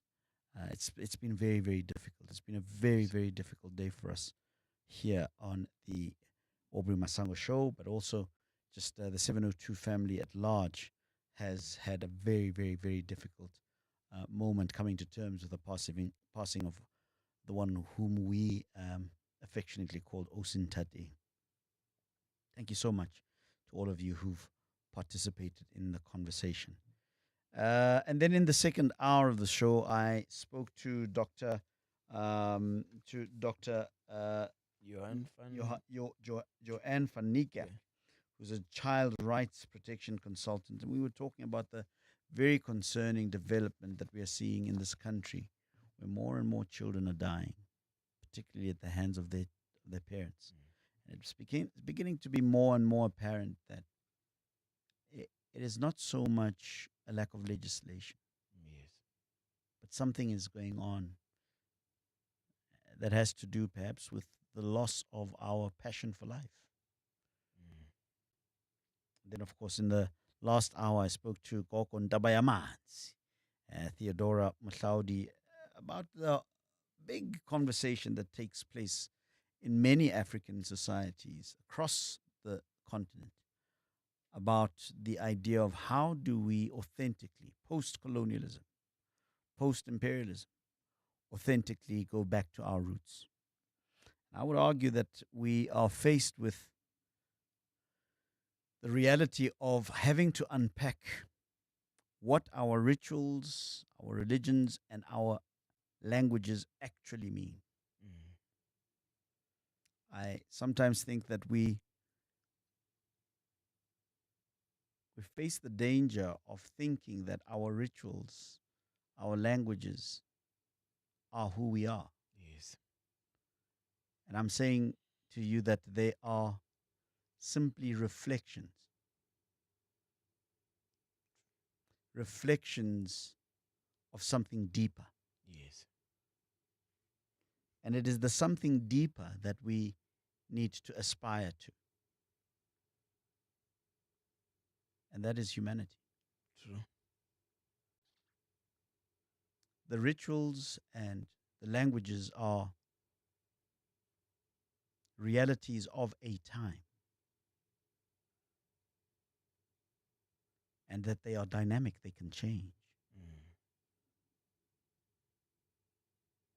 That we shouldn't hold ourselves hostage to the truths of yesterday, but aspire to understanding the truths of today. Yes. And live by them and understand that our children have their own truths. True. Such that we don't incarcerate them with our understandings of truth when it is just the rituals of a bygone era. Yes. So it's a big debate. It's a very big debate that must be approached with great sensitivity and understanding. I suppose as every debate that we discuss in this show needs to be approached with great sensitivity and understanding. But I want to open up the lines because I'm tired. My mind is very tired. And just ask you to have a chat with me, talk about whatever is on your mind. On my mind right now is, of course, the passing of Osin Tating and coming to terms with that. And what it means not only for me as an individual, but as what it means for the show and the character of the show. And what it means for her family, what it means for her son, what it means for adopted children. You know that in our families, you have children. Yes. Sometimes that don't come from your own flesh, but they are your children. True. Children that God has given to you.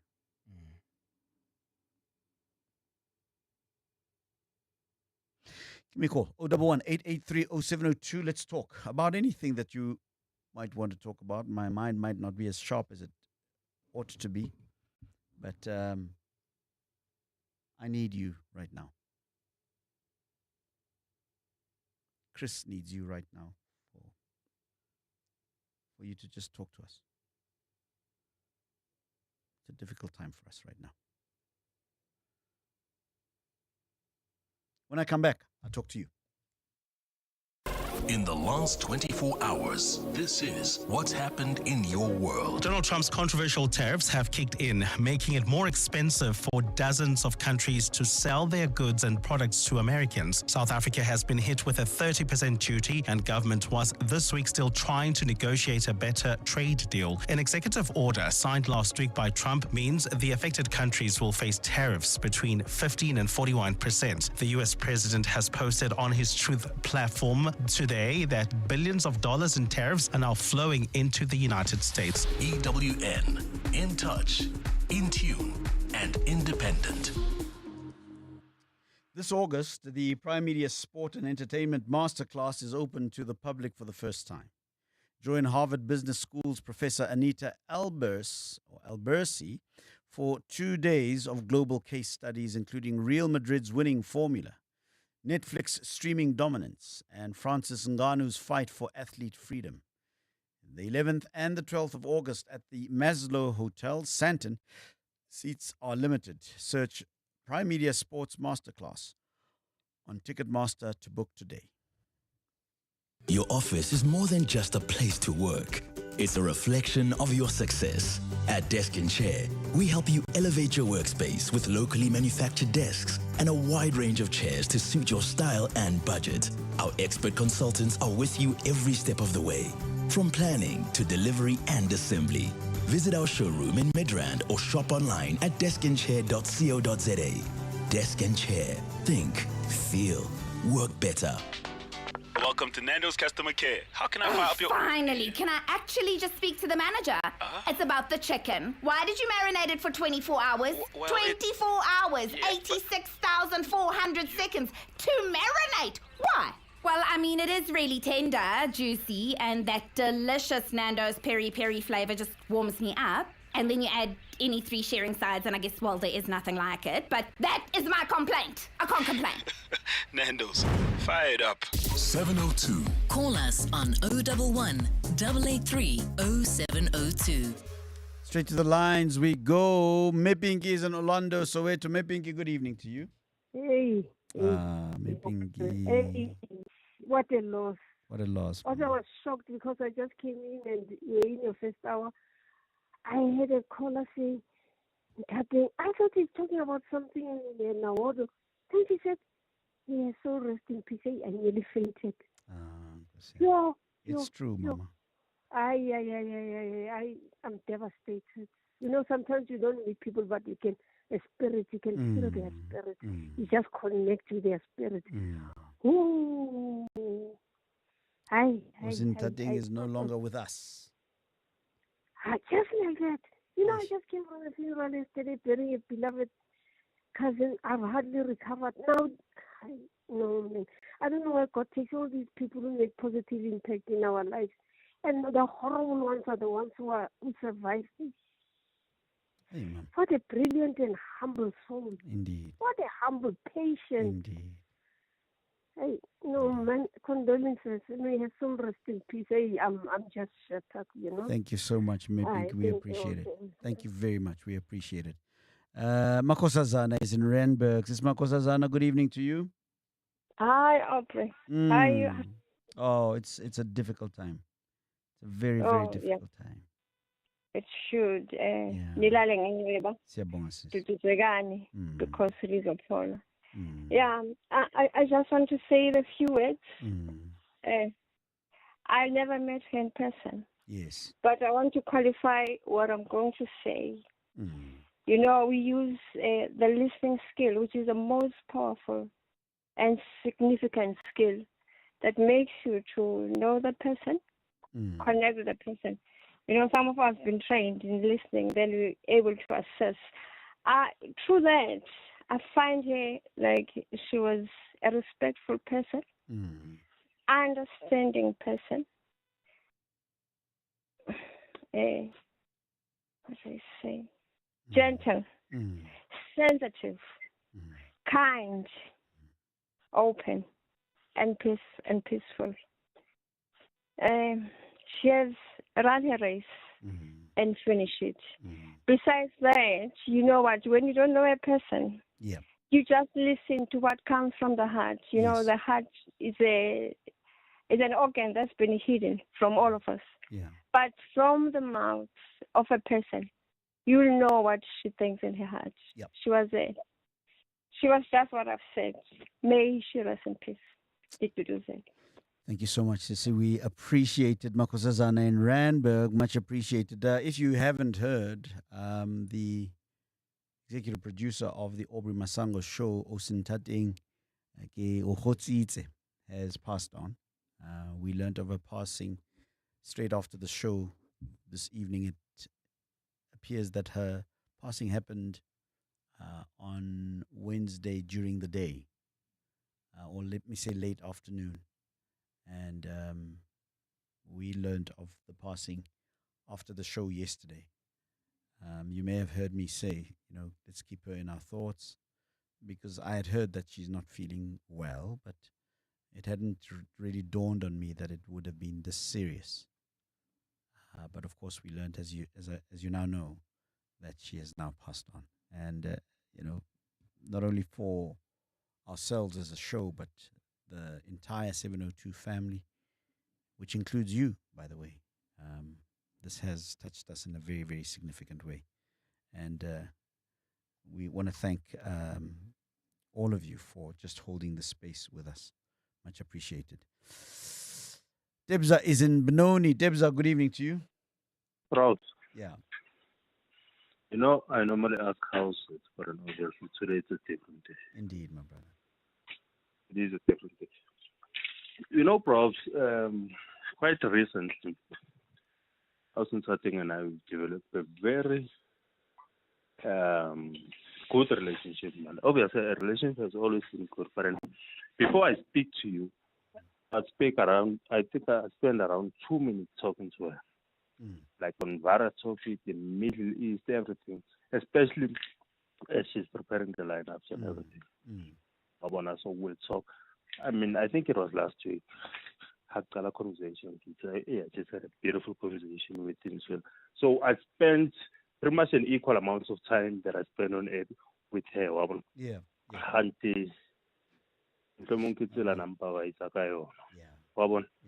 So it is sad, especially for people like us who grow up with this show. You'd understand, perhaps. You guys, you mentor us.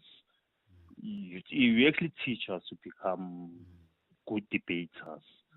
We don't always agree. Sure. Today we'll agree, tomorrow we'll disagree. Sure. If you compare the quality of calls from the beginning and to now, there is that natural progression. There is that improvement. And in the beginning, she used to guide me. But now, recently, with experience, she just said, what do you want to weigh in on? Then on air. So she became some kind of a mother, man. And Harbuwa will flock up her neck behind the scenes. What about that personal relationship? Yes. It's a sad loss, bro. It's a sad. It is a deep personal loss, bro. Hey, condolences, bro, to you, to the family, to everybody. Thank you, my brother. We appreciate it. And she was very fond of you, by the way. Yeah. No.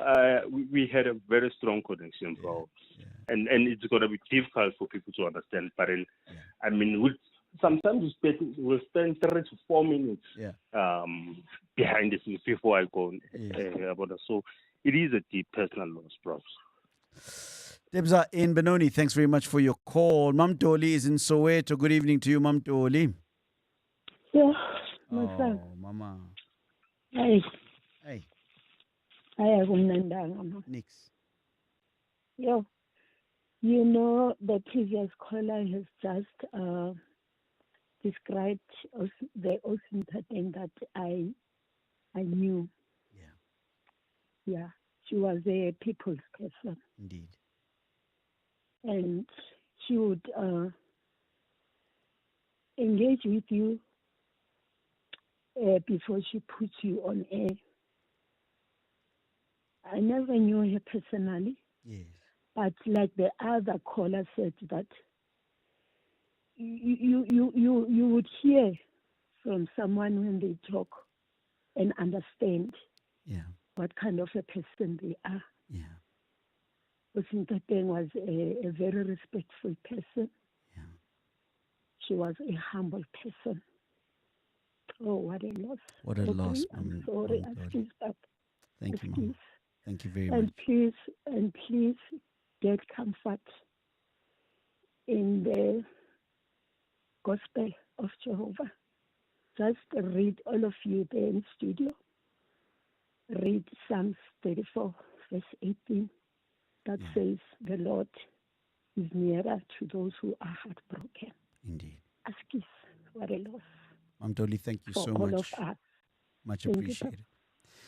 Yeah, this is a special broadcast as we pay tribute to Osin Tating, the executive producer of the Aubrey Masango show. And I'm moved and touched by the many calls of the listeners, specifically people who have not met her personally, but through this show have met her spirit. And indeed, thank you so much for joining us and just sharing this moment with us. It's a difficult one. Let me speak to Sipo in Mpumalanga. Sipo, hi. Hey, bro. Sipo, are you well?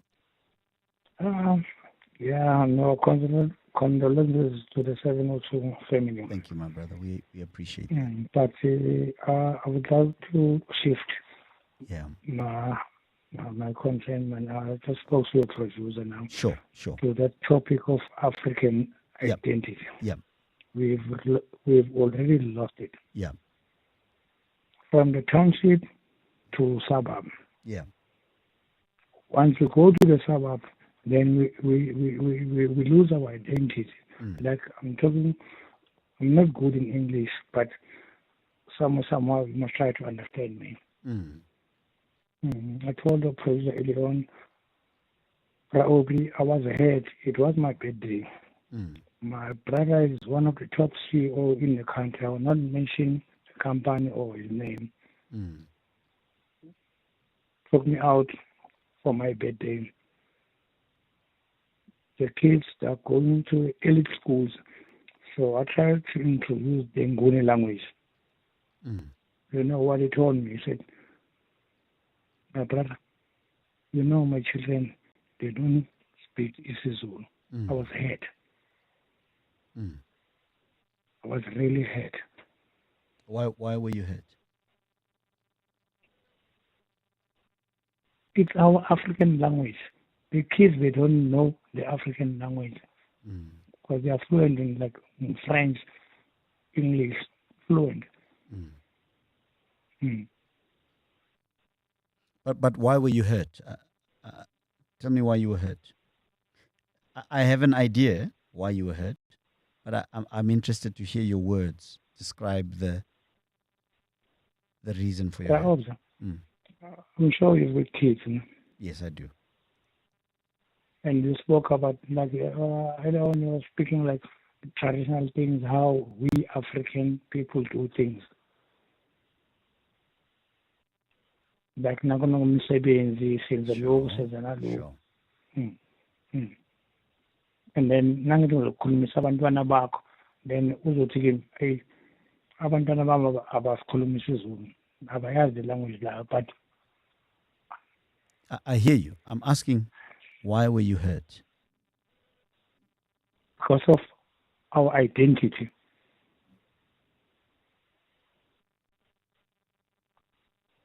Because these kids, they don't know our African language, isiZulu.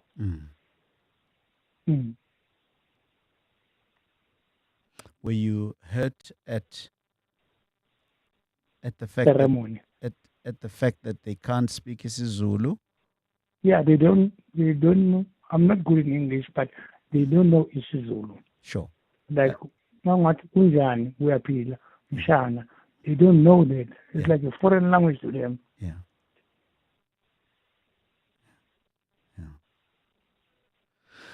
Sipho in Mpumalanga, thank you. Yep. Yeah. Maybe it's a topic maybe for another day. Where from the township to the elite, it depends. Like we'll have a brother, like you become successful, but also we are successful, but don't forget your identity. You see, the reason why I was asking Sipho, what hurt you, is because My nephew, they don't have identity. well, somebody might say they do. It's just a different one from yours. Hey, bro, I don't know. Yeah, but I'm not going to waste your time. I'm just saying that I'm asking the question because I, like you, have grappled with this idea of saying, my children must know this, right? And I wonder whether that is my thing that I am imposing on them. But they don't even know how to speak isiZulu. No, we agree there. To them, it's a foreign language. No, it's not to them. To them, they've been raised in a particular way by you and me, their parents. Yes, So, I agree on that one. so we can't blame them, right? So who do we blame? But can we agree that we can't blame them? Yes, no, I don't blame the kids. Right. So now, when we blame, if we decide to blame, who do we blame and how do we blame? So, for example, your brother, he, like you, grew up in Mpumalanga, and then he got certain opportunities to go to university wherever. Yes. He dedicated himself to learning that language of the economic world. Yes. And he mastered that language, and then he stayed in that economic world, where the dominant language in that economic world is English and mathematics and science, right? And he stayed in that space until he met somebody and they had children. And they stayed. I agree with you. And they stayed in that space. And in that space, they were not perhaps exposed to the ways of our people. No, sorry to interrupt you there. Yeah. Bro. They were exposed to that environment, our culture. Yes. So what happened to their children? Why? When we used to do ceremonies, and then the kids, they grow up. Then at some where did the children grow up? Not in South in Johannesburg. I won't mention the name. But they didn't grow up in Makai. But they didn't grow up in Makai. Yes, they didn't grow up in Makai. So that's the point I'm trying to make. The point I'm trying to make is that due to those circumstances, those children, with the attempts by their parents to give them a better life, we can argue about whether it's better or not. It is a better life. Sure. Those children then grew in a particular space where there are particular cultures.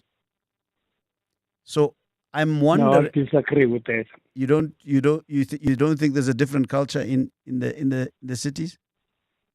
No, cities they were there, but used to come us from the rural areas, take us to the city. And where did they grow up, these children? In the city. But every now and then, maybe 3 or 4 months, they will come to the rural areas. Precisely. So what I'm trying to say to you is that they would come almost like they were tourists. Yes. In other words, they didn't live there amongst the people. Yes. They lived in the city. They visited. Yes, they live in the city. And then when And they come to the rural. And they visited the rurals. Yes, that's correct. So they never lived in the rurals. They never lived in the rurals. They were born in the city. They were born in the city. They lived in the city, but they visited the rurals. So the rural. The visitation is not living there. But the visitation, it was limited. They only speak English. Precisely. They don't speak isiZulu. Precisely. But what I'm trying to say is that to be angry at the children. I'm not angry to the children. I'm angry to my brother. Ah. So you are actually angry at your brother. Exactly. Because like my whole family, we cannot speak English. So now we've got the elders. They don't even know how to greet. Hold on. You see, now we're coming close. So you are actually angry at your brother because his children can't speak Isintu. Isintu. Yes. Now, is it fair to be angry at your brother because his children can't speak Isintu and he occasionally brings his children to the homestead? Is the right emotion to be angry? Okay, maybe you don't understand me. But when let's say for you, you go to KwaNdebele. Yes. You're expecting your children to interact with your culture, with the Ndebele people. Are they fluent? No, I'm not. I'm not. Because I know that I didn't teach them. But you grew up in Ndebele. No, I didn't. I grew up in Mamelodi. I'm making an example. Okay. Well, the point I'm trying to make is that maybe the emotion that you should be feeling towards your brother and his children should not be anger. It should be sympathy. Because they are victims of an urbanization process. I don't blame the kids. Yeah, sure. But you blame your brother. When they come, I've got the elders. When they come, they say, "Oh, now we have another one."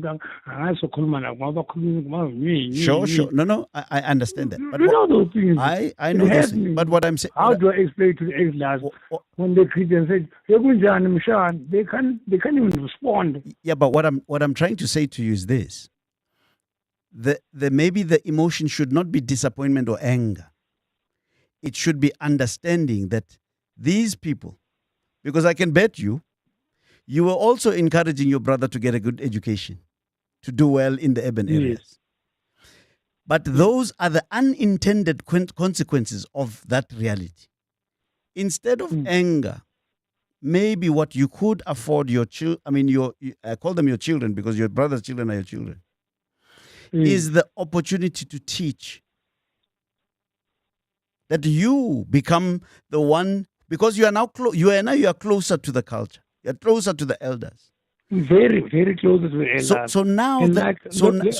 I'm sorry to interrupt you. Yeah. Like when they come, then in the rural areas, you've got kids.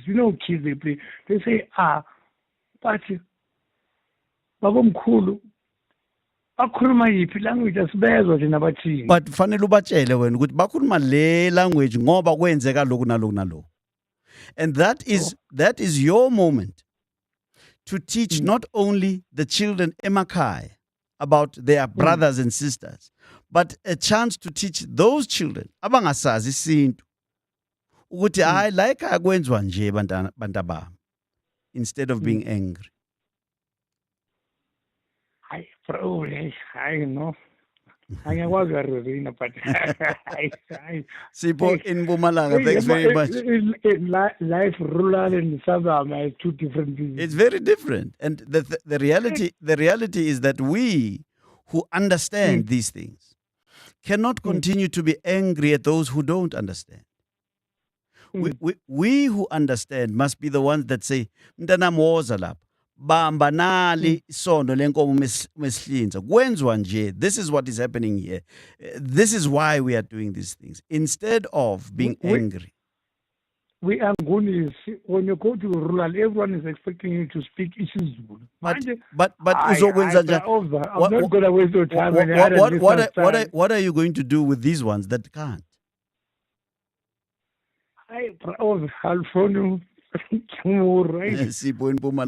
Thanks very much for your call.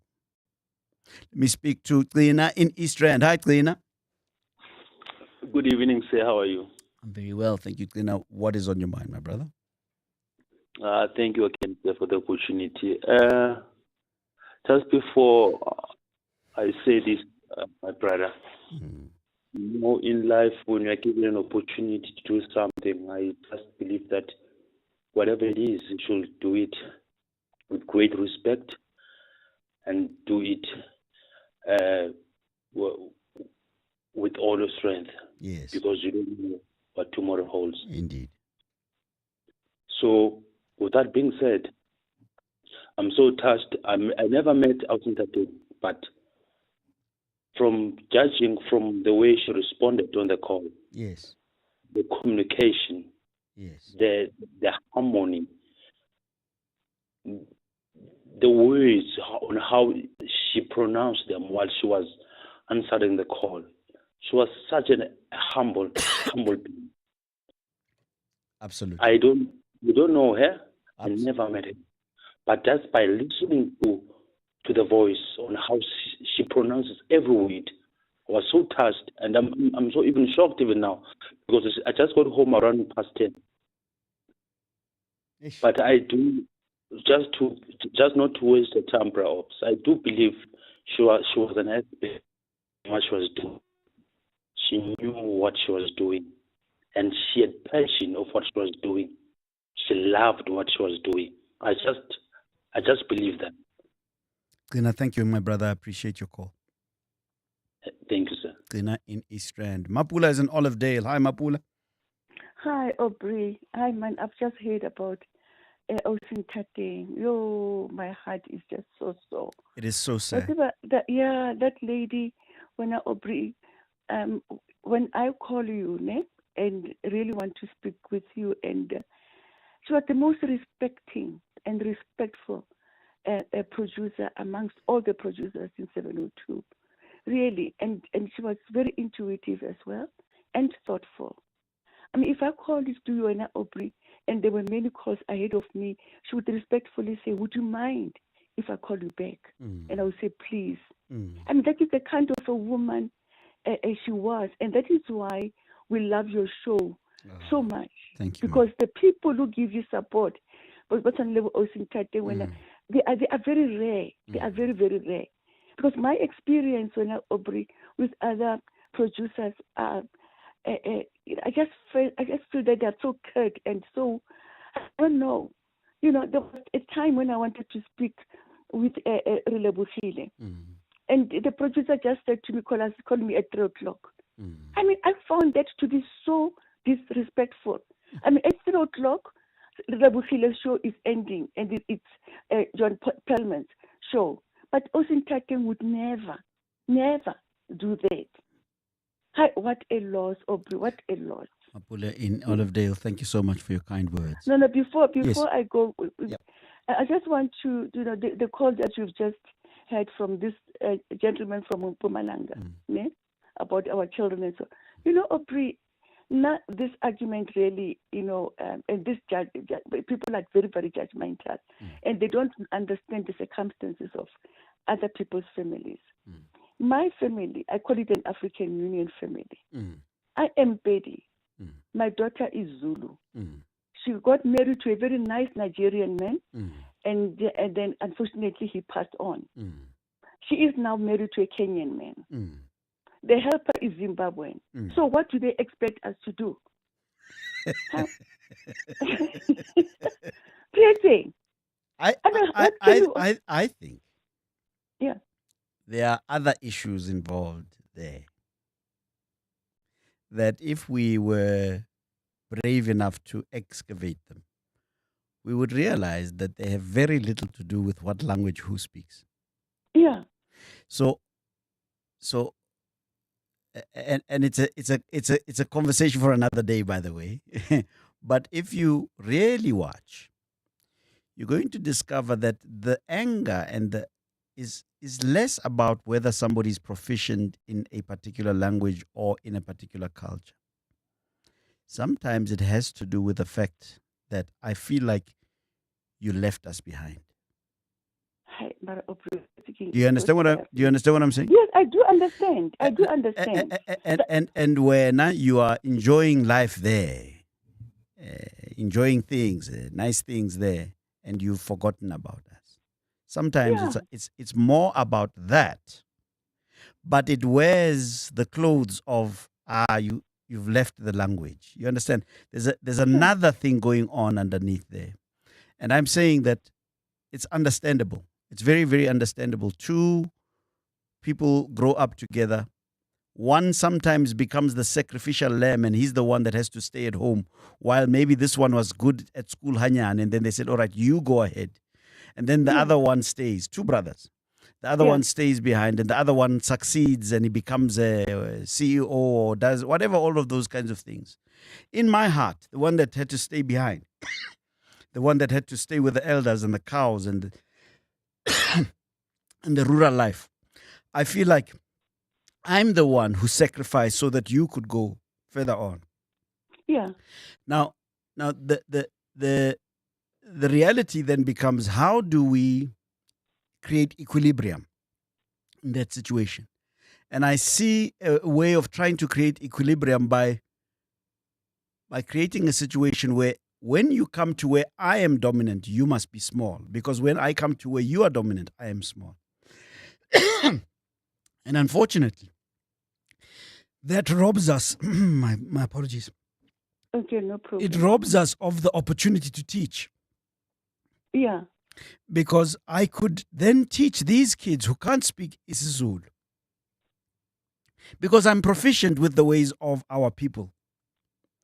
I then bear the responsibility of teaching these children because they are my children, are they not? Yeah. So it is when you see that opportunity of teaching not taken because it's a responsibility, you then quickly realize that it's actually not even about the language. It's about something else. Hey, you know, Aubrey, my daughter, she is Zulu, and she's one of those children who grew, who attended private schools from private crèches and so on. And Naki Mopedi now, sometimes when he says Nazi, she talks about kibula banana. You see? Sort of potla banana. You see what I'm saying? I know. So the fact that you've even said, I am Mopedi and my child is Zulu, I can tell you right now that somebody's mind is getting blown. What the hell is she saying? Exactly. So those are some of the things that we need to grapple with, Tina Bantu, to say, why do we choose to be chauvinistic in certain instances, right? When we don't wear amapeshu all the time. Yeah. We wear Western clothes. Why is it okay for us to adopt certain Western things at certain times and not at other times? But I think that it is because we want to sometimes use this cultural identity language talk as a stick to control others. Aubrey. Not really. Instead of adopting more Africans into Africanness, we have a rebellion because people are saying, I'm not going there. It's too oppressive. Mapule and Olivedale, much appreciated. Tsepiso is in Washington, D.C. Good evening to you, Tsepiso. Yo, Baba Chani. Hello, Chaman Vugil. Oh my goodness, I just parked. I was praying God to let me park before I speak to you. But Aubrey, I was entertained just like that. Just like that, my sister. Just like that. Patron, I'm so sorry. Mapula was just echoing my my words right now, which I remember at one point somebody was standing in for her. And whenever I say to people, already she knew, and then she was like, okay, I'll call you back. I've never met her as well, and I wish I've met her one day. But, God has his own plans, and may she rest in peace. And, I'm so sorry to all of you. And, oh, my goodness, life is too short, Marit. Life is way too short. Life is way too short, sis. I can't. Let me tell you what I've just discovered.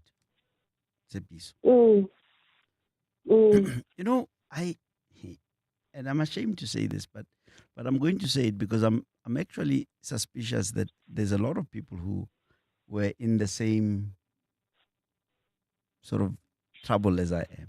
Do you know that I've always thought that Washington D.C. is in Washington State. I'm so sorry to laugh like this. It's so funny that you mentioned in Washington State. My husband is in the Air Force. He's in Washington State. The state, Washington is a state, and then he's in Lakewood. That's where the base is at, in Lakewood City, in Washington State. And then Washington, D.C., just that I don't want to say. It's in Virginia, right? Right? But there are different places in Washington, like there's Georgetown, the southeast, southwest, and then southeast, that's mostly, I feel like, the U.S. government is just, has abandoned southeast because that's where the crime and everything is happening. But like, I was feeling like Auspule was like echoing everything. Yes, Mapule, yes.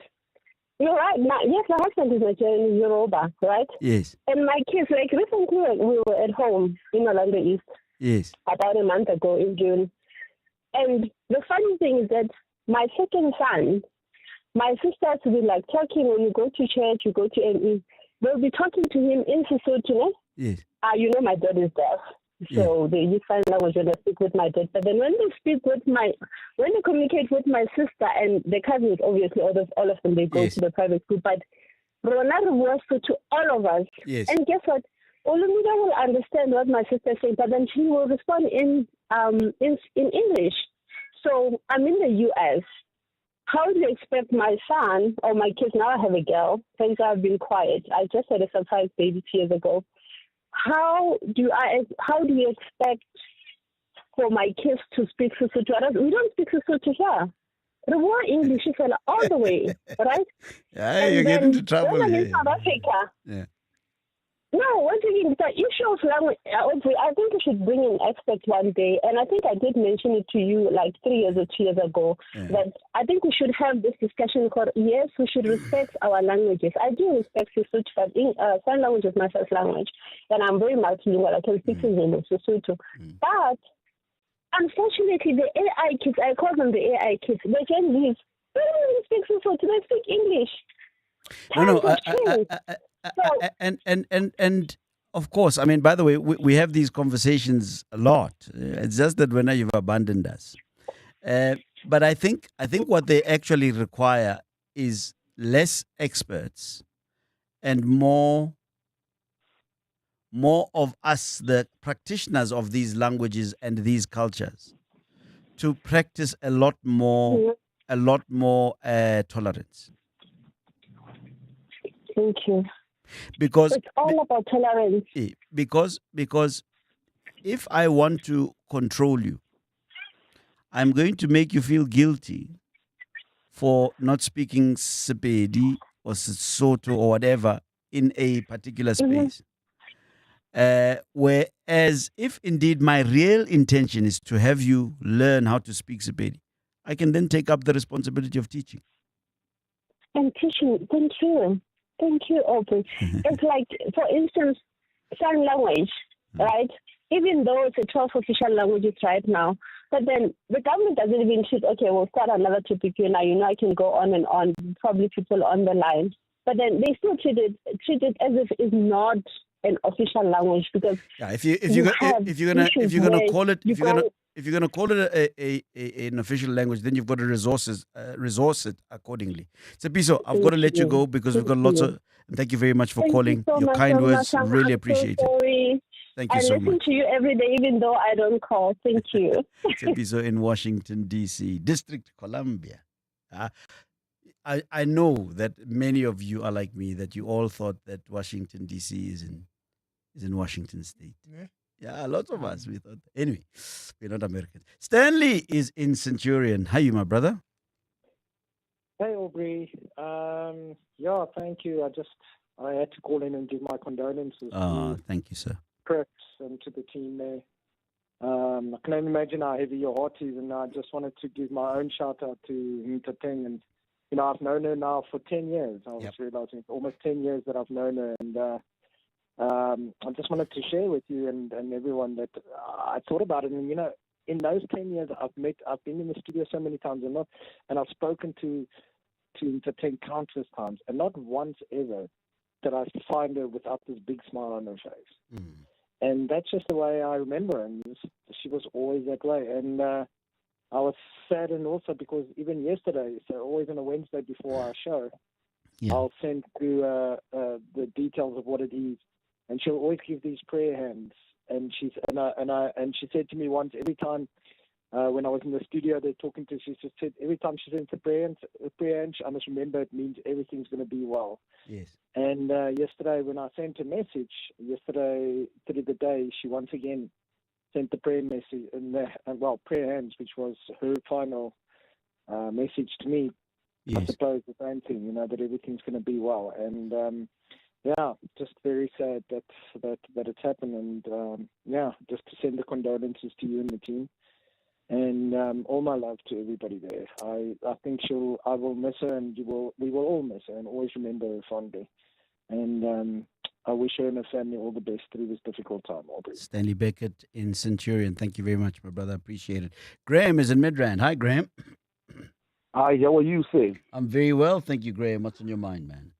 I'm good. I'm just a new family that started to listen to 702. I think it's a month now. Welcome. Welcome. Thank you. So I'm coming from work driving, so it's the first time I tune in this time. Yes, sir. So I've just got touched about the passing of Asun Tateng, even though I don't know her, but my main thing was just to send a prayer. But now, as a Christian, I just got this scripture that I just want to send this scripture to comfort you, especially, and the family. Yes. If I'm allowed, Ephesians 3. Yeah. Ephesians 3 verse 16 says, I pray that from his glorious unlimited resource, he will empower you within inner strength. That is my prayer to you and the family, that may the Almighty God empower you with the inner strength, because through this time you need prayer. That's the only thing that can lift you up through this time. It is prayer. So it is my prayer that the Almighty God lift you up, you, the family, and the entire family of 702, that may the Almighty God give you strength during this difficult time. When it goes further, say, then Christ will make his home. So may the Almighty God make his home in your heart. Comfort you, we said, in your heart, so that you can trust in him. So in this difficult time, there are so many things that people will believe in. So may the good Lord, be, a center during this time and the family, so that he may comfort you. So this is a way that I wanted just to share with you and the entire family of 702, that may the Lord empower you, may the Lord strengthen you this time, may the Lord lift you up, may you be comforted by the Holy Spirit, may the good Lord, be closer to you. As the Bible said, he is closer to the broken heart. So may he be closer to you. As I said, I'm the first time I caller, but I just got touched now as I was driving. So I said, may you be lifted up in prayer. I appreciate your beautiful words. Graham in Midrand, much appreciated. And my final caller is Mamuruti, Monica in Mapetla. Mamuruti, good evening to you. Hi, Aubrey. I'm shocked, and there's no time now. I met that young girl. I think it's 9 years ago, Maponya Mall. Just went around. And I come on, I was very nice and umkutlile kalenzwe. I'm shocked, Aubrey, and maybe Louis Tinaya. But also want to say, I wonder if this is possible, Stanley, that they can have that voice high as if it is, just to be able to take one day at a time in that studio. Because I'll call her and sometimes get motor. Oh, but I'm sorry, Aubrey. How do I put this? Then she'll just tell me, oh no, the topic is it's about this and that and that and that. Then I'm pay on. The laughter. Sometimes I will even say whatever that I want to say, go on. No, but you can say that, go studio. Go radio. Then I'll just say it as raw as it is. Just waiting for her laughter. He will just laugh. Sometimes you'll say something, you'll laugh. Yo, go studio and go fella alone. You could feel that studio said some nati. I mean, maybe you'll also remember Nakweli when you lost Slasha, that your colleague who passed on. Maybe you talked about it. What is life? What is death? Why life? How are we living this life? And when are we going to leave this life? What will it mean to our families? I feel sorry for the children, the husband, and the family. I mean, she was very young. She loved her work. She loved to study. Sometimes came out, what was that? I don't know, I was studying this and that and that. I also wanted her to come and review my book and to be able to see and give me something, because I didn't even want to tell him that I am trying to write the book, but I also wanted you to review it because so what do you think about this? How do I put this? Aubrey, I was busy with this project, but Ntate was that person who will review feedback. I'm shocked. I'm angry. But what is death? Is the last enemy that will be destroyed. May the family be comforted. God is still faithful. Thank you, Tate, for being part of us. We will love you because you loved us. Unconditionally. May you be comforted, Aubrey. May you be comforted. Thank you so much. I pray. Thank you. Mamuruti is in Mapetla, Soweto, and that ends our tribute for our sister, Tati. Cheers. This is EWN. With a wrap of your Eyewitness News, I'm Zingisa Chirwa.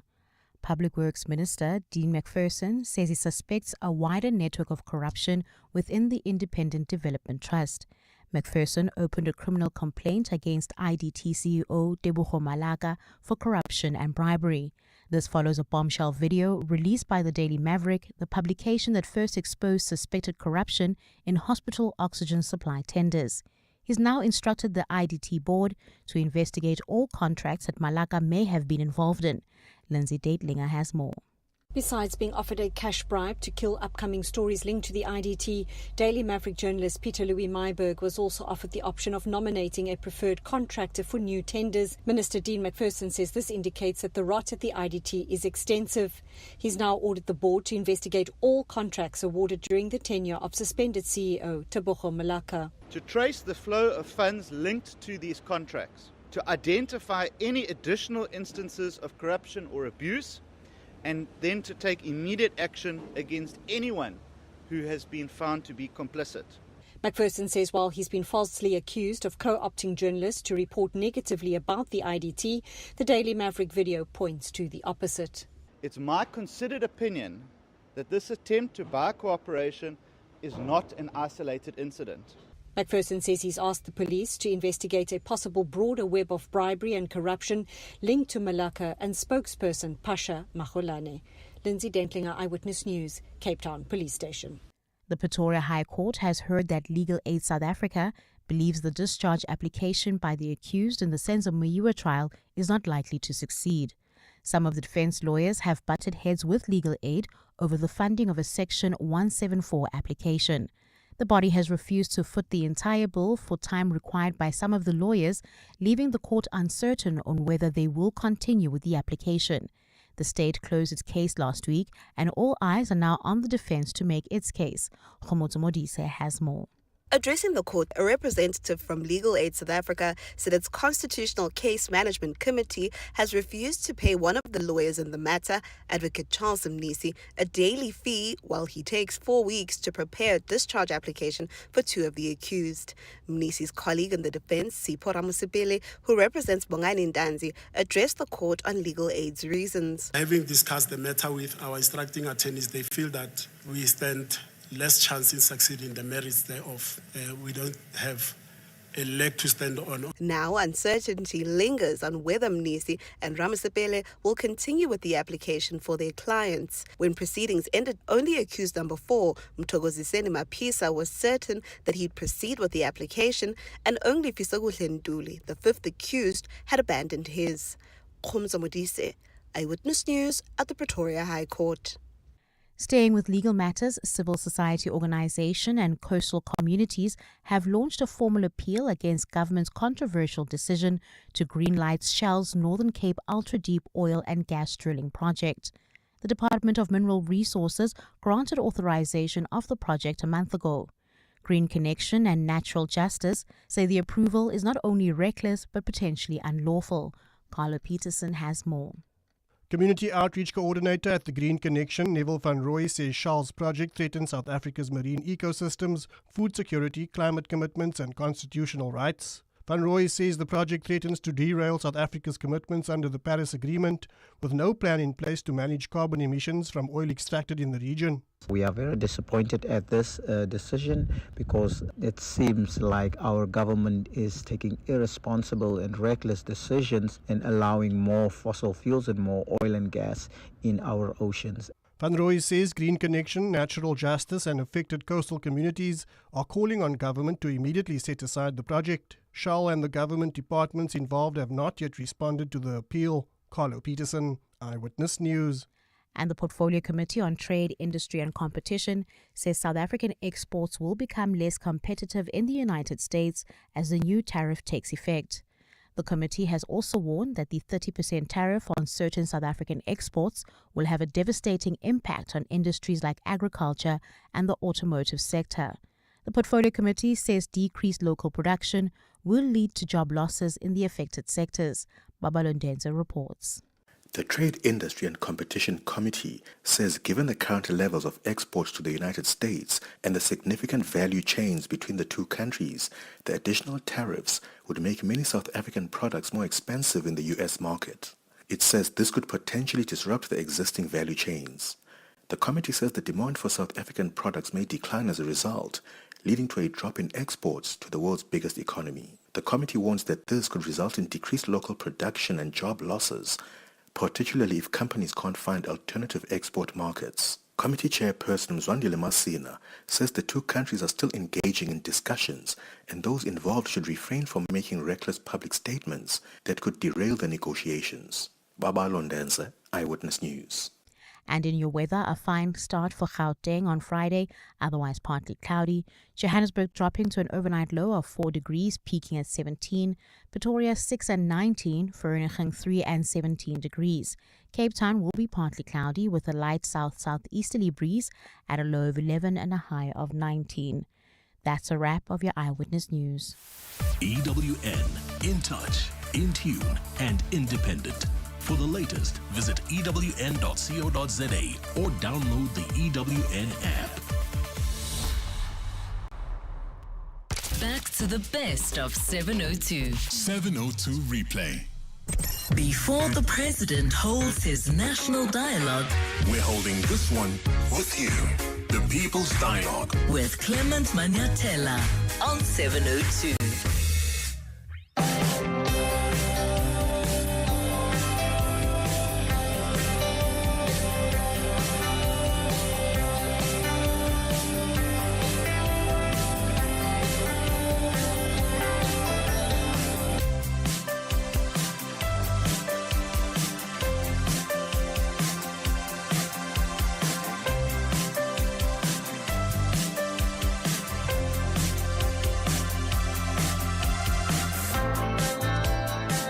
7 minutes after 11 o'clock. Dumelang, welcome to the third and final hour of the Clement Manyetela Show. It's the special edition of the Clement Manyetela Show this morning. We have been in conversation, in dialogue over the last 2 hours. It's the People's Dialogue ahead of the President's National Dialogue, and we've discussed a number of issues.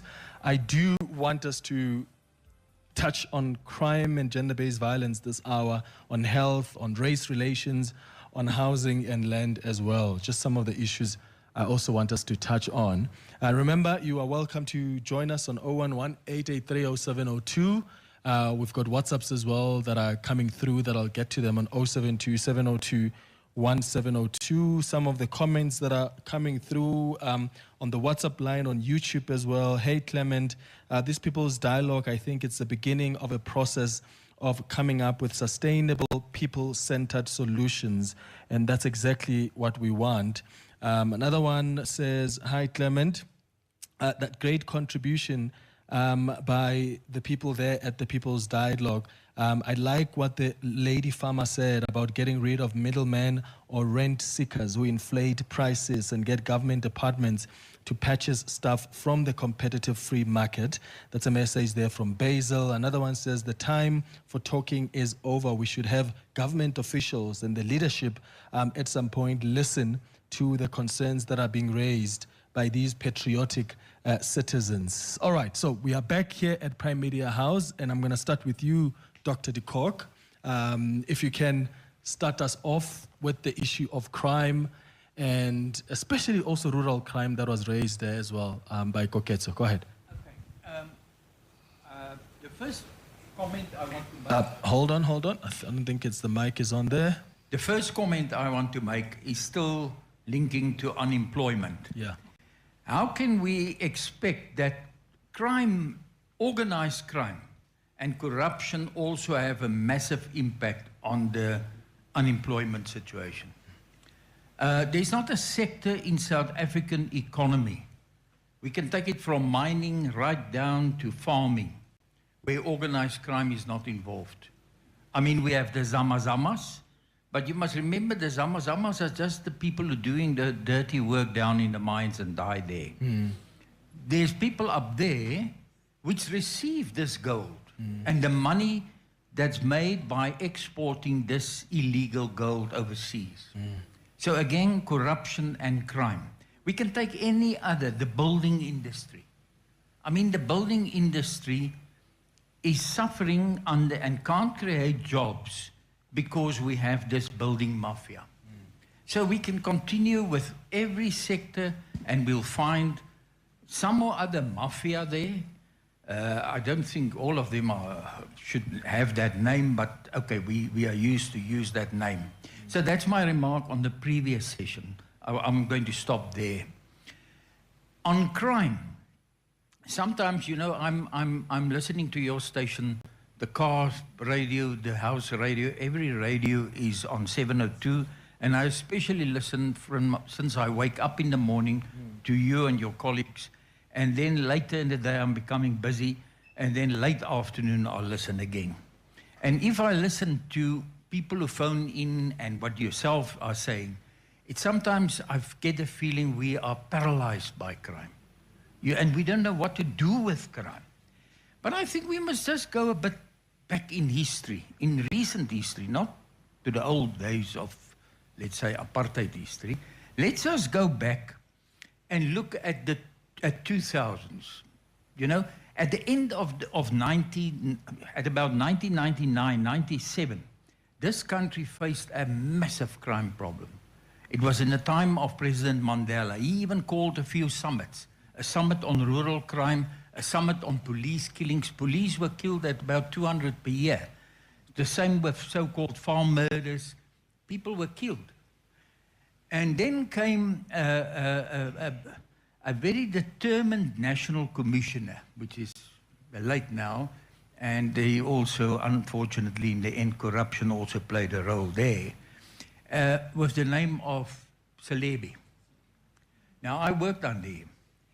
Point number one, politics would have not been allowed in the police service. There were no factions, there were no politics. Maybe also because the appointment of certain political parties, that those appointments were not made. So politics did play a much lesser role in the police. A police officer should be a neutral person. A police officer can only go and vote for who he wants to vote and talk around the braai about politics. But if he's in his uniform or in his office, you can't allow politics. Second one, he focused on crime. The first time I met him, before he was even appointed, he said to me, if I have meetings, national management meetings, the only issue on the agenda will be crime. Because if you don't focus on crime and what you're going to do with crime, you can forget about it. Then the police service is not doing their job. And unfortunately, that is the situation. So he had even, or the president of that time, which was now Mbeki, had targets. Now my colleagues, all my colleagues will say, no, I'm wrong. Those targets are wrong because people will cook the statistics to fit the targets. Yeah, it can happen. But there's certain trends where they can't cook, unfortunately, like murder. Now, because there was a target of between 7 and 10% reduction in murder, because we were the top country of murder at the end of the 90s. We reduced murder from 25,000 at 2003, when that target came in, to just for the World Cup, it was just above 15,000. So despite the population growing, murder went down, and quite dramatically. How did they do that? Well, with targets, with also a approach where there was very much a focus on local policing of the station. The station must understand its crime. It must know where the murders happen. What kind of murders? Is it social murders? Is it vigilante murders? You must understand that in a place like Kailicha, when I did a study there many years ago, and I then was a witness at the Kailicha Commission, which also nothing happened with the Kailicha Commission. It was clear in Kailicha, the bigger Kailicha that time, that a third of your murders is during robberies. When people get robbed in the street, poor people who come from the restaurants tonight because they work there, and they are robbed on the bus, they are robbed on the taxi, or when they get off and they walk to their informal little hut there, then they get robbed. And they get killed because the people who robbed them are worried that they may be known. So a third of your murders was robbery murders. A third of your murders was vigilante murders, because now the community say, no, we know who's done this. And we told the police, and the police arrest this person, but then the next day we see the person still walking on the streets. And then only a third of your murders in Kailicha. And I believe that will be the same if we repeat it today in Tembisa, in Katlehong, in wherever, KwaMashu. We'll find the same pattern. A third of your murders was other murders, social murders, domestic murders, and so on. Maybe the picture have changed in the meantime, because organized crime now play a bigger role. And we have seen for the last, with the revelations that we have heard about 3 weeks ago, that it seems hit murders are also now quite high on the list. But what I'm saying is you should understand your crime at the station, and on that you should base your policing. And your policing in that days was very much a partnership between the police, the CPF structures, or your community structures, and your security companies in the suburbs like the one that we are in now. In the poorer suburbs, you don't have security companies, but at least you can have more police visibility, and working together with your community structures. So a lot of... And that is how they brought it. And then the other thing, and unfortunately I take a little bit, but there's two other aspects. Crime intelligence. Not only crime intelligence, all our intelligence services, but especially crime intelligence. In those days they were functioning. They were functioning, There were no politics. There were no watching each other because I belong to this or I belong to no party, you belong to that party. There were no usage of crime intelligence in the politics of the day. That was not. They were focused on organized crime threats, like the CIT robbers. And in those days, we took them down, the CITs disappeared. There was a point in just before the World Cup where virtually there were no CIT robberies because they were either in action killed or they were arrested. And that is how we should police. For your organized crime, you use crime intelligence. And then my last remark is we have I think today, unfortunately, of a loss of experience, of many factors, we have a problem with detective services. You see, if a murder is committed, if it happens, if we can't prevent it, then at least we must investigate, get the culprit, the person who have done it, or persons, and show to the community, you know, you can't get away with murder. There's no way. But if we look at court cases, well-known court cases in the court now, I mean, of the soccer hero, I mean, there's no justice. There is literally no justice. And the question can be asked, even there, didn't corruption play a role? Yeah. Now, at station level, I'm aware of many murders, you know, which happen. People say, oh, this is house robbery. No, it's not house robbery. It was maybe the partner killing the partner. And it's so obvious when you read it in the newspaper, when you hear it on Radio 702, it's obvious what happened. But there's some lack. The detectives, for them, it seems it's not so obvious. Yeah. And either it's corruption or a lack of experience, a lack of drive, or a combination of those two. Yeah. And speaking of a partner killing another partner, Javu Baloyi is from the Commission for Gender Equality. I mean, that's still a big crisis we have, gender-based violence. Yes, it is, Clement. Thank you, and greetings to viewers and you colleagues in here.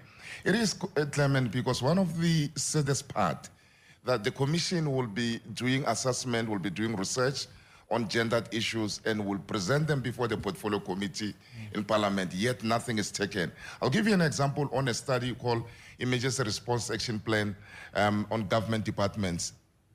They only managed to fulfill only 21% of the targets. And that goes to show that, you know, things are not the way they're supposed to be. Another aspect, Clement, it's when the police give the statistics, and they say that, you know, we have gone down on sexual harassment atrocities by 1%, and there's excitement.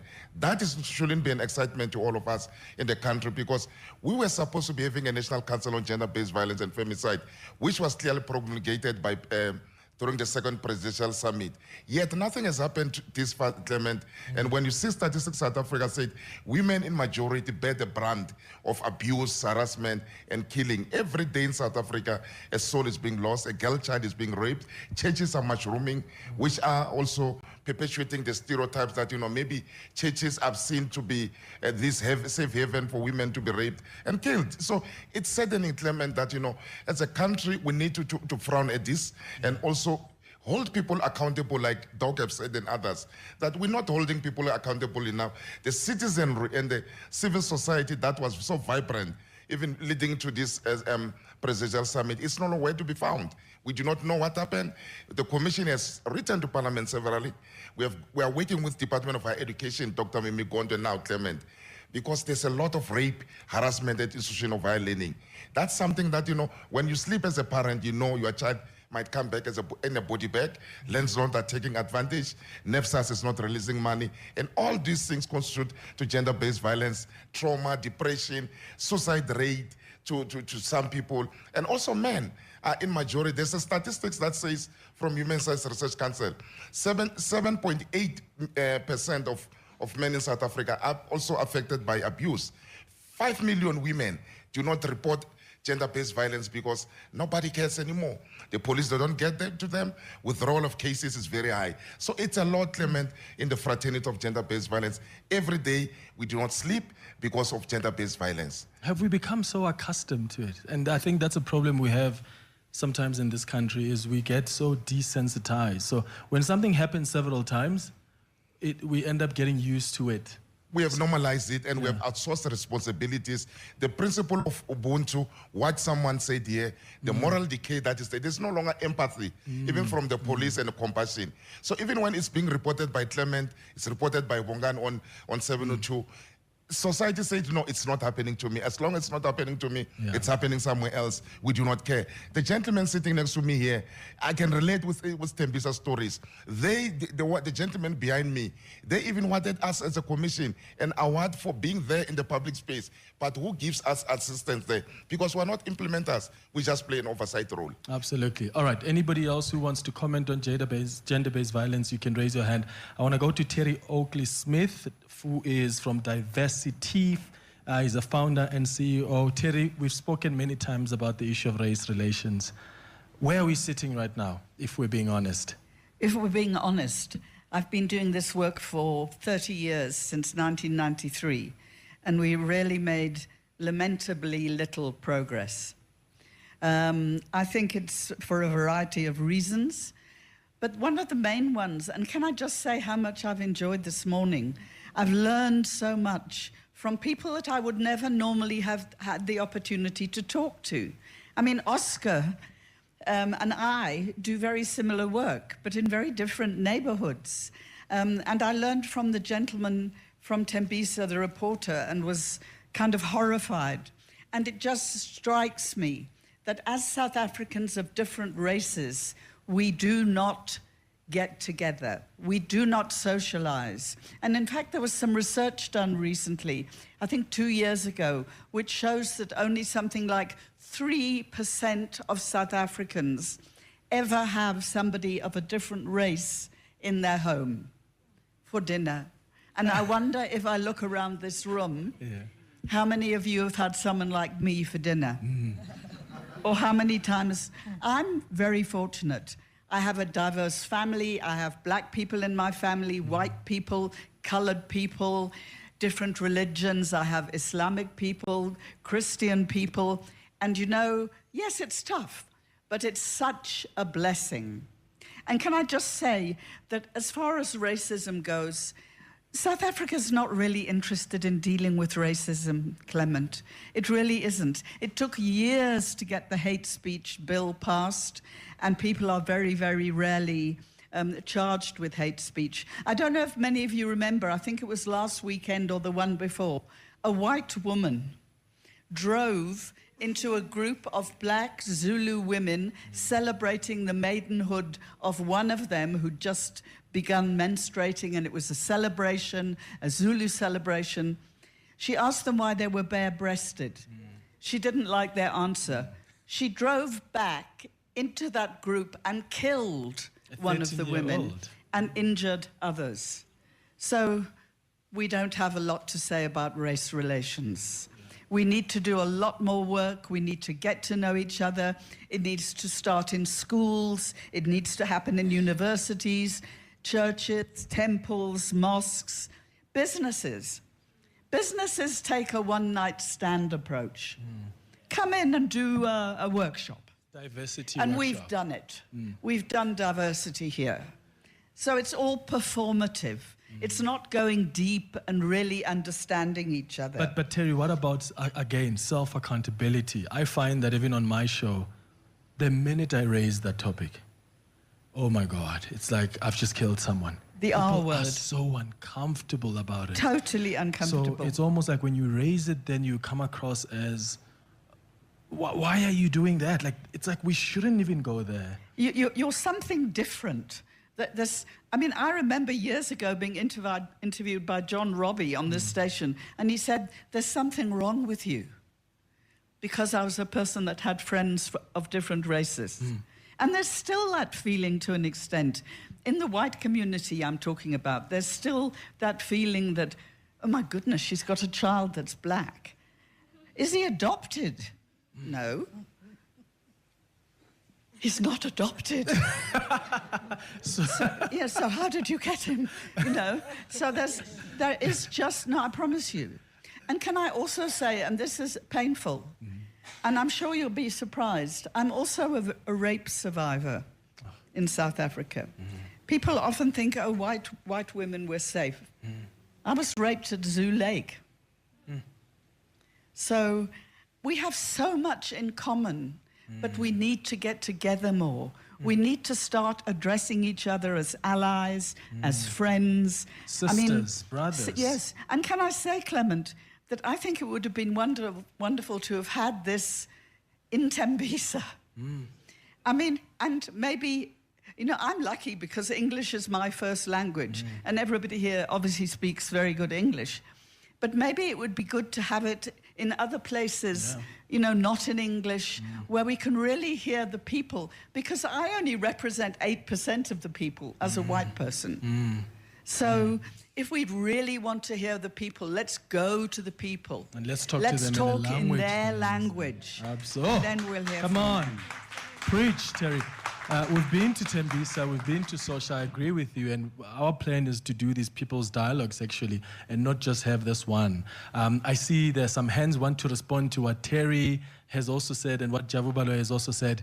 Before that, though, I just want to touch on the issue of health, because that's another one.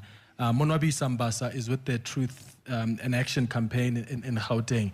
I mean, the issue of health is also a big crisis that we're facing. I mean, now you've got Operation Dudula, for instance, that's now even trying to block immigrants from coming in because they're saying you are burdening our healthcare system.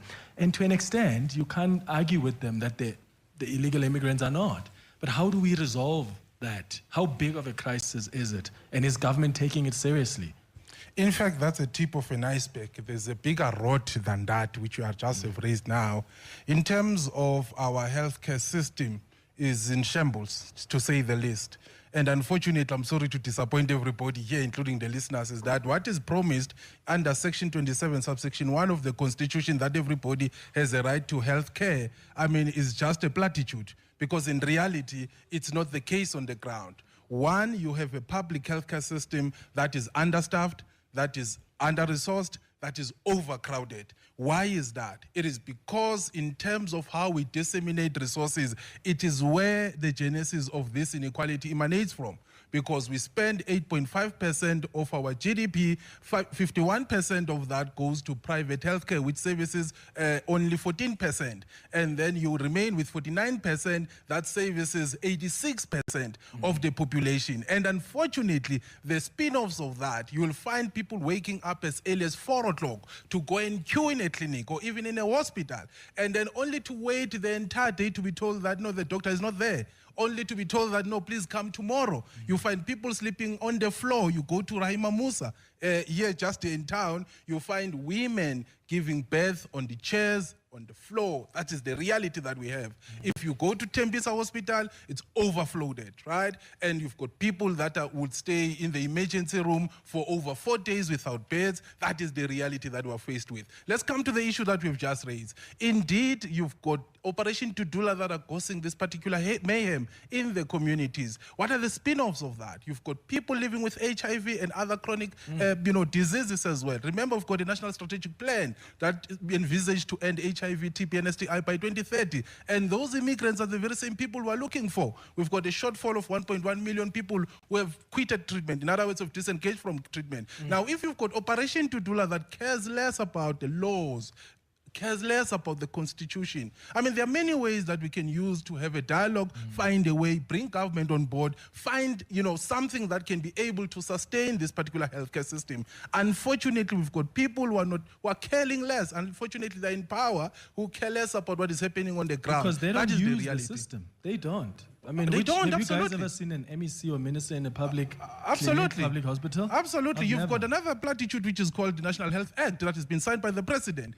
How many of government officials, ministers, including the president himself, who's willing to quit gems and go to the private public health care? No one. So the reality is that we're dealing with people who are just a bunch of scammers, if you like. So unfortunately, these tensions are going to compound in the communities, and unfortunately, they're not going to be the ones who are caught in the fire again. So that is the reality that we have. So the EMS issue is just a long story, but we know the story. Both ambulances are stuck in the Bethakloa, Tembisa Hospital with no drivers because there's no money to hire, drivers or even the EMS staff. The irony about that, regardless of the minuscule resources that are deployed in public health care, we still have an audacity to underspend. 1.6 billion rand was underspent in the last financial year. Where is accountability? That means civil society needs to get on the streets as well, as treatment action campaign that we've done before in the heights of HIV, denialism by this government. We've got to do that. So in this regard, we need to mobilize communities against the very same government to hold them accountable. Yeah, that this gentleman said, we are the government, we are the people, we need to take action. All right, there's so much to chew on, guys. Can I have your hands raised, and then we'll bring the mics to respond to any of what has been raised, and then we'll also touch on housing as well after the headlines in Eyewitness News. This isn't a press release. It's not a media briefing. It's the voice of the people. The People's Dialogue On the Clement Manyatela Show. On 702. It's 22 minutes before 12 o'clock. My goodness, so much to chew on. Crime, GBV, the issue of our race relations and health, and. So please, I'm going to ask you to spend a minute on a comment. Is that fine? Because I want to take as many voices as possible. I want to give as many of you as possible an opportunity to speak. So if you can spend a minute as a comment, please, so we can hear more from people. Let's start with you, my brother. It's off. Let's try that again. 1 2 1 2. Okay, they'll try sort it out. Let's try 1 that. 2. There we go. Hello, it's Lawrence again. I have a lot to say. Sometimes I can't stop myself. I'll stop you this time. I just wanted to mention that race relations, it really takes the person himself to make a change. I fall within the 3% the lady was talking about. I didn't know there's so little of us. But I am 8%, eh? No, not 8%, 3%. I am in a interracial marriage, and I've got 2 beautiful boys. So it's been 13 years, and I've learned so much, and I feel so safe in my house. We can talk about anything and say anything. And nobody would be hurt about anything even if you talk about their nose or their hair. And I wish for everybody in this country to have that feeling. I'm so happy to be part of this Rainbow Nation, and I really want to be part of this national dialogue, and I have so much to offer. I wanted to say something else. How do you have the conversations in your household or with your loved ones? Because as I said to Terry, it's like people don't want us to talk about race. And I think part of the problem is that we're too quick to label each other, right? We're too quick to label each other as a racist, or you don't want to appreciate that this is a country that belongs to all of us. So people are scared to enter that conversation because there's no space to be frank even about some things that you may not understand. I mean, I've got white friends, and I always ask them, ask me about my culture. Ask me about how we do it at home. Have an interest to come to the village at home, because I'm going to tell you a story of land dispossession of my family that was moved from their land, and we've been separated. I've got cousins I don't even know. And you tend to realize and appreciate the history of this country. Is it difficult to have those conversations? Not at all. Some years ago, I was involved with a certain NGO where we did a program. It was called From Othering to Belonging, Oppressive Pasts. You can Google it if you want to. But that really changed my life. So spaces where we can sit and talk like this is where we can make a difference. And what I wanted to say is, when you ask me how do you do it, isn't it beautiful to be free? We just talk, and nobody would be hurt because you won't be oversensitive, because nothing that that person can say can hurt me, because you can't take the truth away, you know? And I'm going to stop there, but it's definitely amazing to be part of this country. Amazing. Please, can you give your mic to the gentleman behind you? You haven't spoken, so go ahead. Hi, my name is Thando Luthuli. I'm coming from ABT Telecoms.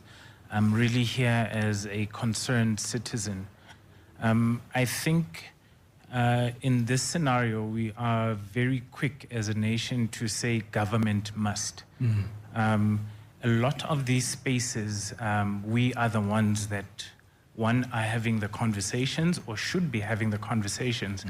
Government really should be coming in as an aggregator to these things, just to make it available to as many people as possible. But the thinking, the conversations, the thought, the feeling, the emotions that go into it should be coming from us.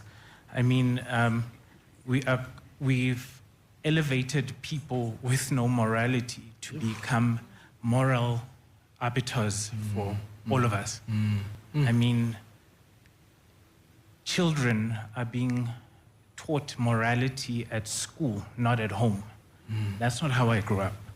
I was raised in the age of you do something wrong, the neighbor sees you, you get the beating there, the message gets home, you get the beating there, and they have a meeting about you. But in the age of new age parenting, I think we are afraid, one, to discipline children. We often mistake disciplining with punishment or torture or abuse, rather, is the word.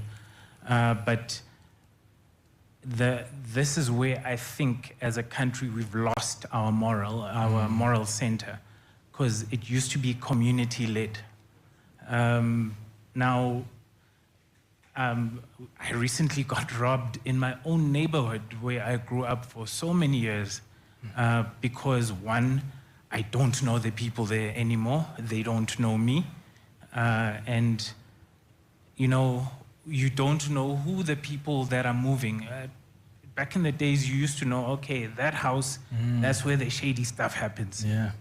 But now it's just free for all. Absolutely. It used to take a village to raise a child. Is that still the case? My brother, go ahead. Thank you so much. Mfanelo again from Tembisa Online. Just thank you for this opportunity. It's wonderful.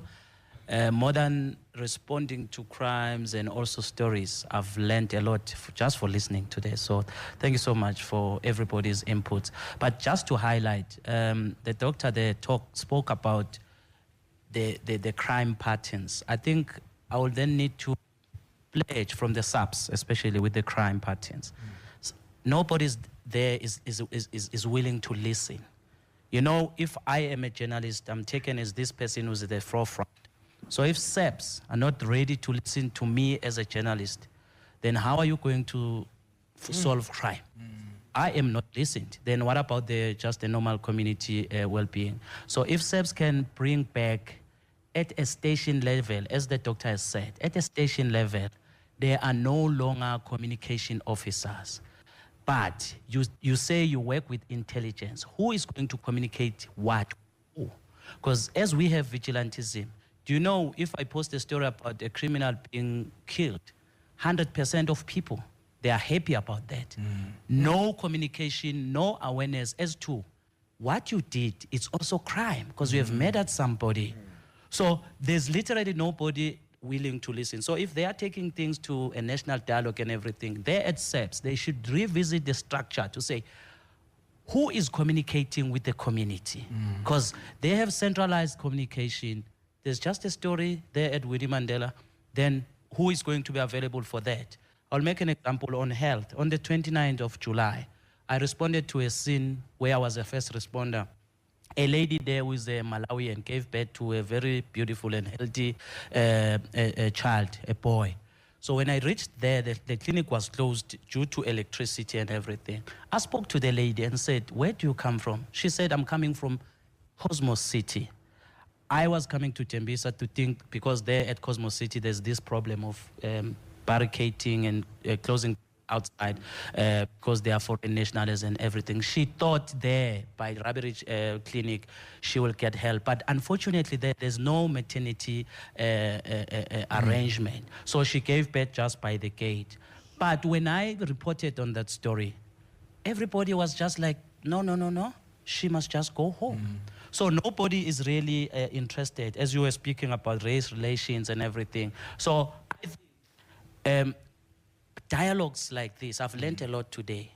They need to be more of them. Absolutely. Jerry there spoke. Terry. Terry spoke about more of the dialogues going to the communities. There's a problem. At the level of a community, nobody understands anything. So more dialogues like what you have done in 702, I think there should be then more of them. Thank you. Absolutely. Let's go to Edward Molopo. You're from Seri. I want you to touch on the issue of housing quickly, and then I'll come back to some of the hands that I see. We'll give you guys a chance to speak. Go ahead, brother. Good morning. Good morning, Clement. Good morning to the 702 listeners and everybody in the room. I think all the issues that we've touched on intersect at one point or the other. Same with housing. If you look at informal settlements, if you look at, the occupied buildings in the inner city of Johannesburg, that's a physical manifestation of the failure to provide affordable housing. And that comes from the issues of inequality. It's a physical manifestation of inequality in South Africa, and the issue of people not being able to have gainful employment. I think the issue, particularly in the housing landscape, if you look at it, it's really an issue of lack of implementation of the policies and laws that we have. If you look at informal settlements, there are programs that speak to upgrading of informal settlements. If you're looking at we have the RDP housing program now called BNG, and you can see that the amount of houses that we were offering or giving in the, let's say, late 90s, early 2000s, that has significantly decreased now to what we were giving there.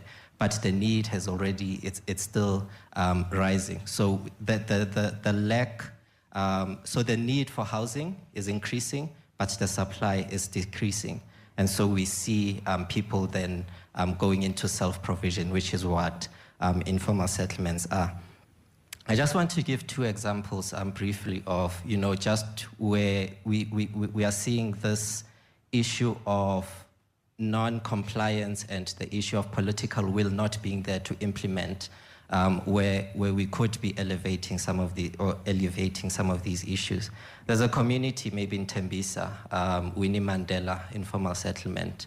We represent there about 133 households that applied for RDP housing, were allocated the RDP housing, and when they went there to take occupation, they found other people living in those houses, who themselves were allocated by someone else within the municipality.